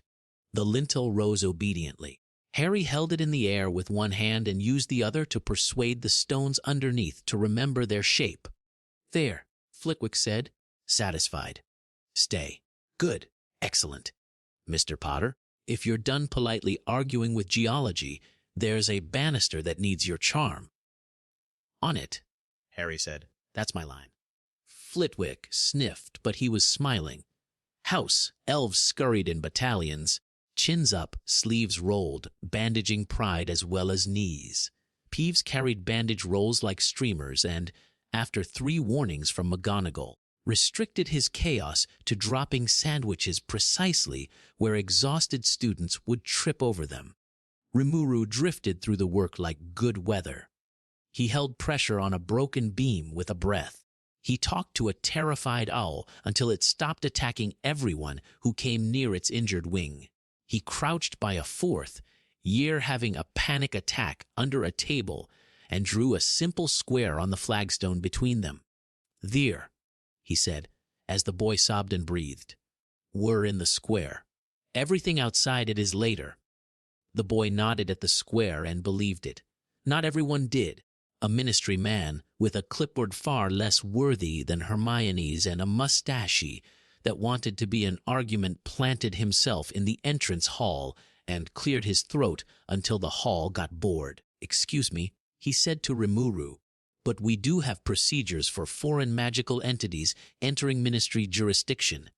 I'm making plaster behave, Rimuru said, smiling exactly enough. Do your procedures have tea in them? This is a serious matter, the man said, coloring. Registration, oversight. Harry appeared at Rimuru's shoulder like a weather change. He didn't flare his aura. He didn't have to. He saved children last night, he said level.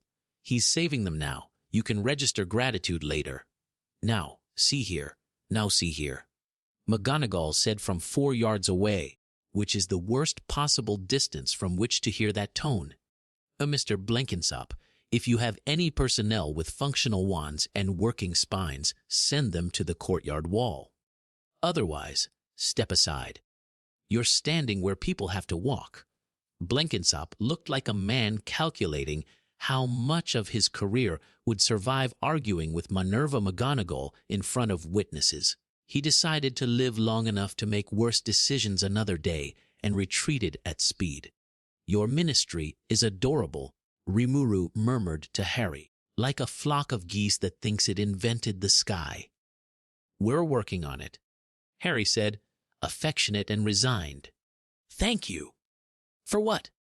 For not making him cry, Harry said. I'm saving that for later, Rimuru replied. The memorial came 2 nights later, when the castle had stopped bleeding and started bruising. They gathered on the lawn. Torches lined the path like punctuation marks. Names rolled out of Professor McGonagall like a litany, steady, clear. Some made people gasp. Some made them fold. Some made them straighten, because grief and pride got woven tight sometimes and couldn't be separated. Luna stood beside Harry, her hand cool in his. Hermione on his other side, shoulder pressed against his arm, steadying herself and him. Ron in front, chin up, jaw tight. Rimuru stood back far enough to see all of them at once. He had the look he got when he listened to 100 heartbeats and counted each one sacred. when the candles were laid on the lake and the water carried the light away like a careful messenger. Harry stepped forward without planning to speak and found that he had. "I didn't know all of you," he said, voice carrying anyway. "I wish I had. I wish I had been here sooner. I can't change that. I can promise to carry the world you died for the way it deserves to be carried, with both hands." No one cheered. They didn't need to. The river of candles moved away into the dark, stubborn and bright. After, Dumbledore found him at the edge of the lake. "You spoke well," he said. Harry looked at the water. "Words are cheaper than lives." "Yes," Dumbledore said, "and yet they are what we have now." He hesitated. About what I, letter," Harry said. He did not say it cruelly. He didn't have to. When everyone else is not bleeding. Dumbledore inclined his head, chastened. "Of course." Rimuru drifted up, hands in pockets, gaze on the candles. "We do this at home," he said. "Different river, same light."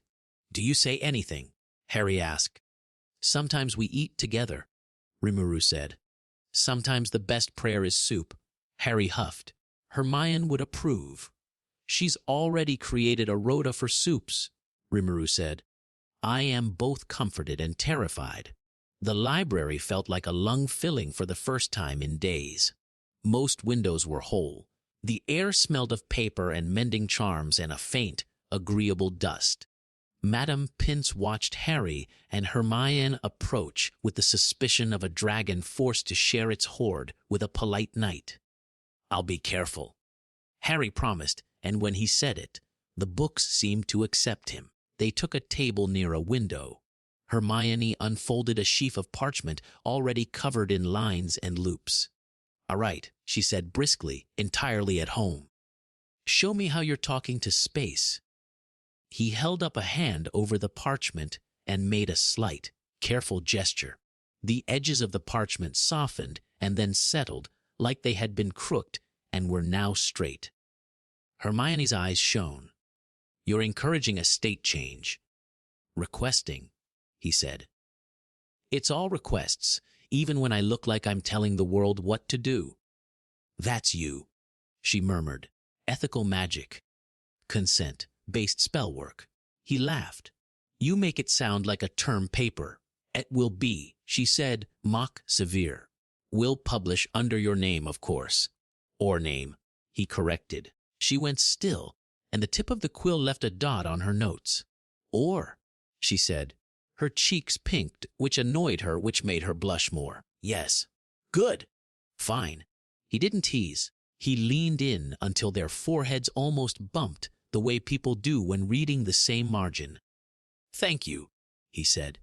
"For what?" "For being you," he said. Her breath hitched.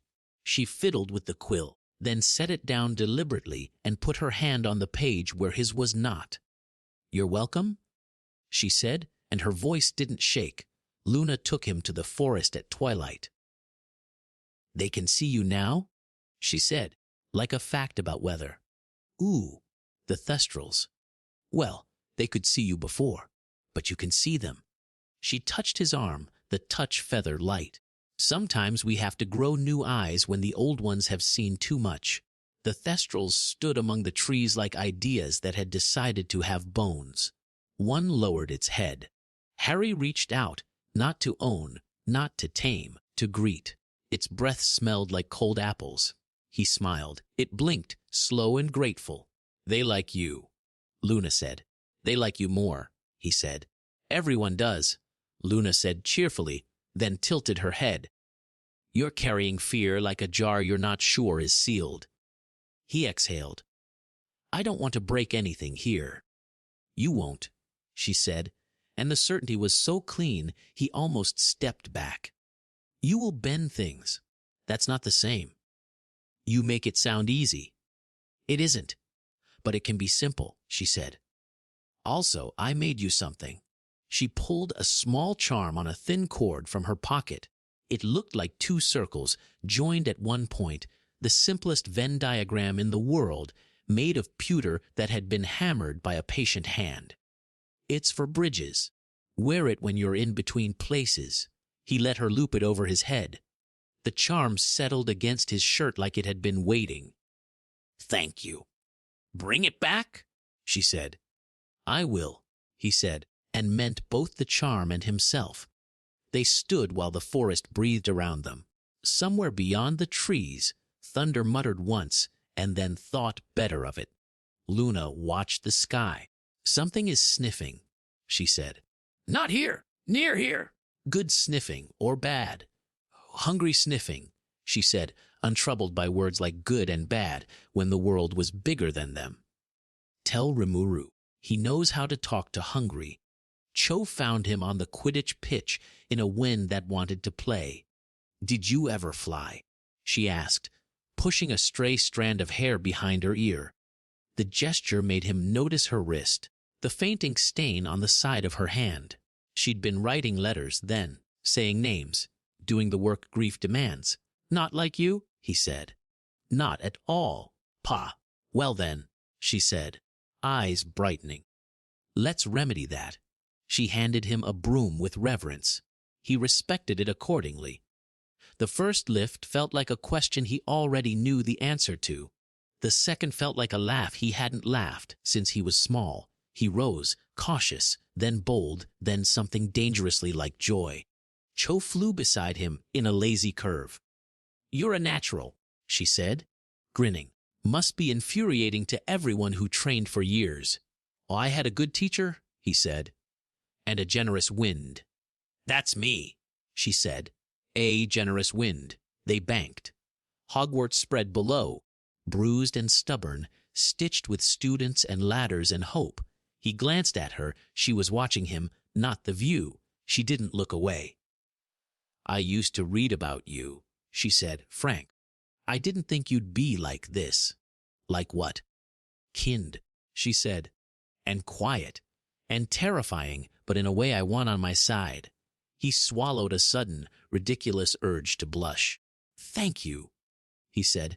She pulled her broom closer until their knees almost touched. I owe you a butterbeer, she said. And a secret. She hesitated, then laughed at herself. All right, not a secret yet. But she leaned in and kissed his cheek, light, right at the edge of where his smile started. And I owe you.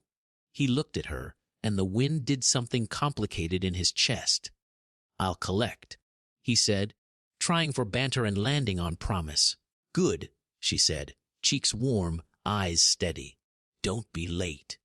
They spiraled down laughing because it was allowed. Introductions multiplied like rabbits. Rimuru met Kingsley Shacklebolt, who looked him up and down in one precise, pleased sweep and offered his hand like a treaty. You helped save my people last night, Kingsley said. We will be grateful properly when we have cups and chairs. I like cups, Rimuru said, and chairs, and not being arrested by men with mustaches. Kingsley's mouth twitched. We will work on that. A witch from magical creatures eyed Rimuru like he might require 6 forms and a blood sample. You are a demon lord, she asked, pen hovering. On weekdays, Rimuru said. On weekends I garden. Harry pinched the bridge of his nose, smiling. He's joking. Not about the garden, Rimuru said. The pumpkins are aggressive. Word spread the way words always do. Some people bowed. Some crossed themselves. Some offered biscuits because they didn't know what else to do, and biscuits usually helped. Peeves followed Rimuru for an hour making trumpet noises, and then, a little odd, stopped. You're a good sort, blue boy, he said, floating upside down. Don't let the bad hats eat you. I won't, Rimuru said gravely. Late one afternoon, a group of older wizards with expressions like misfiled parchment cornered Harry near the trophy room. Mr. Potter, one began, in a tone that meant we've decided who you are and need you to agree. About your guardian. We must consider the implications of extra-dimensional beings with unregulated power. I am considering them, Harry said mildly. Would you like the list? The wizard blinked. Wrong-footed. Well also must ensure he does not unduly influence our youth. Harry's smile did not show his teeth. You mean teaching them to treat goblins in house, elves like people, or not to die for old slogans. I'll risk it. Or Mr. Potter. Seer, Harry said, and for a breath his aura showed in the air like heat above a road. He is my family. He is under my protection. You're under my protection too, if you behave. Choose which sentence you want to write into the history books. The wizard swallowed. Of course, he said faintly, and found somewhere else to be. Hermione appeared from nowhere, eyes glittering. She looked like she wanted to clap and lecture him simultaneously. Good, a bit terrifying, but good. I'm learning from the best, he said. She sniffed. Evenings turned to small celebrations because the living had to practice. The great hall, patched but not proud yet, hosted a feast designed for mending soups and stews and breads that forgave clumsy hands. Fred and George hung a banner that read W.E. or not D.A.D. T.H.K.S., which McGonagall removed with a look and then, 10 minutes later, put back up in the corridor outside the great hall with a smaller sign underneath. Yes, all of you. Now eat. Harry found himself at a long table with Rimuru on one side and, by informal conspiracy, Hermione on his other. Cho slid in across from him with a grin and 2 butterbeers she had smuggled from somewhere. Luna drifted to his other side after a minute, balancing a slice of treacle tart on the broad crown of a patient ghost. We have to teach you wizard chess, Ron announced between mouthfuls. We don't, Hermione said. We have to teach him not to let you teach him wizard chess. It's a noble art, Ron protested. Strategy! Sacrifice! Broken rooks and sulking bishops, Hermione retorted. Bishops don't sulk, Ron said. They brood. Mine sulk, Luna said. They're dramatic when they lose their heads. They lose their heads, Cho asked, alarmed. Luna patted her hand. Only metaphorically. Mostly. Rimuru leaned toward Harry. As the game's supposed to shout at you. Yes, Harry said. But it's mostly insults. Good, Rimuru said. I speak fluent insult. Benimaru would have laughed here. Sheehan would have insisted on arm wrestling Ron. Diablo would have critiqued the wine and then drunk it anyway because he loved the theater of disliking things. Harry felt a small tug under his ribs that wasn't sadness exactly. It was home checking in. Rimuru's shoulder brushed his. They'd hate your benches, he murmured. Too hard. Too straight, Rimuru said. We like couches. Harry smiled into his stew. Not everything was gentle. On the 3rd day, an owl flew into the hall during lunch and crashed into a chandelier like the roof had moved while it wasn't looking. It careened, recovered, circled, and landed not on the staff table or the nearest plate of sausages but on Rimuru's head. Rimuru blinked up at a beak. The owl hooted, ruffled, and then went limp, like it had run out of choices. Harry reached up and eased the bird onto his arm. Its heart banged wild under its feathers. Easy, he murmured. Easy. Hermione's gaze flicked past the windows. There's a pressure front, she said, frowning. Wind from the north, but the clouds are moving east. That's wrong, Ron said, who knew weather only as the thing that happened near Quidditch. Right? It's odd, Hermione corrected. Odd isn't wrong, it's odd. The lake developed small, disobedient spirals that afternoon and then forgot about them. The barometer in the astronomy tower stuck its needle and ticked in disagreement with itself until Professor Sinistra tapped it twice and said, Don't be silly. In the greenhouses, Professor Sprout found 3 puffapods blooming out of season and told them not to get ideas. Luna stood in a corridor and watched dust motes in a shaft of light. Someone is humming, she told Harry when he found her there. I can't hear it, he said. It's not for ears, she said. It's for stones. Rimuru, he said into the air. Rimuru was there by the 3rd syllable, like the castle had rearranged corridors to be helpful. He stilled, eyes half-lidded, listening behind listening. Something's rubbing, Rimuru said after a moment. Like fabric snagging on a nail. He glanced at Harry. We should keep our boots on. Always, Harry said. He closed his eyes for a breath. His scar didn't hurt. It never would in that way again. But a chill walked 2 fingers down his neck, light as a warning. Hungry sniffing, Luna said, and smiled at nothing in particular. The day that the ministry held a modest ceremony, see their words, to thank those who had bled for them, see Harry's silent edition. The sky decided to try all the weathers at once.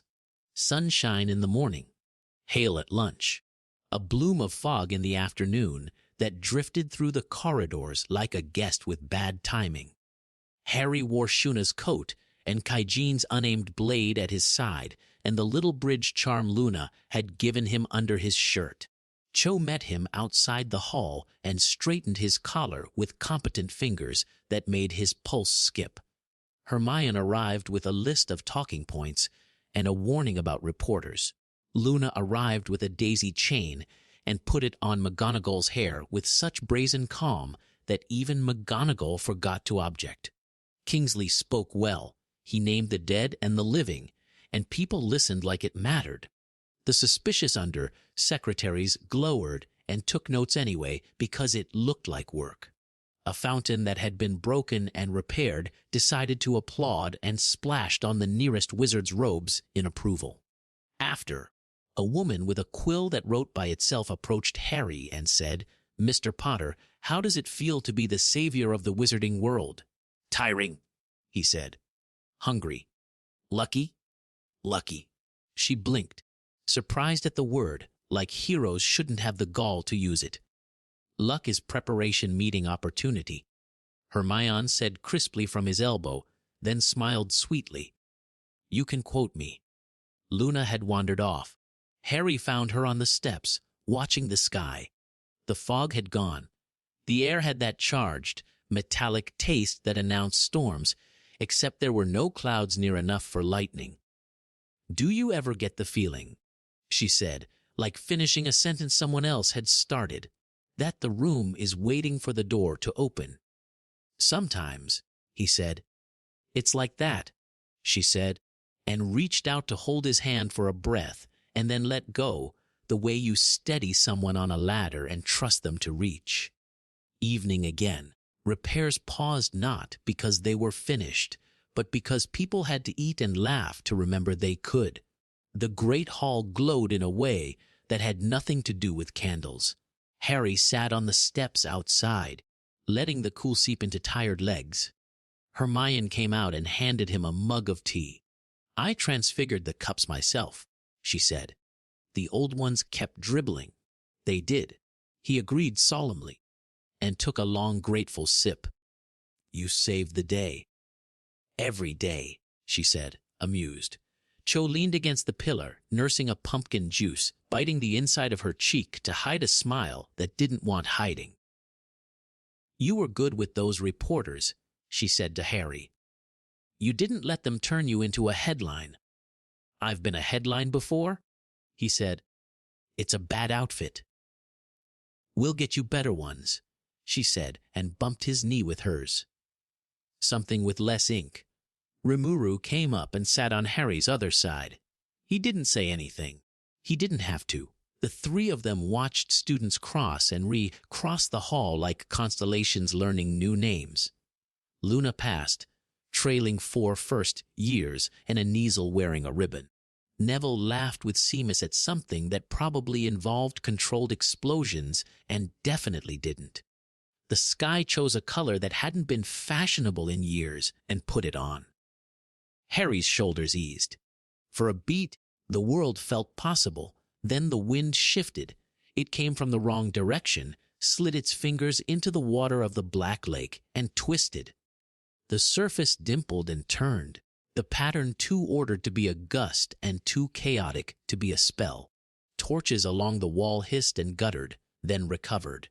Somewhere in the forest, a line of birds took off in a panic and then settled on a branch they'd used 1,000 times like nothing had happened. Hermione had her wand in her hand before she knew she had moved. Chu straightened. Rimuru's smile dimmed to thought. Harry's scar didn't hurt. It sang like something far away had said his name by accident.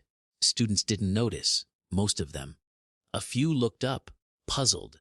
The way people do when a room gets colder because a cloud ate the sun. Peeves froze for the length of a blink, then did a somersault to hide his flinch. Luna walked back into the hall with a handful of feathers and a look of polite interest.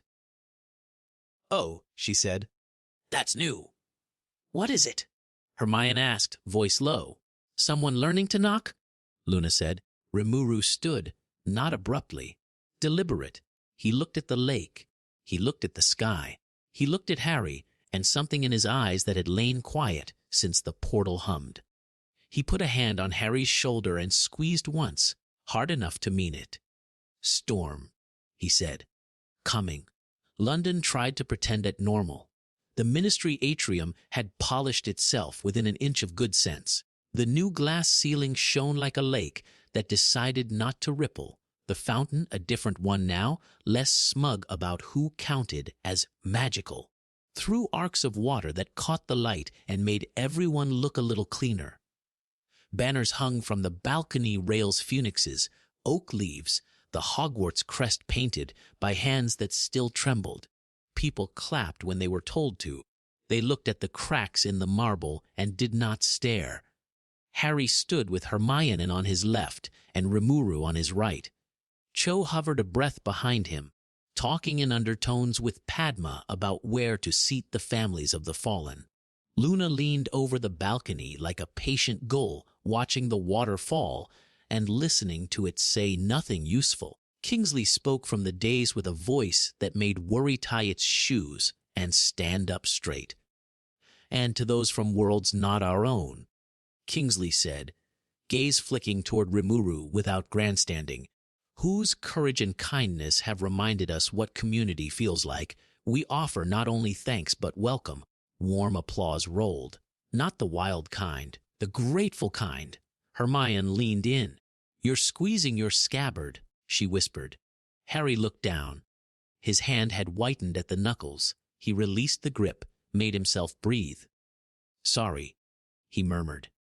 "Don't be," she said, straightening her parchment, pretending not to notice her own shake. "You're not the only one waiting for the other shoe." "Which shoe?" Ron muttered from Harry's other side. "Feels like a centaur's hoof." "Ron." Hermione hissed, but she smiled. A little. Rimuru's eyes had gone unfocused in the way they sometimes did when the air had decided to tell him something. He tilted his head. "Hear that? Rain in the forecast," Harry said. Except there wasn't rain in the forecast. The enchanted barometers around the hall, newly reinstalled, ticked in small disagreements like they had joined a polite argument and could not remember their point. Kingsley raised a hand. "We have asked much from you," he said. "We will ask no more today. Eat with us. Laugh. Remember." The crowd exhaled a tired human sound. A witch straightened a child's collar. An Auror tucked a borrowed quill behind his ear like it might make him lighter. A goblin and a centaur pretended they hadn't both reached for the same plate of scones and then let their hands rest there together half a beat longer than manners required. A draught touched Harry's neck. Not cold, not warm, wrong. He looked up. The new glass ceiling trembled, not from wind, from pressure, like a giant palm pressed down to see if the room would squeak. The fountain's arc, every stream at once, faltered, then surged like it had remembered being a river and wanted to show off. Luna, still at the balcony, tilted her head. "Humming," she said to no one in particular. "Stone, humming." Hermione's hand found Harry's sleeve and stayed there because letting go felt like a statement and she wasn't ready to make it. "Do you?" "Yeah," Harry said, not taking his eyes off the ceiling. The light changed. It didn't dim or brighten. It fractured, like someone had cut daylight into panes and decided to shuffle them. The ceiling showed a sky that wasn't London's. Clouds piled on themselves in colors that didn't belong to any sunset, rotating in patient, Terrible geometry. Conversation thinned. A man laughed because his body didn't know what else to do, and the laugh died mid-flight. Rimuru's smile turned off like a lamp. Harry! "I know," Harry said. The glass bowed. There are sounds the world makes when something new enters it. This one started too low to hear and ended too high to bear. The ceiling didn't shatter. It opened, politely, like a mouth letting a jaw crack after a long speech. Wind dropped through the hole without thinking of doors. It carried grit that wasn't dust and wet that wasn't rain. The fountain went feral, water rose sideways and hung in sheets, caught on invisible hooks. The banners on the rail snapped like frightened flags. Wands leaped into hands like they were tired of pockets. Something descended. Not a man, not a dragon, not a storm, all of them at once and none. If that shape obeyed, he was tall in the way mountains are tall when you're too close. His edges wouldn't keep still. Stone sloughed to water, water breathed fire, fire turned to light, and back before the eye could name it. Where he stepped, the marble tried to be sand, and then remembered duty and froze. The sound of him arrived like the inside of a bell. Listen. The word wasn't a word. It was a thought pressed into throat and bone. People flinched, hands going to ears that wouldn't help. Kingsley raised his wand, composed even now. "Identify yourself." The thing looked down at him, head tilting with thoughtful disdain, like a scholar examining a young, hopeful essay. IMMBELORDO. The name crawled along the walls and sat in the corners grinning. THEFIFTHANDTHATMOVESTCHFOUR. Wind nudged everyone 2 inches right, then 2 inches left. Pleased to be included. THOIRELOMNCHSFORGOTTE. NITSPOICE. Not here, Rimuru said under his breath. Not in a room full of kids. Belordo's gaze found Harry like it had known where he was all along and had been pretending not to. That gaze felt like standing too near a sea cliff in a storm while someone said your name from under the water. CAILDOFACCIDENTS. The voice purred and the fountain boiled. AVNDOFDESTINY. Rimuru stepped forward. "He's a child of me," he said. Conversational. "If you've got business, file it with the parent." Belordo's head turned. His face assembled an expression like curiosity out of wind and ash, and a cruel memory of sunlight on snow. SLOIME, the word was amusement and insult, and strangest of all, a thought that would have been affection if it belonged to something that believed in such things. INTERESTING.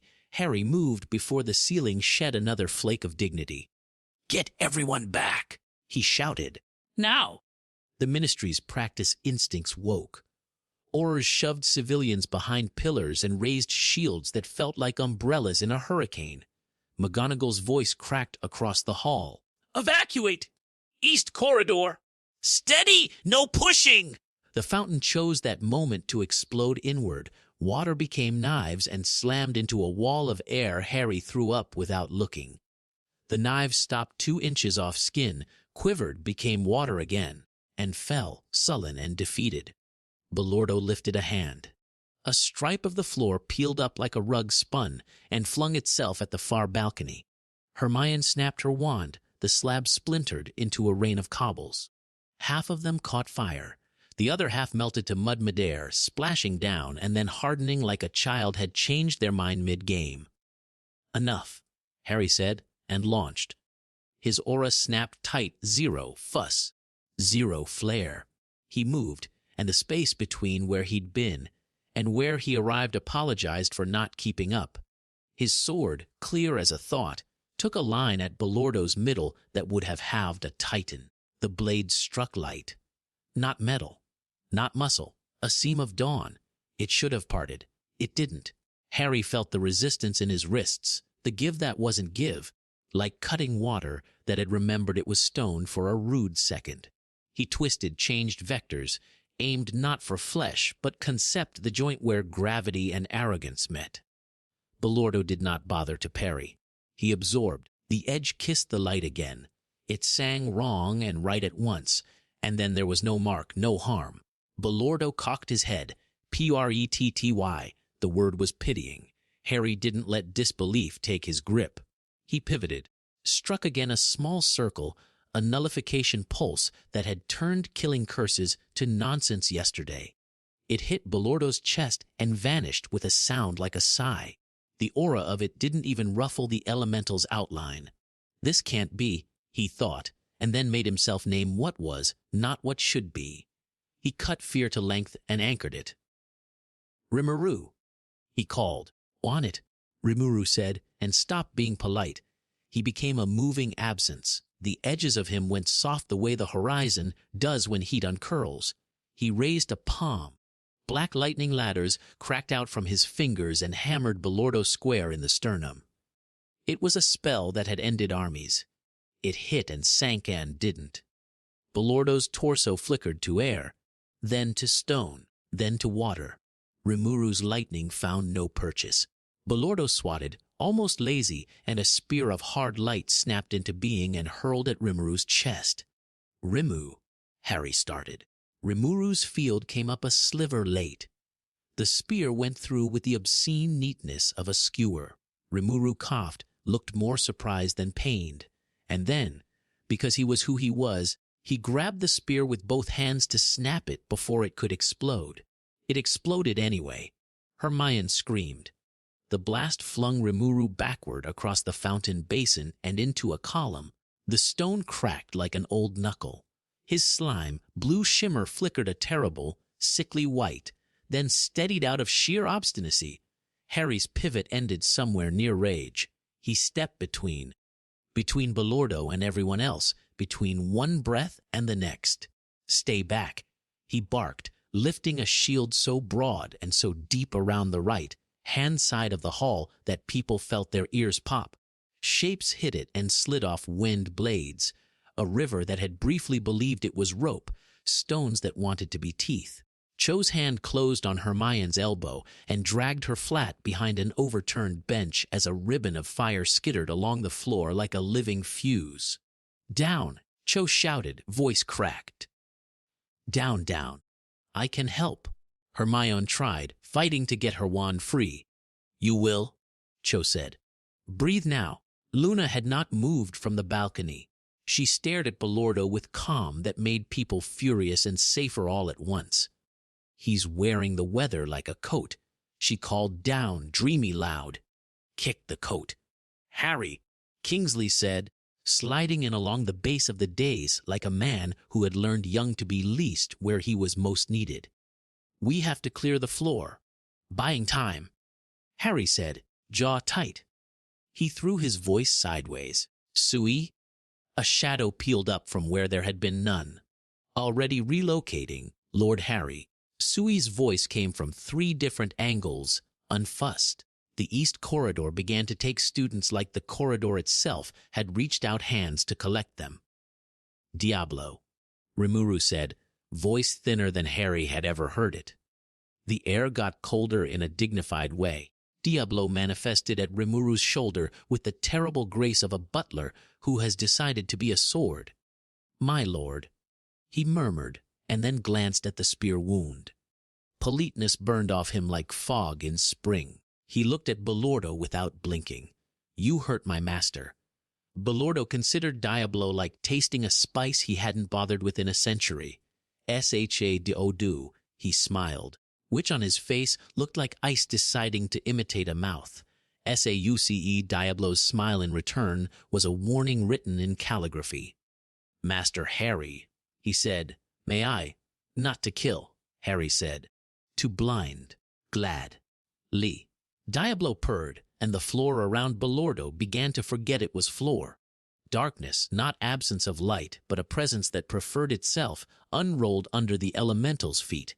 It climbed, elegant, to his knees. Belordo looked down. His footsteps shifted to fire. The shadow blistered, hissed, shrank. The darkness threw itself higher and became dozens of spears instead, stabbing with the cheerful industry of 1,000 tailor's needles. They bent. Belordo's outline rippled. A shockwave went out, slow and awful, like a hand pressing the world's face into a pillow. Diablo slid back 3 paces, boots digging grooves, black tatters floating from his sleeves where the magic had grazed him. Harry. Hermione's voice cut on his name. Harry, something's wrong with the western struts. He risked a glance. The balcony supports along the left hall had gone soft, stone sweated, bolts pulled like teeth in a bad dream. Hold them, he said. I'm trying. She bit out, jaw set. It's fighting me. The world made a sound like a violin string snapping.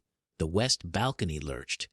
Witches, wizards, a goblin clutching a child, a centaur forced by circumstances to put dignity aside and climb stairs for the first time in his life, all of them tilted with it. Harry moved. He opened his hand, and the falling became floating. Bodies hung, the way memories do when you insist on seeing them. He set them down on the main floor with careful impatience. The balcony itself fought him. It wanted to crumble. He told it no. It hesitated. Belordo turned his head lazily toward him, and the stone changed its mind mid, obedience and let go. Protego Maxima! Hermione's voice cracked the air. Her shield sprang up under the balcony at an impossible angle. The slab hit her ward and slid. Her knees slammed into the marble as the force shuddered through her body. She held. For a breath. 2, 3. The fourth broke her. The shield shattered with the sound of ice under boots. The edge of the balcony kissed the floor a yard from Harry's right foot, smashing benches to polite splinters. Hermione went sideways into stone. Hermione! Cho was there, quicker than thought, her hands in Hermione's hair, checking pupils, breath, wrists. She's breathing, she said, loud and clear for Harry's benefit. She's out. The price of that glance was the moment between Belordo's hand rising and falling. Air folded around Harry like a fist. It wasn't a curse. It was pressure, deliberate and total. His aura surged, flared, held, but he felt the strain, the way the sea feels strain when wind has forgotten its manners. Rimuru. He ground out, teeth grit, already bailing. Rimuru said through a mouthful of pain and humor. His wound threw off light the wrong color. He had his hand in it, doing something that looked like knitting without needles. I can get us out. Not many trips. Harry's map of the room updated itself between heartbeats. Luna safe on the balcony, hair lifted in a private weather. Ron at the east doors, hustling kids, jaw set. Kingsley anchoring the center line, 3 aurors orbiting him like cautious moons. Diablo poised, ridiculous and lethal, Sui's threads tying hallways to permission. Do it, Harry said. He swung his sword in a clean horizontal cut. He wasn't cutting Belordo. He was cutting the idea that this atrium was only an atrium. The air tore like cloth. A slit opened on green the Hogwarts lawn on a day that was trying for evening. Go, he barked. Pears! McGonagall didn't waste time being astonished. Prefects, she thundered. Take your years! Eyes down! Hands up! Move! People ran the way people run when they've learned again that running is something their bodies remember how to do. They dove through the cut. Harry held it open with his off hand and continued to harry Belordo with his blade. Not to harm, he knew now, but to distract, to irritate, to keep those eyes directed at him and away from the line of children and their careful, terrified mentors. Belordo watched him with interest that was neither malice nor kindness. Esmene lalo god, he mused. Much-man, pick one. Harry snarled and set his feet. Belordo gestured without looking. A spear of light winked into being and spat toward the cluster where Cho crouched over Hermione. Harry's field moved before thought. The spear hit it and skidded off sideways, gouging a chunk out of the east wall. Stone screamed and forgot part of itself. Cho didn't flinch. I've got you, she whispered to Hermione. Stay with me. Harry, go. Last wave, Rimuru said, the edges of his voice fraying. He widened the slit in the world until it groaned. Through. Kingsley shoved an aura bodily into the portal after a child glared at Harry. We're not leaving you.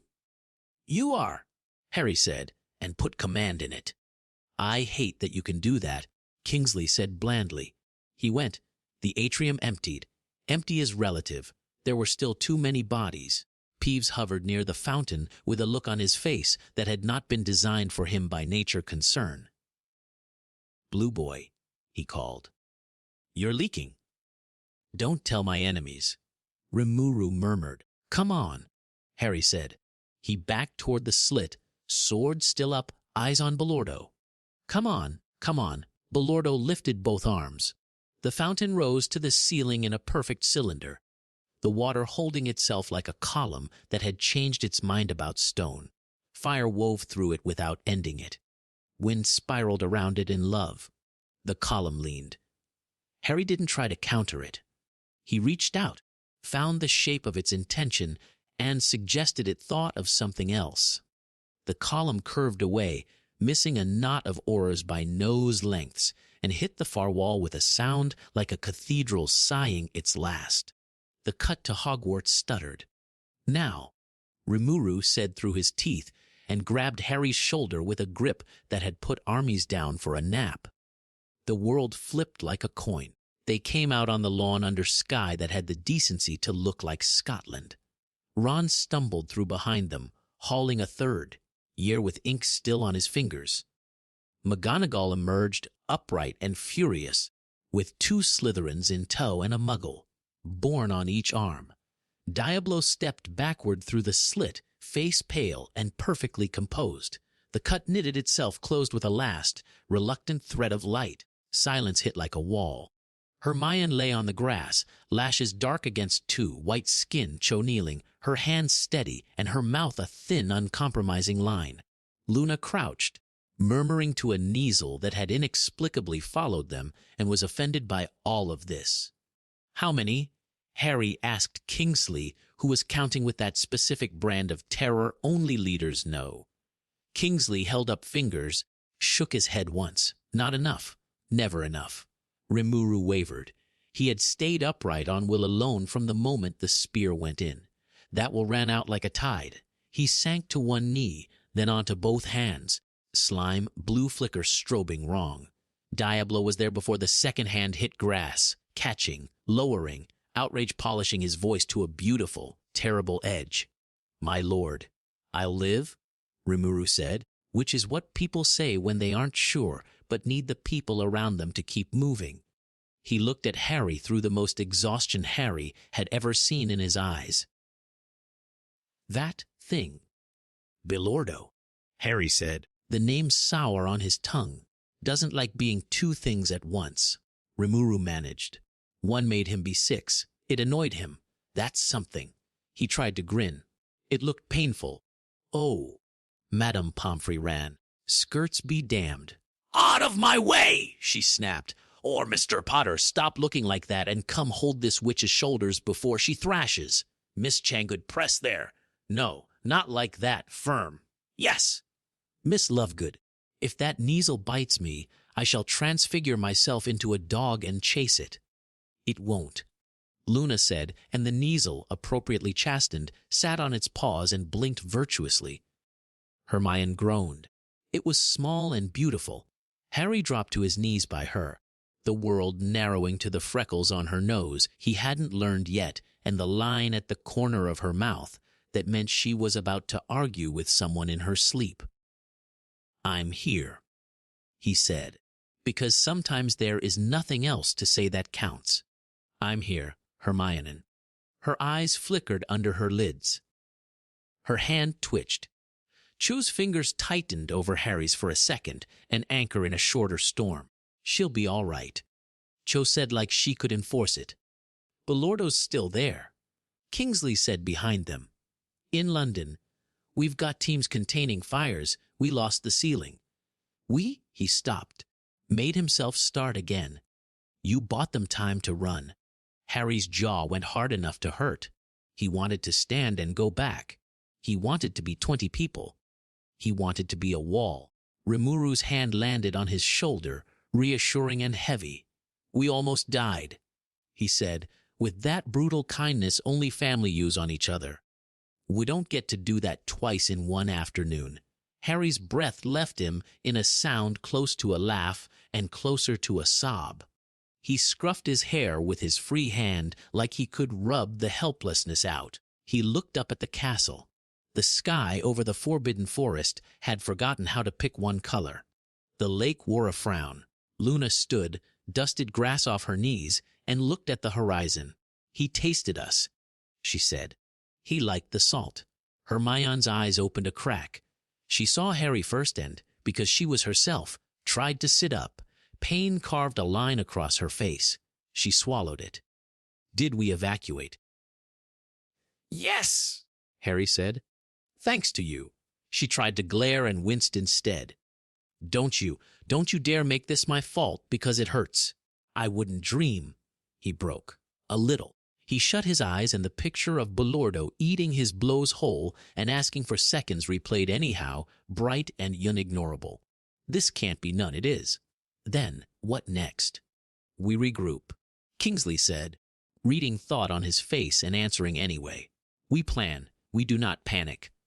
"Belordo thinks we're a puzzle," Rimuru said, head hanging, voice low. "We can make puzzles mean." He tilted his head toward Luna. "You said bridges, right?" "Always," Luna said. In the grass, Madame Pomfrey made a satisfied sound. "Concussion," she announced briskly. "Minor fracture. Contusion. Sprain. Nothing I can't fix if you all stop trying to narrate in my ear." Hermione finally exhaled. Her hand found Harry's without asking. "We can solve this," she whispered, a promise she made to herself as much as to him. He looked at her, at Cho, at Rimuru held upright by Diablo's indignation, at Kingsley counting, at McGonagall ordering blankets with the same tone she used to assign essays, at the children learning again how to breathe. "We will," he said. It was not bravado. It was intent. The wind from the forest played a quiet, curious chord. The castle listened, far away, in a sky above London that wasn't London's anymore. Something old and patient said a word that made glass think about sand. Belordo was free. He had found the door and stood in it. Harry squeezed Hermione's hand and stood as the light thinned, jaw set, shoulders squared. The weight of two worlds a familiar coat. "All right," he said to those who could hear him and to the one who could without ears. "You wanted a fight. You've got one." The hospital wing smelled like pepper, up steam and clean linen, and the kind of quiet Madame Pomfrey enforced with a look. Harry sat on the edge of Hermione's bed while Pomfrey and Shuna argued over a vial that glowed a determined pink. Chu stood at the footrail, sleeves rolled. Fingers stained the faint violet that came from brewing too fast and getting splashed. Luna perched on the next mattress over with a Kneasel on her lap, and her shoes off like this were a picnic and not triage. Hermione came back from a far shore by degrees. First her fingers twitched on top of the blanket, then her eyelids fluttered, then she breathed out a muttered correction to a footnote no one had read yet. "Hey," Harry said, and kept his voice steady because anything else would have cracked the glass of the room. She blinked up at him, disoriented and annoyed at being disoriented. "How bad?" "Concussion," Pomfrey said, brisk satisfaction in the answer. "Hairline fracture. Sprain. I've had Quidditch injuries with worse manners." "I don't play Quidditch," Hermione said, trying to sit up and then immediately choosing not to. "What about?" The question caught on her throat. "Rimuru's mending," Harry said. "He's pretending he meant to get stabbed to make a point about overconfidence." Hermione closed her eyes in brief, sincere gratitude. When she opened them again, she looked at Harry properly, and the first flinch of fear she'd kept silent registered in the tiny shake of her hand as she reached for his. He took it before she could pretend she hadn't. Cho cleared her throat. "Drink," she ordered, holding out a cup. "You too," she added to Harry when he made the mistake of thinking she meant only Hermione. "You look like a lamp that forgot to eat." Harry obediently sipped. Warmth ran through him, sensible and kind. "Thanks. You don't have to take care of me," Hermione said to Cho, a little prickly around the edges, fear like prickles. "I'm taking care of me," Cho said, eyes gentle, tone firm. "You being alive helps." "That is." Hermione stopped, evaluated, and sighed. "Fair." Luna stroked the Kneazle, who had decided to adopt her. "She's still humming," she said to the ceiling. "Bilordo?" Harry asked. "Emim." Luna tilted her head. "He tried those words on London. London didn't like them, but it heard. You can't unhear a note that loud." Shona's potion finished sulking and settled into a respectable amber. "Drink this, Miss Granger," she said, sweet and implacable. "It tastes like someone boiled a toffee in a shoe, but you'll sleep without dreaming." Hermione grimaced, drank, shuddered. "Ok, see?" Shuna smiled. "Better already."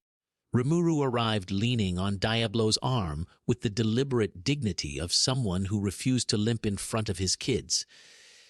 His human form looked intact, the light under his skin still wobbled wrong, like a lantern with a dented chimney. "Stop standing," Pomfrey snapped. "Sit." "Hello to you too," Rimuru said, and sat. Harry watched the way Diablo's hand hovered a breath above Rimuru's shoulder after he let go, like refusing to accept the separation even as he allowed it. Diablo's expression was polished to civility, but his aura made promises in calligraphy. "How many casualties?" Hermione asked, voice small around the edges of the question. Kingsley, who had been counting and telling the numbers they could bear, appeared with a ledger and a jaw set like a lock. "Fires contained. Structural collapse in the atrium. Minor injuries by the dozen. 3 critical. No fatalities thanks to you." He didn't say it like praise. He said it like fact, that he would be grateful for privately until the end of his days. Hermione exhaled and shook once. Harry touched her wrist. She flipped her hand and held his like she'd been planning to the whole time. "We need a plan," McGonagall said from the doorway, tart and tired. "And I want it before nightfall teaches this thing any new habits." "Council room?" Kingsley asked. "Too small," McGonagall said. "Great hall. Bed," Pomfrey told Hermione. "Council," Hermione told Pomfrey, and somehow both women looked pleased to be disobeyed in principle while compromising in practice. "I can sit." Hermione added to Harry's look softer. "I want to help." "You always do," he said, and helped her off the bed anyway, careful of her ankle. Cho slid her arm around Hermione's waist without ceremony, sharing weight like breath. Luna hopped off the mattress and tucked her shoes under her arm. The Kneazle deigned to accompany them, tail high. Rimuru stood last.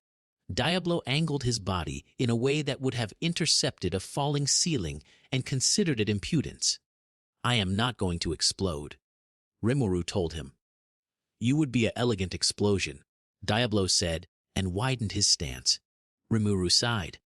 "I should have named you less dramatic." "You tried," Diablo murmured. "It didn't take." The great hall had already remembered how to be a war room. Maps unfurled on the long staff table. The ceiling wore sober daylight. Chalk circles appeared on the flagstones where Flitwick and Vector had argued themselves into agreement about load-bearing geometries. Someone, probably Sprout, had put a tray of sandwiches on a dais like strategy worked better when buttered. On the north wall, portraits gathered, hushed, leaning forward with a rare unanimity of purpose. The founders' frames, usually as aloof as old secrets, were conspicuously empty, which somehow made the hairs on Harry's arms rise more than if they'd been full. Benimaru and Sheehan arrived through a portal that smelled faintly of ozone and Tempest kitchens. Benimaru's hair looked like a decision. Sheehan's smile was half delight, half threat. Sui was there when no one had seen him arrive. Hakaru came last, slow and sure as a blade being unsheathed without hurry. "Guests," McGonagall said to Rimuru, eyebrows only slightly raised at the way space made room for them. "Welcome to Hogwarts." "Lovely ceiling," Sheehan said, unabashed. "Can we punch your problems?" "Shortly," McGonagall said. "Excellent," Sheehan said. Kingsley took the center with the ease of a man used to rooms that needed to look at something steady. "We've learned this much," he said, nodding to Flitwick, who flicked his wand and caused an image to hover over the table Belordo's outline, lines shifting, fire flickering inside stone, water unwinding from light. "Elemental sovereignty," Flitwick said. "He isn't using fire, water, air, and earth. He is those things, at will, plus light and dark," Hermione said, voice steadying as she used it. "6 axes." "That tracks," Diablo said, tone mild and murdery. "The primordials speak of a celestial who delighted in unmaking oaths by speaking the elements' true names." "Belordo," Rimuru said, tired and thoughtful. Hay framed it like a riddle. "The 5th hand that moves the 4. He meant control," Hermione said, teeth clicking as ideas fell into place. "He sits above the elements. He compels them. We didn't touch him," Harry said, forcing the words through his throat. "Not. We annoyed him." Rimuru's lightning slipped. "My nullification dissolved like sugar in tea." "Sugar in tea," Flitwick repeated, eyes bright. "It became part of the whole." "We aren't killing him," Kingsley said. No one argued. "So we think about prison instead. Sealing," Hakaru agreed. "Old art. Poorly taught. Not flashy enough for most students." Hermione's hand, resting near a stack of books, shook once. She stilled it by flattening her palm. Harry noticed. She noticed him noticing and didn't pull away. "What binds an elemental?" Benimaru asked, blunt. "A jar big enough to be a sky. A pattern," Vector said, already drawing circles within circles. "Bind a force to a geometry it cannot ignore." "We'll press him into having one shape," Sui said. "Shapes can be cut." Hermione took a breath and steadied her voice in front of everyone. "There's a line in the restricted section," she said, and several portraits tutted fondly at the implication, about a celestial that could not be killed, only convinced to fall asleep under the horizon. They leashed it by forcing resonance among all elements at once. The interference pattern pinned it. "The coat," Luna said, seated on the table's edge, ankles swinging. "You can't pull the wind off him, but you can make the wind sing a song that keeps him still." "Resonance summoning," Flitwick murmured. "Delightfully illegal." "Deliciously efficient," Diablo corrected. Hermione nodded, color returning to her cheeks with each piece that became a plan. "We need 6 anchors, 1 for each element he commands, and a 7th to act as the keystone." "The 7th element," Luna said, pleased to hear the shape of something she'd felt. "The bit between the bits." "Void," Rimuru said. "Or ether. The space ideas make for themselves." Harry felt it when he reached for it the way he had in London. That quiet, asking magic that wasn't forced so much as invitation. "We can build the circle," Vector said, chalking faster now. "Concentric rings, 6 nodes placed at precise intervals. Forbidden forest," McGonagall said, already calculating who she would have to frighten into giving permission and how much of herself she could spare to do it. "It's resilient. It's used to being strange." "Anchors," Kingsley reminded. "Objects to sing the elements into place." "What do we have?" "Fire," Benimaru said, grinning. "I can hold a node until it hurts, and then a while longer." "Water," Shuna offered, already listing ingredients for a binding pool. "Earth," Sprout said from the back, arriving like a plow through bureaucracy. "I'll coax the trees to lend us their roots." "Keep your chalk off my puffapods." "Air," Flitwick said, and frowned only a little at the thought of making wind obey anyone's timetable but its own. "Light," Dumbledore said from the doorway, voice quiet and unadorned. He looked older than he had at the lake. He carried a wrapped bundle in both hands like it weighed more than length and wood. "If you will have me." Silence greeted him without ceremony. Then McGonagall inclined her head, granting entrance to the man and not the myth. "Albus, Professor," he returned, like a petition. Harry met his eyes and didn't look away. "We're uniting," he said, "neither gracious nor cruel. Help or stand aside." Dumbledore swallowed. "Help," he said, and unwrapped the Elder Wand. It was a simple thing, old, polite in its way. It sat in his palm with the weight of decisions and generations and mistakes that had tried their best. "It will hold light," Dumbledore said. "Not mine. Ours." "And dark?" Kingsley asked. Diablo's hand rose. "Allow me," he said, with the contentment of a cat granted a particularly interesting scratching post. "Not malice. Shadow. Earth, fire, water, wind, light, dark." Hermione counted, eyes going soft, focus for a second as she saw the circle turning. The seventh in the center. Harry felt every gaze turn. It prickled, but not in a way that made him want to run. He kept his voice level. "I'll take the keystone." "No argument," Rimuru said. Hermione did not immediately agree. She looked at him in a way that weighed duty and love on the same scale and hated the fairness of the math. "It has to be you," she said, small and furious with the universe for being so predictable. "Your nullification. Your request magic. You're the only one who's talked a killing curse into behaving." "We'll tether him," Vector said. "Interference pattern," Chak hissed. Circles nested. Runes shouldered each other for space. "Then Lord Rimuru devours what we've made small enough to chew." "Predator," Rimuru said. "If he's cracked first, I can swallow the pieces without breaking my teeth. And if he isn't cracked," Sheehan asked, practical to the bone.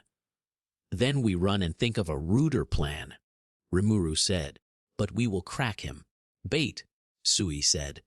"He will not enter a trap unless he thinks it is a stage." Harry breathed out and heard the shape of what he feared. "Me." Luna cocked her head. "He already knows your taste." Hermione's hand shook again. She set it flat on the table and glared at it, like daring it to misbehave in front of company. "We need redundancies," she said. "If Harry falters—" "Oh, I won't," he said. "That isn't how planning works," she snapped, and then covered her eyes with her free hand for a beat. "Sorry, I know you won't. We still build backups. We lay runes that keep singing even if one voice drops," Flitwick said. "And we assign pairs to each node." He looked at Benimaru. "Don't be insulted." "Teamwork is war's first trick," Benimaru said. "Fine, protect the ritualists," Kingsley said. "They go down, we all go down." "We will need something to draw Belordo," Dumbledore said, rolling the Elder Wand between finger and thumb like reminding himself what it felt like to hold power and not be held by it. An invitation he cannot resist. Rimuru glanced at Harry, the corner of his mouth tight. "We can do loud. We can also do rude," Harry said. He met the eyes that mattered, Hermione's, Cho's, Luna's, McGonagall's, Kingsley's, and let them see the fear and the decision under it. "Would tell him to come and try to take me." "You don't need to," Hermione began. "I do," Harry said, not unkind. "He wants the hand that moved Voldemort. He wants the bridge between worlds. We give him what he thinks he asked for." Rimuru dragged one hand down his face and then let it fall. "We're doing this tonight," he said. "Tonight." McGonagall's eyebrows tried to leave her face. "He's building habits," Rimuru said. "We don't give him a second day to teach the city new songs." Kingsley nodded. "I'll pull patrols from London to the forest," he said. "We don't need the ministry collapsing from pride if we can prevent it." "Absolutely not," McGonagall said, and then, when Kingsley blinked, added, "You will not pull all your people. You'll send me the ones who follow orders and know which end of a wand is forward. I'll find you the rest from staff and alumni. Hogwarts has always defended the world when it insists on having a crisis on our lawn." Kingsley smiled, tired and grateful. "Yes, headmistress." "Shuna," Rimuru said. "Potions." "Already brewing," Shuna said, producing a basket of vials like a conjuring trick. "Stamina. Stabilizers." Emergency restoratives. Snacks, snacks, Sheehan said, brightening. The most important potion. We'll need stones, Vector said. Magisteel to hammer into pylons. Kajin? On it, Kajin said from the doorway, where he had arrived with a crate of metal and a pile of opinions. Give me 2 hours. I'll give you anchors that sing in key. Hermione looked at Harry, not as commander to soldier, but as person to person. Her voice, when she spoke, was quiet. Don't go anywhere alone between now and then. I wasn't planning to, he said. Good, she said, too brisk, and looked away before she could soften at the edges in public. Dumbledore cleared his throat. Harry, he said, may I speak with you? We're speaking now, Harry said, gentle, firm. Dumbledore accepted the boundary and the mercy with a single, small nod. I failed you, he said, so unobtrusively that if you weren't listening for truth you would have missed it. I told myself a story about the greater good and a baby in a basket. Rimuru gave you what I didn't, a home. If you will permit me, I would do better now. Harry held his gaze. The old anger was smaller when measured beside what was coming, but it hadn't evaporated. It had condensed into something more useful. Do better now, he said. That's all? Dumbledore bowed his head, old and humbled. Thank you. He set the elder wand on the table between them like an offering to the middle of the room. This does not belong to one hand. Good, Hermione murmured. Then it can be a node. The council adjourned not because they were finished, but because the clock had decided to shove them. They scattered. Flitwick to argue with the air. Vector to argue with circles. Sprout to whisper to trees and threaten anyone who stepped on her aconite. Kingsley to move people like chess pieces who were allowed to talk back. McGonagall to shout in the kind of way that made people stand taller without thinking why. Rimuru drifted toward the infirmary again with Diablo like a hurricane in a suit at his shoulder. Sheehan and Benimaru argued amiably about who got to be Fire and who had to be her assistant. Sui vanished into the halls to lay threads where feet and fear would need them later. Harry made it 3 corridors before Cho caught his sleeve. Sit, she said, pointing at a bench. I can. Sit, she repeated, and he sat. She took his chin in hand with the competence of someone who had applied balm to Quidditch scrapes, and grief in equal measure.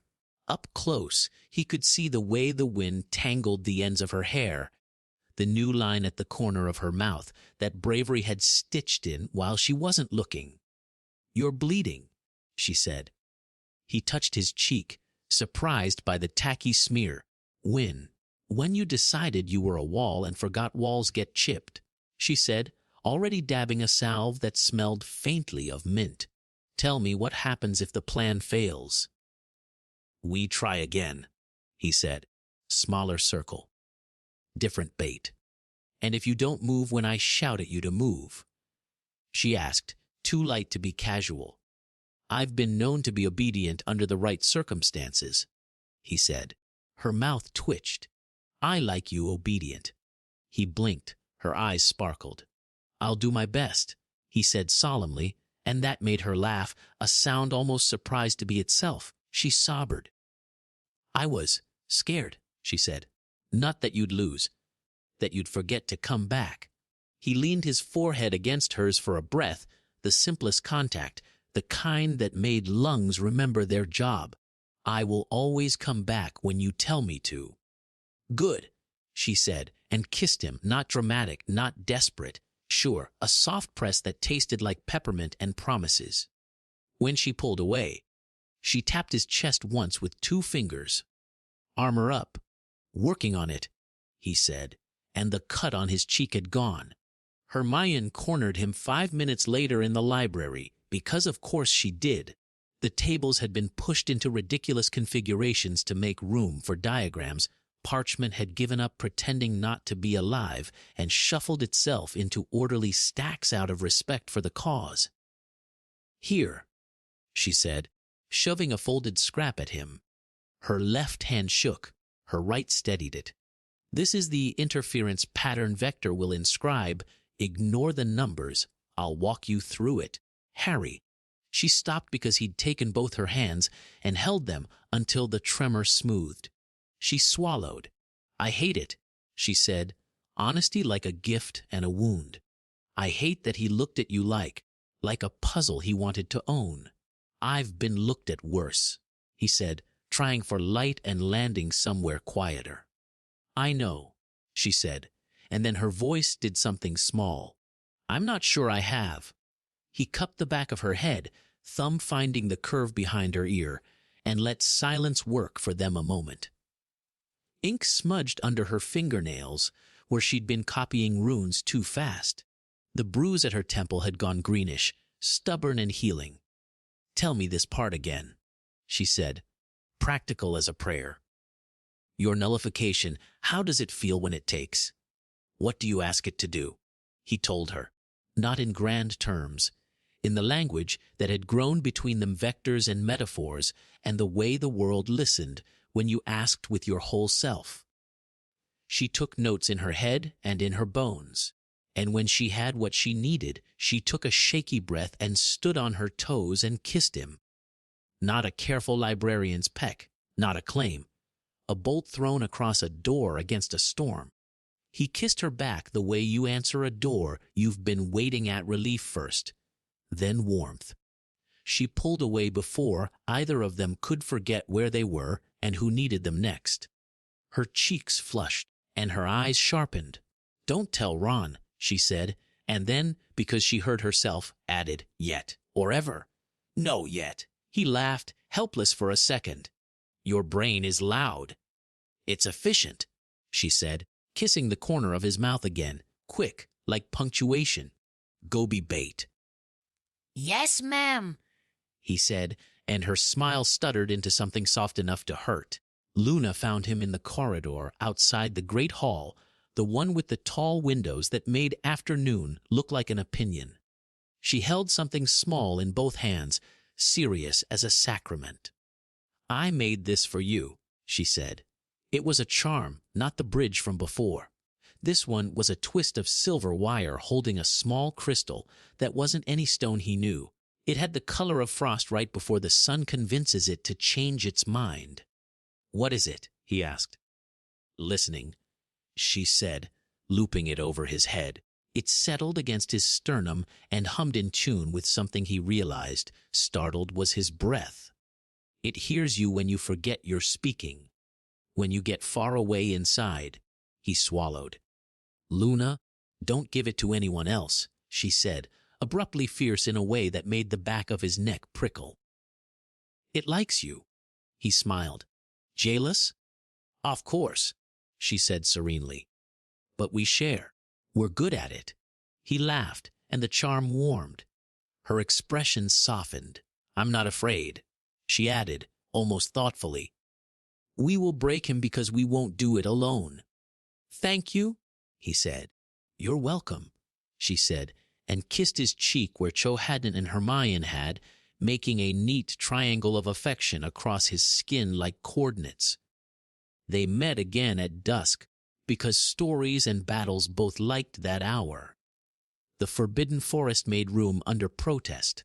Vector's circles lay on a patch of earth that had decided to be a clearing. Sprout had coaxed roots into a basket under the topsoil so the ground wouldn't lose its temper if someone bled on it. Pylons of magisteel rose at the compass points and all the between points besides, humming in a key Harry could taste on his tongue. Torches ringed the sight and refused to gutter, even when the breeze remembered it was Scotland and had opinions. Aurors in pairs watched the perimeter. Centaurs stood at the tree line, inscrutable and out of patience with human drama, but unwilling to let a god tear their home without objection. Above, the ceiling of sky picked a sober blue and kept it. Dumbledore set the Elder Wand into a cradle of light at the north node. Diablo set a blade of shadow into the south with the solemnity of a wedding. Benimaru stood at the east, fire-banked eager in his palms. Shona knelt at the west, water-cupped and contained in a bowl of living wood. Flitwick took the air node, not because he was small, but because he was nimble, and Sprout anchored Earth with hands in the dirt like prayer.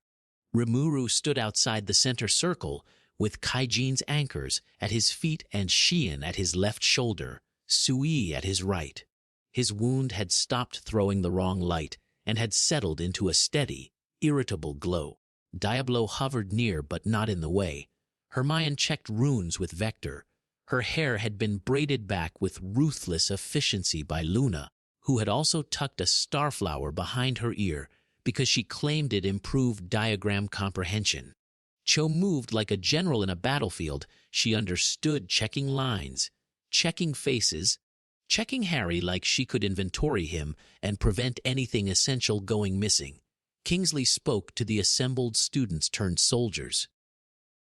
"If you are at a node," he said, "you stay at the node unless the sky falls or your partner tells you to move. If you are on perimeter, you call what you see and you do not chase glory. If you see Mr. Filch, you direct him away from the explosives we aren't going to use." Explosives? Ron whispered to Harry, delighted and horrified. "No," Hermione said without looking up. Vector said without looking up, "Absolutely not." McGonagall said, looking at all of them. Harry stepped into the center circle. The world shifted the way rooms do when someone important stands. The pylons found his breath and matched it. The runes hummed like bees deciding to vote. The silver charm Luna had given him warmed against his skin. The bridge charm beneath it thumped once, like a heartbeat. He looked at Rimuru, his father, because that was the word that fit best when you boiled everything down to its minimum true thing, met his gaze and nodded like a man handing over a blade to someone who had made himself ready to take it. "Last chance to run," Rimuru said, deadpan. "We never were good at that," Harry said. "No," Rimuru agreed, quiet pride and grief and love packed into the word, efficient as a spell. He stepped back. Hermione took her place at the control ring, hands already hovering over the runes she'd argued into existence an hour ago and fallen in love with 5 minutes later. "On my count," she called, voice steady. "Show. If I go down?" "You won't," Cho said. "But if you do, I'm there." "Luna, I'll listen for the wrong sounds," Luna said, "and kick them." "Excellent," Hermione said, like that were exactly what she'd planned to ask. Kingsley lifted a hand. The ring of watchers went still. Harry closed his eyes and found the part of himself that had knelt by a fountain as a child and asked water to be kind. He found the boy who had learned to cut with courtesy. He found the man who had held killing in his palm and asked it to sit, and it had. The air tasted like copper and oncoming rain. He opened his eyes, lifted his chin, and let his aura be seen. Not the crushing weight that had made Death Eaters drop wands by reflex. Not the blinding flare he'd thrown at a Titan out of anger and fear. A steady, ringing presence like a bell struck clean. It rolled into the trees and over the lake and up to the castle and down into London's bones. Harry Potter said the sound that wasn't a sound. "Here." Silence answered. Then the world took a breath, and the breath came back colder. "I have him," Luna murmured, head tilted, eyes far and near at once. He heard. "Hold," Hermione said, palm hovering over the keystone rune she'd written in a handwriting that had never once in its life been messy on purpose. "Hold." Wind tousled Harry's hair, and then smoothed it like a hand, making a promise it meant to break. The torches leaned. The magisteel sang. The trees at the edge of the clearing shifted their weight, roots thickening, trunks offering shoulders. The sky over the clearing fractured into panes of wrong light. Belordo did not arrive so much as the world admitted he had always been there and had decided to be visible. He stepped out of the idea of a storm and into the circle's edge, and stones near him tried to be water to flatter him, and then remembered their lessons and stayed stone. He looked at Harry and smiled with half a mountain's patience. "Child of many names." The thought rolled, pleased. "Show me your seventh." Harry set his feet. "I'll show you ours," he said, and the circle woke. The circle woke like a choir finding its note. Chalk flared. Pylons thrummed. The line's vector had bullied into the earth, sang up through Harry's boots and into his bones. Air took a shape and held it. The trees leaned in, not to watch but to help. Belordo stepped into all of that and looked pleased to be expected. "On my mark," Hermione called, voice clear across the clearing. Hands hovered over runes she'd written until her fingers cramped. 3, 2, now. 6 nodes spoke at once. Benimaru's fire didn't roar. It narrowed. A lance of blue, white that drilled straight into Belordo's chest and held there, no splash, no waste. Opposite, Shuna lifted her bowl and poured. Her water went out as a ribbon that split cleanly into threads, weaving around the column of flame in a helix that hissed and made steam where it chose to and refused elsewhere. Flickwick raised both arms. The air bucked and then bowed to him. Blades of pressure crossed, uncrossed, kissed Belordo's ankles and calves and knees, finding edges where edges shouldn't exist. Sprout's roots answered the kiss by coming up from below, not grasping so much as insisting stay. Dumbledore slid the Elder Wand into its cradle, and light rolled forward like dawn that had decided to be punctual. Diablo's shadow met it from the south, black spears in perfect formation, the negative of Dumbledore's beam, twin to it. The forest shook, but not because it was afraid. Belordo stood in the heart of it all, and allowed himself to be impressed. The 6 forces braided into a cage that wasn't a cage, it was a cord. Where they crossed, his constantly shifting surface wavered, like a mirage seeing itself. "Keystone," Hermione said. Harry breathed in and out and stepped his will down into the circle. Not force. Invitation. Come and be one thing. His aura rose, not the crushing pressure of a threat, but the steady hum of a tuning fork. The silver charm Luna had hung around his neck warmed and matched him. The runes nearest him brightened, then the next ring, then the next. Clever, Belordo purred, voice sliding along the bark, amused. Sho dominui fiste sclever bouchei nenimove. He moved, not steps, a shift. The torchlight on him bent like reeds in water, and then the reeds were stone, and then night, and then lightning layered over everything.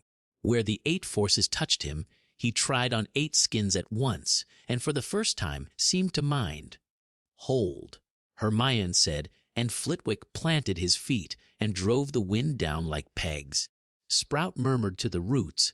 They thickened, the ground under Belordo's feet flexing and then hardening like it had decided to become stair. Benimaru's flame narrowed further, a needle through fog. Shuna's water cooled and then grew teeth, tiny serrations of ice along its edge that didn't cut flesh. There was no flesh, but scored patterns into light. Light and dark met on his sternum and for a second refused to yield to each other. The contact point flared. There, Harry saw a lattice. Not bone, not crystal, something like a rib cage of idea. Core. Vector breathed, triumphant and afraid. He's got one. Rimuru, Harry said. Ready, Rimuru said, slipping forward, wound muted to a smolder, hands loose. Harry moved with him. They were a practiced 2-step and counterstep, aura and absence. Harry let his nullification pool in his palm until it was a bright nothing he could feel as a cool weight. Rimuru opened his hand, and the air around his fingers went wrong in a way that made noses bleed 50 yards away. Predator stirred beneath his skin like a sleeping hurricane rolling over. Now, Hermione said, and the 6 nodes struck together, pinning Belordo to one skin for a breath. Harry and Rimuru went in on the breath. Harry's blade wasn't steel. It was decision. He drew the line he'd been saving since London and drove it at the lattice. Rimuru's shadow rose from the ground like the world had discovered it had a mouth and wasn't embarrassed about using it. Predator's edge brushed Belordo's ankles and left frost burns on light. The blade hit. It bit. The lattice gave a little, the way ancient glass gives reluctantly, with a sound like a sigh one room over. A hairline crack flickered across Belordo's chest and vanished like insulted at having been seen. Belordo stopped being amused. The sound moved every torch flame a centimeter to the left and made the centaur's ears lie flat. Rude, he exhaled. It wasn't air.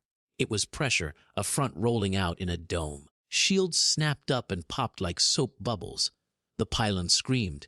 The first ring of runes shivered, dimmed, brightened, held. "Reinforce!" Hermione shouted. "Sprout, rootnet now." Roots surged like a heartbeat. The earth steadied. The pylon at the southwest corner, Kaijine's favorite, cracked along one face and kept singing anyway because Kaijine had made it with a chip on its shoulder. "Dumbledore," Kingsley called. The older wizard lifted his chin and pushed. The elder wand's beam thickened. Light flowed like honey, and then like water, and then like a knife. Diablo answered by deepening the shadow until it looked like a hole in the world. Belordo's smile thinned. He lifted a hand like to brush hair from his face. A fletchet of molten stone snapped into being and took the straightest path toward the control ring. Harry saw where it was going and moved. He was fast. He was not everywhere. "Hermione!" Cho yelled. Protego flared blue, white in Hermione's hand before the word left Cho's mouth. The bolt hit at the exact moment she'd known it would, because she had calculated the angle like she calculated everything else. Her shield held as long as a human hand can hold against a mountain. A beat. 2. On the third, it shattered. The sound dropped the world out from under Harry's feet. The fletchet hit Hermione low in the ribs and picked her up and flung her backward. She clipped the edge of the rune ring and went limp midair, hair flying, mouth open, a soundless O. Harry did not hear the forest anymore. He did not hear the wind or the chant or the torches or Luna's soft. No, he heard his own heartbeat, meaty and enormous in his skull. He saw Hermione falling in pieces the way her wrist bent wrong. The angle of her head, the blood that decided to float a moment before it remembered gravity and came down. The charm at his chest burned. Belordo took a step toward the control ring because God's test, and because he was not a god he had to lean down to do it. Rimuru got in his way. He wasn't fast enough to parry every spear of light. He didn't try. He took 3 in the shoulder and 1 in the hip and 1 through the meat of his left palm, snarled, and held anyway, predator spilling around his feet like night deciding the ground was the safer option. "Harry!" Cho's voice was a whip crack. "With me?" He moved, not out of rage. Rage sat behind his ribs and begged. He let it beg. He reached past it to something colder, steadier. Luna's charm pressed heat into his sternum and then drew it out again. It felt like a hand on his back, a push into a room only he could open. The 7th was not a flame or a wave or a rock or a word. It was the space all those things made to be themselves without breaking each other. It was the pause between heartbeats when you decide to live anyway. He breathed into it, and it breathed back. Harry raised his free hand, not with a flourish but like you raise a window. A column of not light rose from the center circle, pale and transparent and heavy. It didn't blaze. It displaced. Where it moved, Belordo's many skins had no room to be many. The column cut through him from crown to core and asked the extra to leave. Belordo jerked like a man swallowing the last of his pride. Aboshi-at-ist-hat, not fear. Appraisal with edges. Ether, Rimuru said, teeth bared, voice simpler than magic. His. The cage brightened. Benimaru whooped, couldn't help it, and leaned in until his hair smoked at the ends. Shona's water took the column's cue and smoothed, stopped trying to cut, started insisting. Flitwick's palms shook, and he smiled like a man hearing an old friend's laugh. Sprout whispered to the roots, and they made a basket under Belordo's feet with patience older than speech.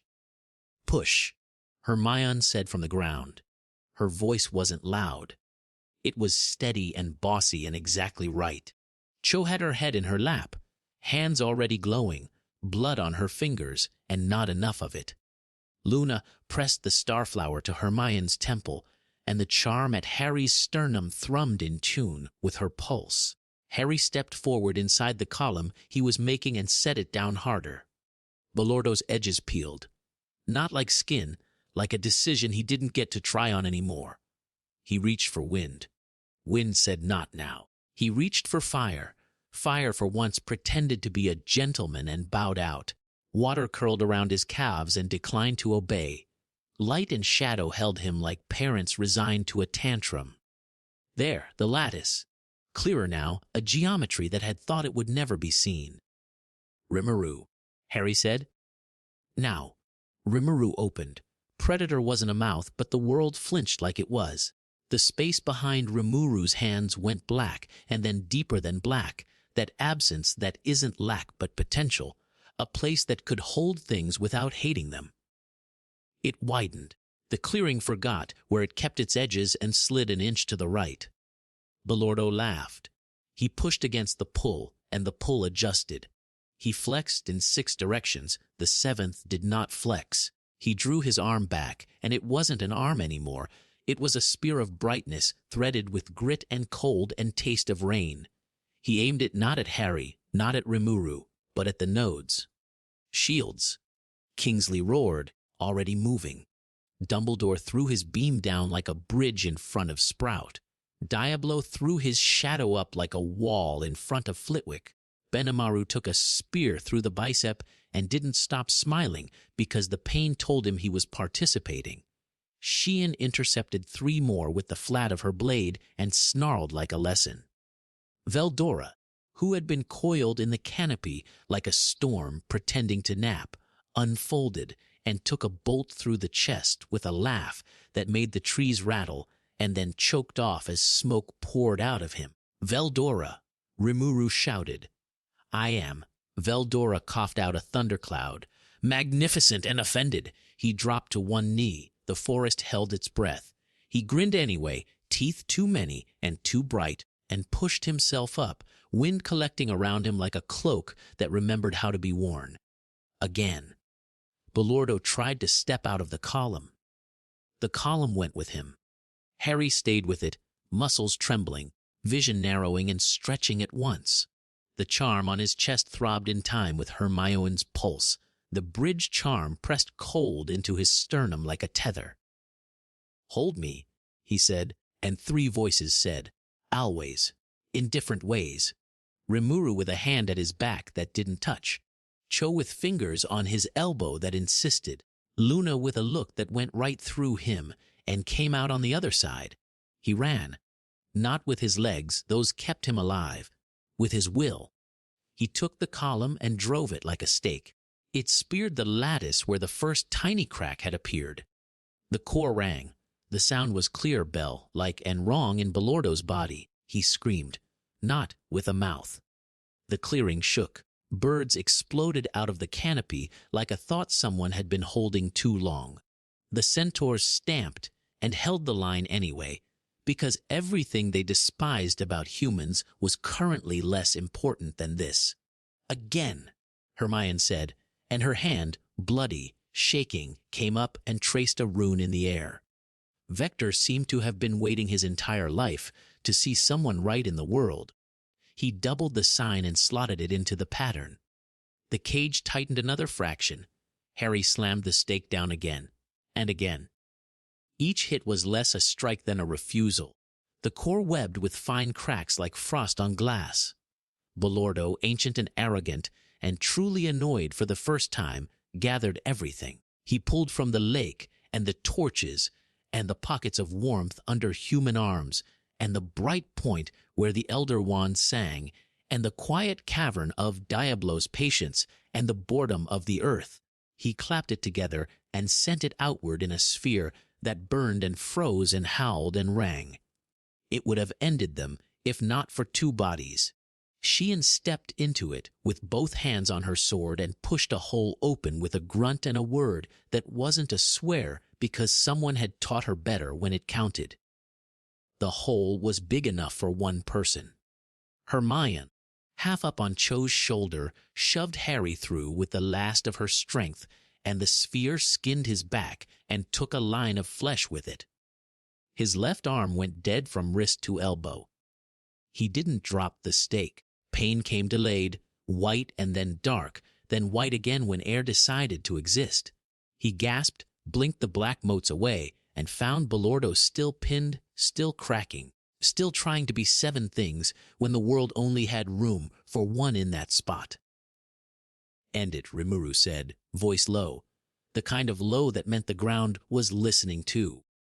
Harry. Harry looked at the core and thought of a cupboard and a boy who had learned to be small. He thought of a slime who had held him and taught him that being small and being safe weren't the same thing. He thought of a girl with ink on her fingers and a mouth that could say please like an order and an order like a prayer. He thought of a girl who could make his breathing slow by touching his jaw and saying drink. He thought of a girl who heard wrong things and loved them until they admitted they'd been right all along. He smiled, small and fierce, and let that be the shape of the 7th. The adder around his hand condensed. The stake became a spear, not literal but inevitable, and he drove it forward not with muscle but with everything that had made him Harry and kept him from becoming anything else. The core split, not loud, clean. A hairline thread of light shot from sternum to spine, and Belordo flinched like someone had taught him to bow, and he hated it. "Now," Harry whispered. Rimuru stepped into the crack and opened Predator all the way. The world tilted. It didn't tear, it inverted.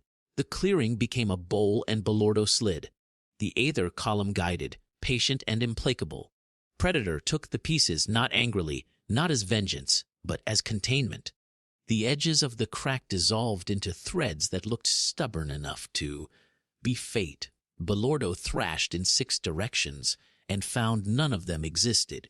He reached for the 7th and discovered it wasn't his to use. "Child," he whispered, and for the first time the word had no sneer in it. "Ofsomanohands." Harry held the spear steady, arm shaking, breath gone. "Rest," he said, and believed it. "We're done." Belordo went, not all at once, in layers. Fire first, resentful, then stone, relieved, then water, curious, then wind, laughing, then light, dignified, then shadow, satisfied. The last of him was the sound he had used to make rooms obey. It dwindled, became a hum, became a note, became nothing Harry could hear. Predator slammed shut. Rimuru staggered. Diablo was there before the stumble finished, catching him under the arm, jaw clenched so tight it could have cut glass. Rimuru's color went wrong again, flickering through blue and white and a sickly green like his body were arguing with the meal. The clearing took a breath and then dropped it in shock. The pylons went quiet one by one with little, exhausted pings. The runes dimmed. Torches guttered and then steadied, embarrassed. Harry stood still in the middle of it all because if he moved, something essential would set down its burden, and he didn't know what would happen then. Blood crawled down his left arm and dripped off his fingers. He looked at it with detached curiosity. It would scar. Good. He wanted a line he could point to and say, "This is where we said no." "Harry," Cho said, and he turned and there were hands on his face, and he remembered what breathing was for. "Look at me." "You're here?" "I am," he said, and believed it more after he said it. "Hermione. Alive!" Madame Pomfrey snapped, already elbow deep in decisions. "Do not interrupt me while I undo your foolishness. Miss Chang, keep pressure. Miss Lovegood, whatever that trinket is, keep it humming. It is doing something useful, and I'll be damned if I know what." "It's listening," Luna said serenely, palm flat on Hermione's sternum, the charm at Harry's chest vibrating in sympathy. "She's loud. It likes that." Hermione's eyes fluttered. She found Harry and tried to scold him with her mouth full of pain. "Don't ever," she said, "be bait without telling you first," he finished, because he had learned to listen. He brushed her hair back with his right hand because his left wouldn't obey. "Yes, Mom." Her mouth trembled. "Idiot." "Completely?" He agreed, and the word held love the way metal holds heat. Rimuru groaned. Not the theatrical kind, the kind you make when something is chewing on a part of you didn't know had nerves. Diablo adjusted his grip like he was lifting a cathedral one-handed and pretended it was fine. Report, Kingsley said, because that was his magic to pull people back into sense without making it feel like leaving safety. Nodes. Fire, Benimaru said, sitting abruptly, singed and beaming. Satisfied. Water, Shona said, smoothing Hermione's hair with a clean hand when Pomfrey wasn't looking. Flowing. Contained. Earth, Sprout said, patting the ground. Grumpy, but obliging. Air, Flitwick said, voice hoarse, eyes bright. Obedient for once. Light, Dumbledore said, one hand flat on the Elder Wand's cradle like it might decide to wander off. His face was wet, whether from exertion or quiet private grief. Harry couldn't tell and didn't try to. Present. Shadow. Diablo said, looking at no one but Rimuru. Satisfied. Keystone, Luna said for Harry, because he was standing in his own body and hadn't decided whether it was a position yet. Working. The centaurs relaxed by degrees, unstringing bows with the offended carefulness of people who had lent their home and hadn't liked it but had done it anyway. Veldora sprawled on his back like a dog in a patch of sun, smoking from the chest wound and laughing, because that's how he processed not dying. Sheehan slumped against a pylon and fanned herself with a hand the size of a dinner plate. McGonagall looked at her forest and her children and her faculty and her monsters and let herself set her shoulders down a fraction.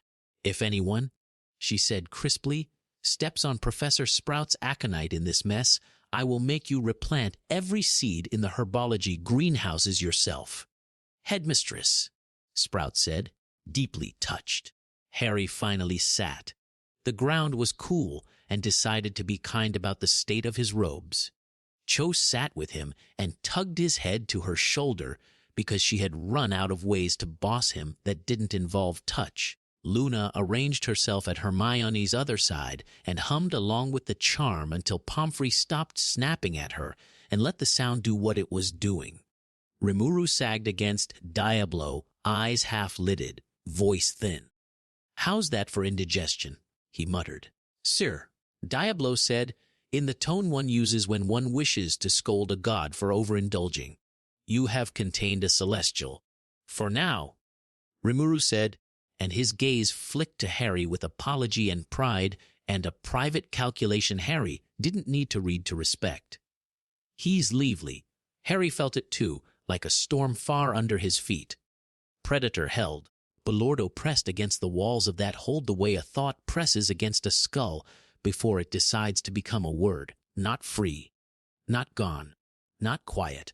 We did it, Hermione whispered, and the words were disbelief and relief and claim in equal parts.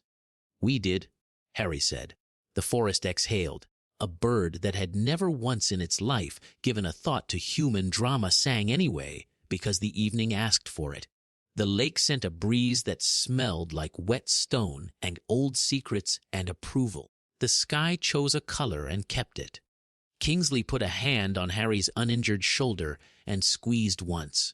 You bought us dawn, he said. We'll pay you back in mornings. Harry let his head tip briefly to the side, into Cho's hair, into Luna's hum, toward Hermione's stubborn pulse.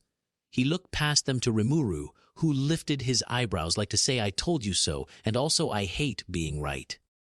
Rest, Madame Pomfrey announced, like invoking a law. All of you. 5 minutes if you're fools, 20 if you're sensible. Mr. Potter, that arm will scar if you don't let me. I want it. Harry said, quiet, leave the line. Pomfrey looked at him for 3 long beats and nodded once, unwilling to argue with a kind of healing she did not control. The rest, then, she said, and set about making sure he would keep as much of it as medicine could. The runes around the circle cooled to ash, satisfied.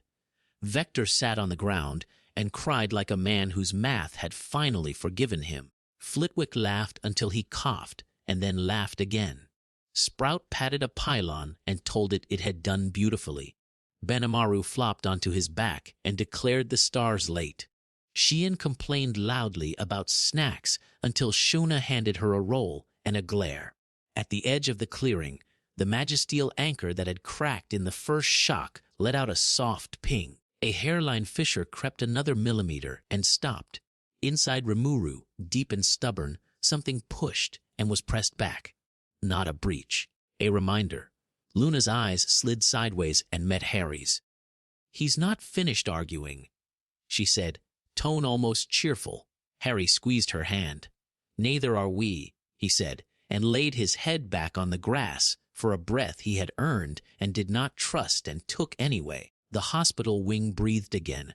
Windows were cracked to the spring night. Steam drifted off cauldrons in sighs. Beds were filled with the usual assortment of bandages and stubbornness. Madame Pomfrey moved like a metronome between urgency and scolding, and Shuna, apron on and hair pinned back, matched her pace with potions that glowed and smelled like peppermint and rain. Rimuru slept sitting up against two pillows because lying down made the world tilt. Diablo stood a handspan away, pretending to read a chart, Aura spelling out threats in calligraphy at anything that dared flicker near his lord. Predator hummed in Rimuru's core, an undertone only the monsters and Luna seemed to hear. It was the ocean behind a door, steady and contained, still pushing at the hinges. Harry sat on the next bed with his left arm bandaged from wrist to elbow, the clean white already mapped with potion stains and a thin brown thread where blood had insisted on remembering. The line would scar. He preferred it that way. Hermione, propped on pillows, had color back in her face. Cho changed the compress at her ribs with efficient hands, eyes sharp and soft at once. Luna's charm lay against Harry's chest and hummed when Hermione's heartbeat kicked, sensing without asking permission. McGonagall appeared in the doorway with Flitwick, Sprout Vector, and Kingsley at her shoulders. She took one long look at the room and the people who filled it and let her chin tip up the smallest fraction. "Good," she said. "No one's dead. I intend to keep it that way. You and me both," Pomfrey muttered, setting a spoon between Rimuru's teeth with the kind of authority that takes no prisoners. "Swallow." Rimuru blinked awake, grimaced at the taste, swallowed, and made a face at Harry over the rim of the spoon. "Remind me to outlaw this flavor in Tempest." "You say that every time," Harry said, voice rough but warm. Diablo leaned in. "My lord, your vitals are stabilizing," he said, tone respectful and deeply satisfied. "Belordo is contained. For now," Rimuru said, not gloomy, honest. "His chatty in there." "I'm not listening." "Excellent," McGonagall said. "While you are not listening to cosmological nuisances, I need to talk to you about policy." Rimuru blinked. "Policy? You brought an army through a door and saved my students," she said, tart softening. "Now we decide how to keep the door without inviting the next catastrophe to knock." Kingsley rested a big hand on the footrail of Harry's bed. "We'll formalize a corridor," he said. "Guarded on both sides. No one crosses without joint approval.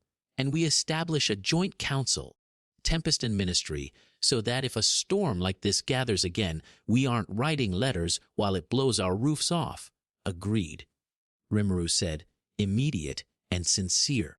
"I'll put Benimaru and Shona on the Tempest side. Diablo will glare at the paperwork until it behaves." Diablo bowed, faint smile and admission of guilt. "With pleasure." "And you," McGonagall said to Harry, the corner of her mouth not hiding a smile, "or going to rest for 24 hours before you even think of saving anyone else." "I can lie still," Harry said, then shrugged with his good shoulder. "For a bit." Hermione's eyebrow climbed. "Define bit." "Long enough for you to finish the book you're pretending isn't under your blanket," he said. She flushed, indignant and fond. "I was checking a citation." "Of course you were," Cho murmured. tucking the blanket tighter around Hermione's waist with a look that promised compliance and consequences. Luna pressed a palm to Rimuru's sternum and closed her eyes. "He hums like a dragon dreaming about the sea," she said. "It's a nice song if you don't listen for the words." Rimuru chuckled. "I'll take nice."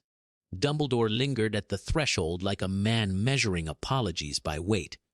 He hadn't left Harry's sight during the ritual. He hadn't tried to take center afterward. He looked smaller now. "Not diminished human, Mr. Potter," he said. "Professor," Harry answered. He didn't make him walk closer. He let the space close on its own. Dumbledore met Rimuru's eyes and bowed, a simple, proper bow that put old arguments in their graves. "Thank you," he said. Rimuru waved a hand. "Family business." "You're welcome." Dumbledore's mouth twitched at that, chastened and relieved. He turned back to Harry. "I will spend the rest of my days making sure children do not pay for adults' plans."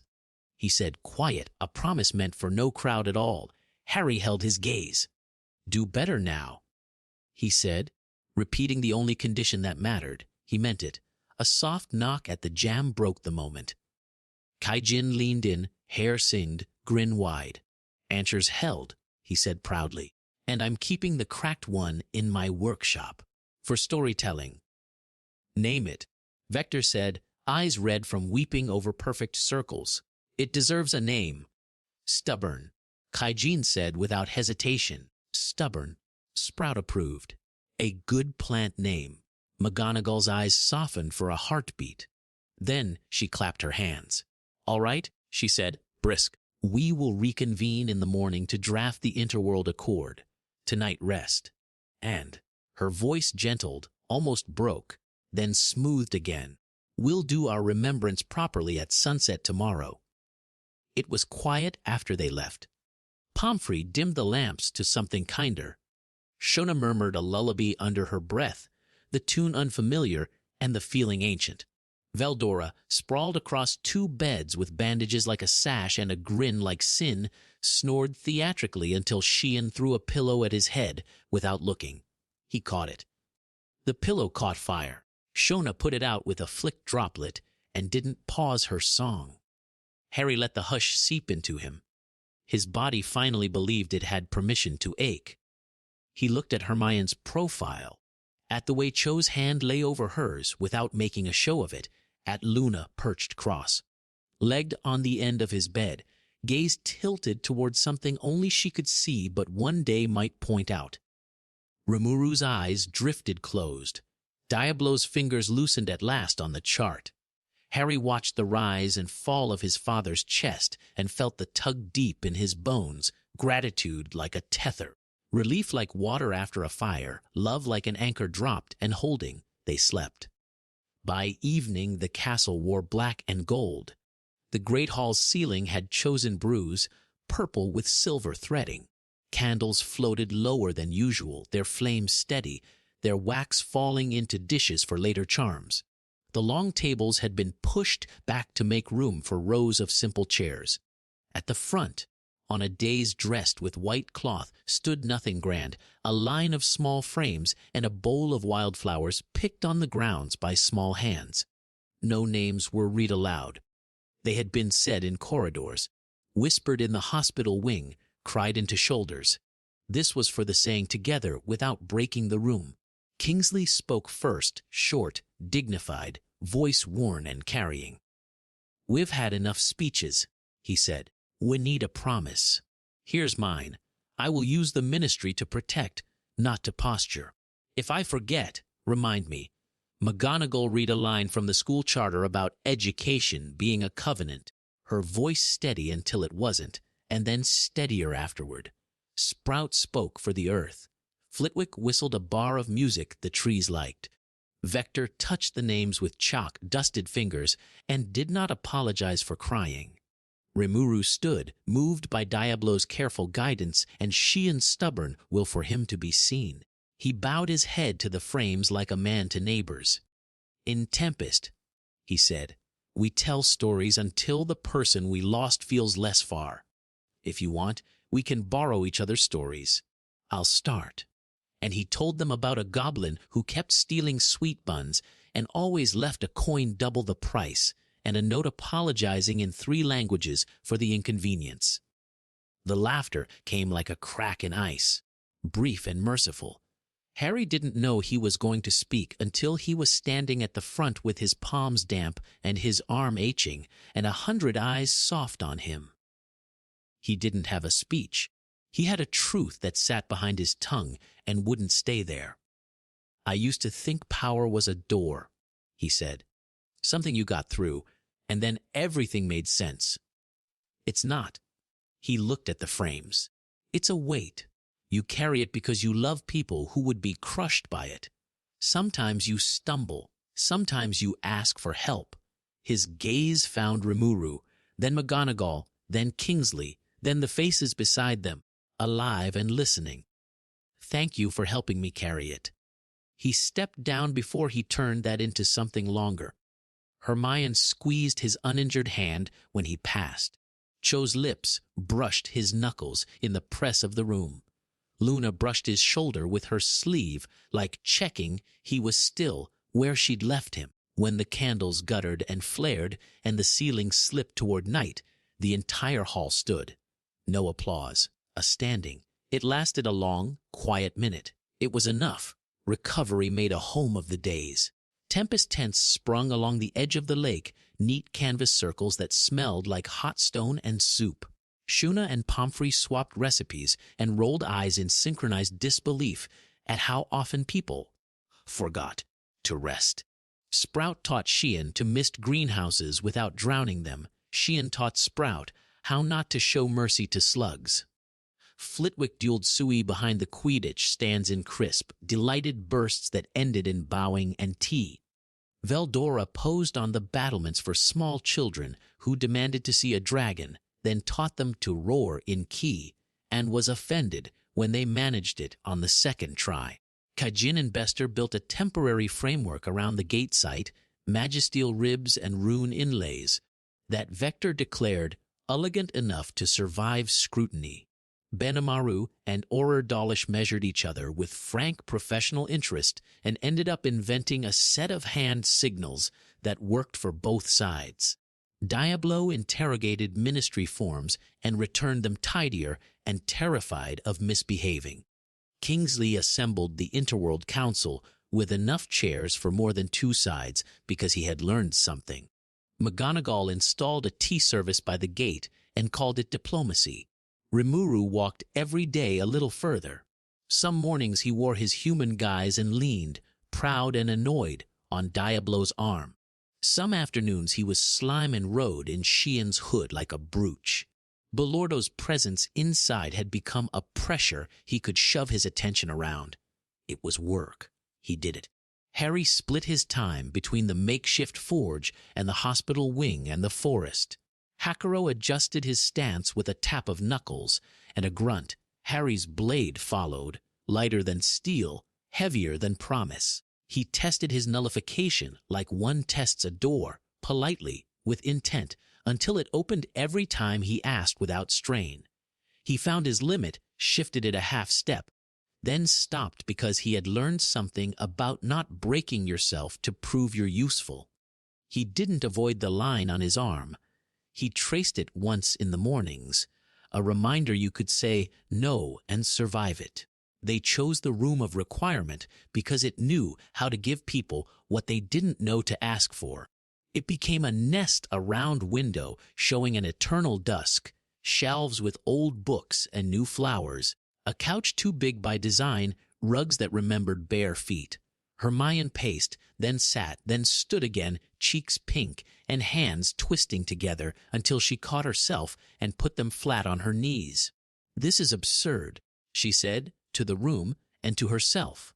"We're mature people who can discuss." She exhaled through her nose. "I'm terrified of saying the wrong thing." Cho sat cross-legged on the rug and leaned back on her palms, frank and calm. "Then say 3 small right things," she suggested. "That adds up." Luna set a plate of sliced pears on the low table and tucked her feet under herself in a pile of skirts. "I brought fruit," she said serenely. It's brave fruit. Harry stood inside the door, feeling taller and younger at once. He looked at them and didn't try to hide any of it. I love you, he said. Simple as that. All three of you. Differently, the same. Constantly. Hermione's mouth trembled. I love you too, she said, quick and soft. I'd like to keep loving you without pretending not to be selfish about it. Cho's eyes warmed. I love you, she said. I don't want to win. I want to stay. If staying means making room, I can do that. Luna smiled, eyes bright as moonlight on the lake. I love you, she said matter-of-factly. Love is good at being plural when you let it. Hermione's hands twisted again. She made herself laugh at them. Ground rules, she suggested, defaulting to the safety of plans. Honesty, Cho said. If something hurts, we say it. Kinness before cleverness, Luna offered. Even when we're clever. No keeping score, Harry said. No pretending anyone's less important because it would be easier. Hermione's shoulders came down. We'll make mistakes, she said, voice steadier. We'll fix them. Together. All right? All right, Cho echoed. All right?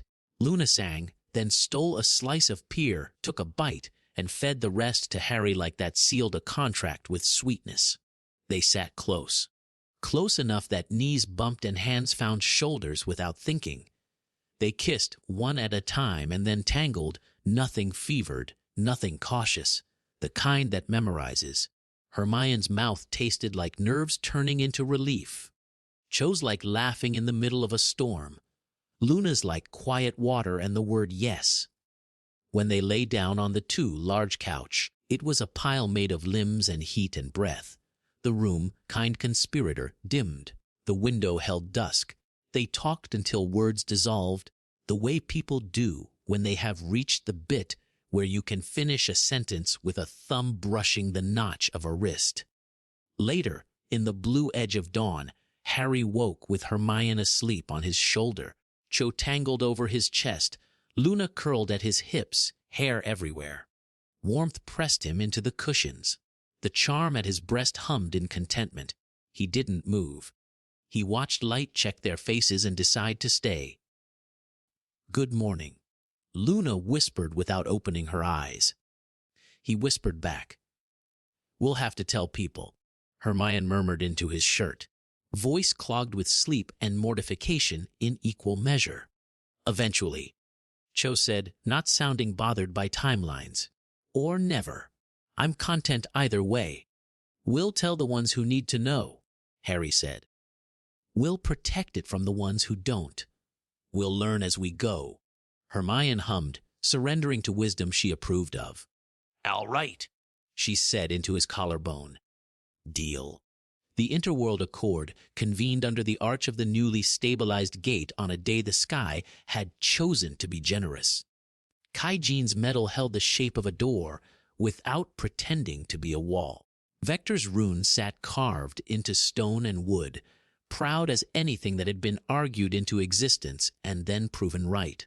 The gate hummed a pitch low enough to feel in the soles of the feet and high enough to nestle in the inner ear.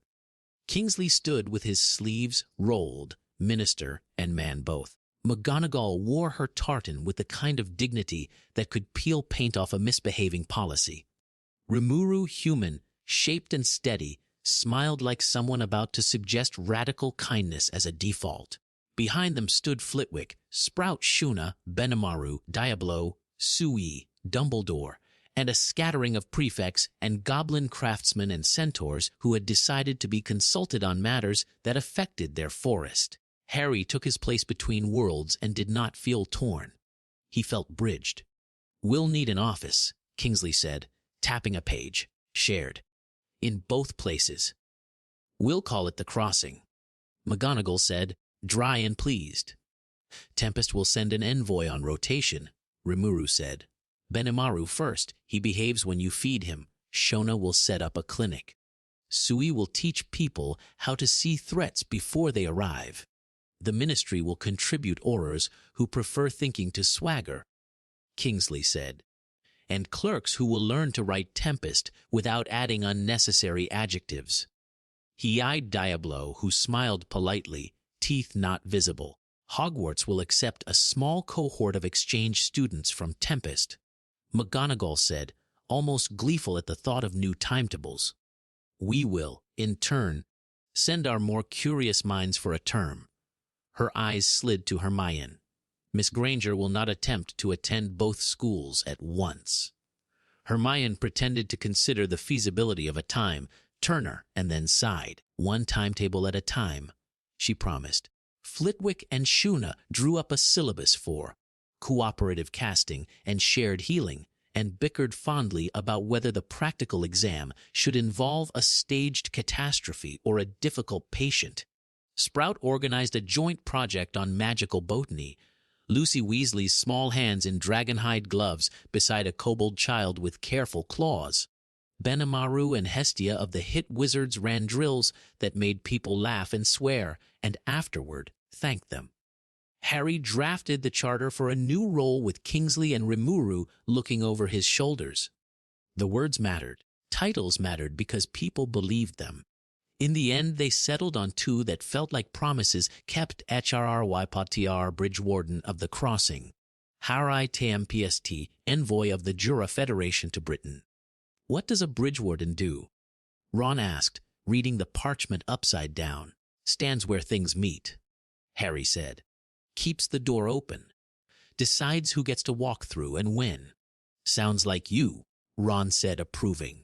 Can you put perpetual T privileges in there somewhere? I already did, McGonagall said, not looking up from her copy.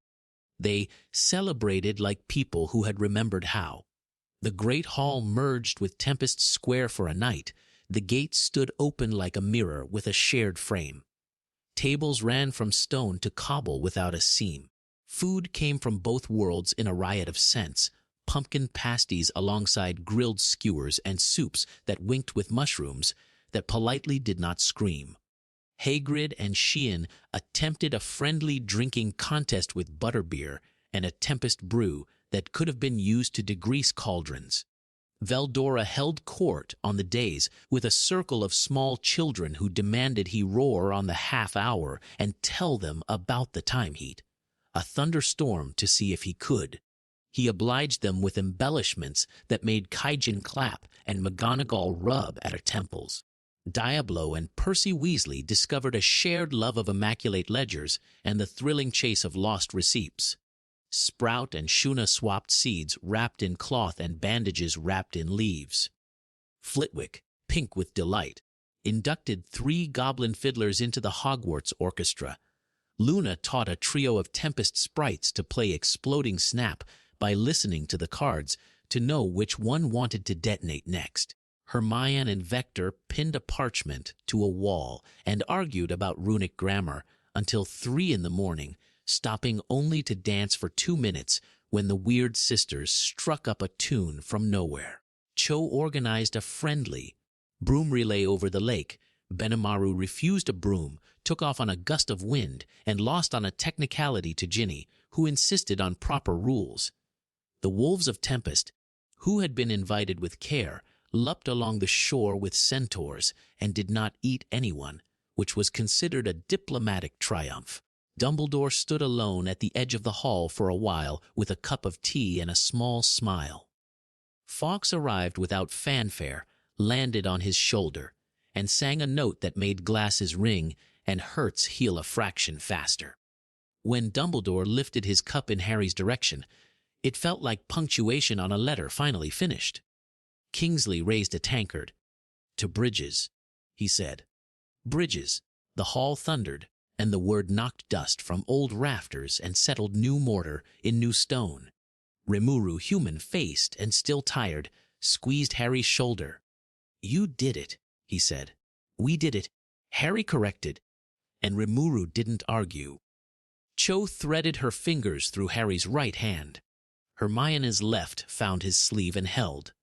Luna leaned her head to his shoulder, eyes on the stars the ceiling had borrowed from the lake. They didn't hide, and no one stared. It turned out that when you saved the world and announced your love like it was the weather, most people decided to be sensible about it. McGonagall found them near the gate. She looked at Harry like she had at the hospital bed, measuring health and mischief and future. Bridgewarden, she said, trying the title out for the taste. You will still come to supper, won't you? Wouldn't miss it, Harry said. Good, she sniffed. I expect you to bring guest lecturers. Benimaru on controlled burns, Harry suggested. Sprout turned like a hawk. Absolutely not. Veldora on the ethics of roaring, Luna added. Absolutely yes. A dozen children caroused. McGonagall shook her head, and the smile she didn't stifle was complicated and light. The night ended the way the best nights do, not with a bang, but with a drift. People peeled away, full and laughing, their feet finding routes back to beds, or to gates, or to quiet. Harry stood at the castle's highest balcony, with the 3 girls and the slime who was his father perched on the stone like a jewel. London's far glow lived on the horizon. Tempest lanterns flickered in the gate like aliens the castle had decided not to call aliens anymore. The lake breathed. The forest watched without malice. You could live anywhere now, Hermione said, hand warm in his. I will, he said, and said it like a solution, not a problem. Here and there, with him. We'll draw lines and cross them and redraw them. Schedule pending, Cho said, teasing only because she was already imagining how to color-code it. Luna's hair lifted in the small wind. The world's like each other, she said. They're shy about it, but they'll hold hands if we keep showing them how, Rimuru bobbed once, amused. You've got good friends, he said. Harry looked at them. I know. Below, Diablo spoke with Kingsley at the gate. Gesturing politely, a lantern's light slid across his face, and for a moment, only a moment, Harry saw a crease of worry there he hadn't seen all night. Rimuru's core flickered, once, the way a sleeping person turns over and resettles. The charm at Harry's chest thrummed and went still. Something, Rimuru asked, soft, not alarmed. Harry said, because honesty and hope could share a sentence. We'll watch.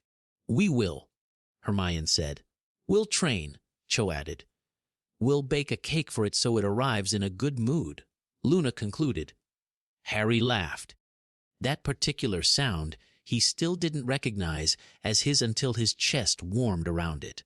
He leaned into the people beside him and looked at the 2 skies and let the 2 homes sit together in him without argument. Hard, won and precious, he said under his breath, words for the air and for the line on his arm and for the child he had been in a basket in the cold. He turned his face toward the horizon where both worlds met and found he was smiling, small and fierce. Whatever came next, whisper in a gate seam, rumor in a rune, the ocean behind a door knocking politely, he would meet it. Together.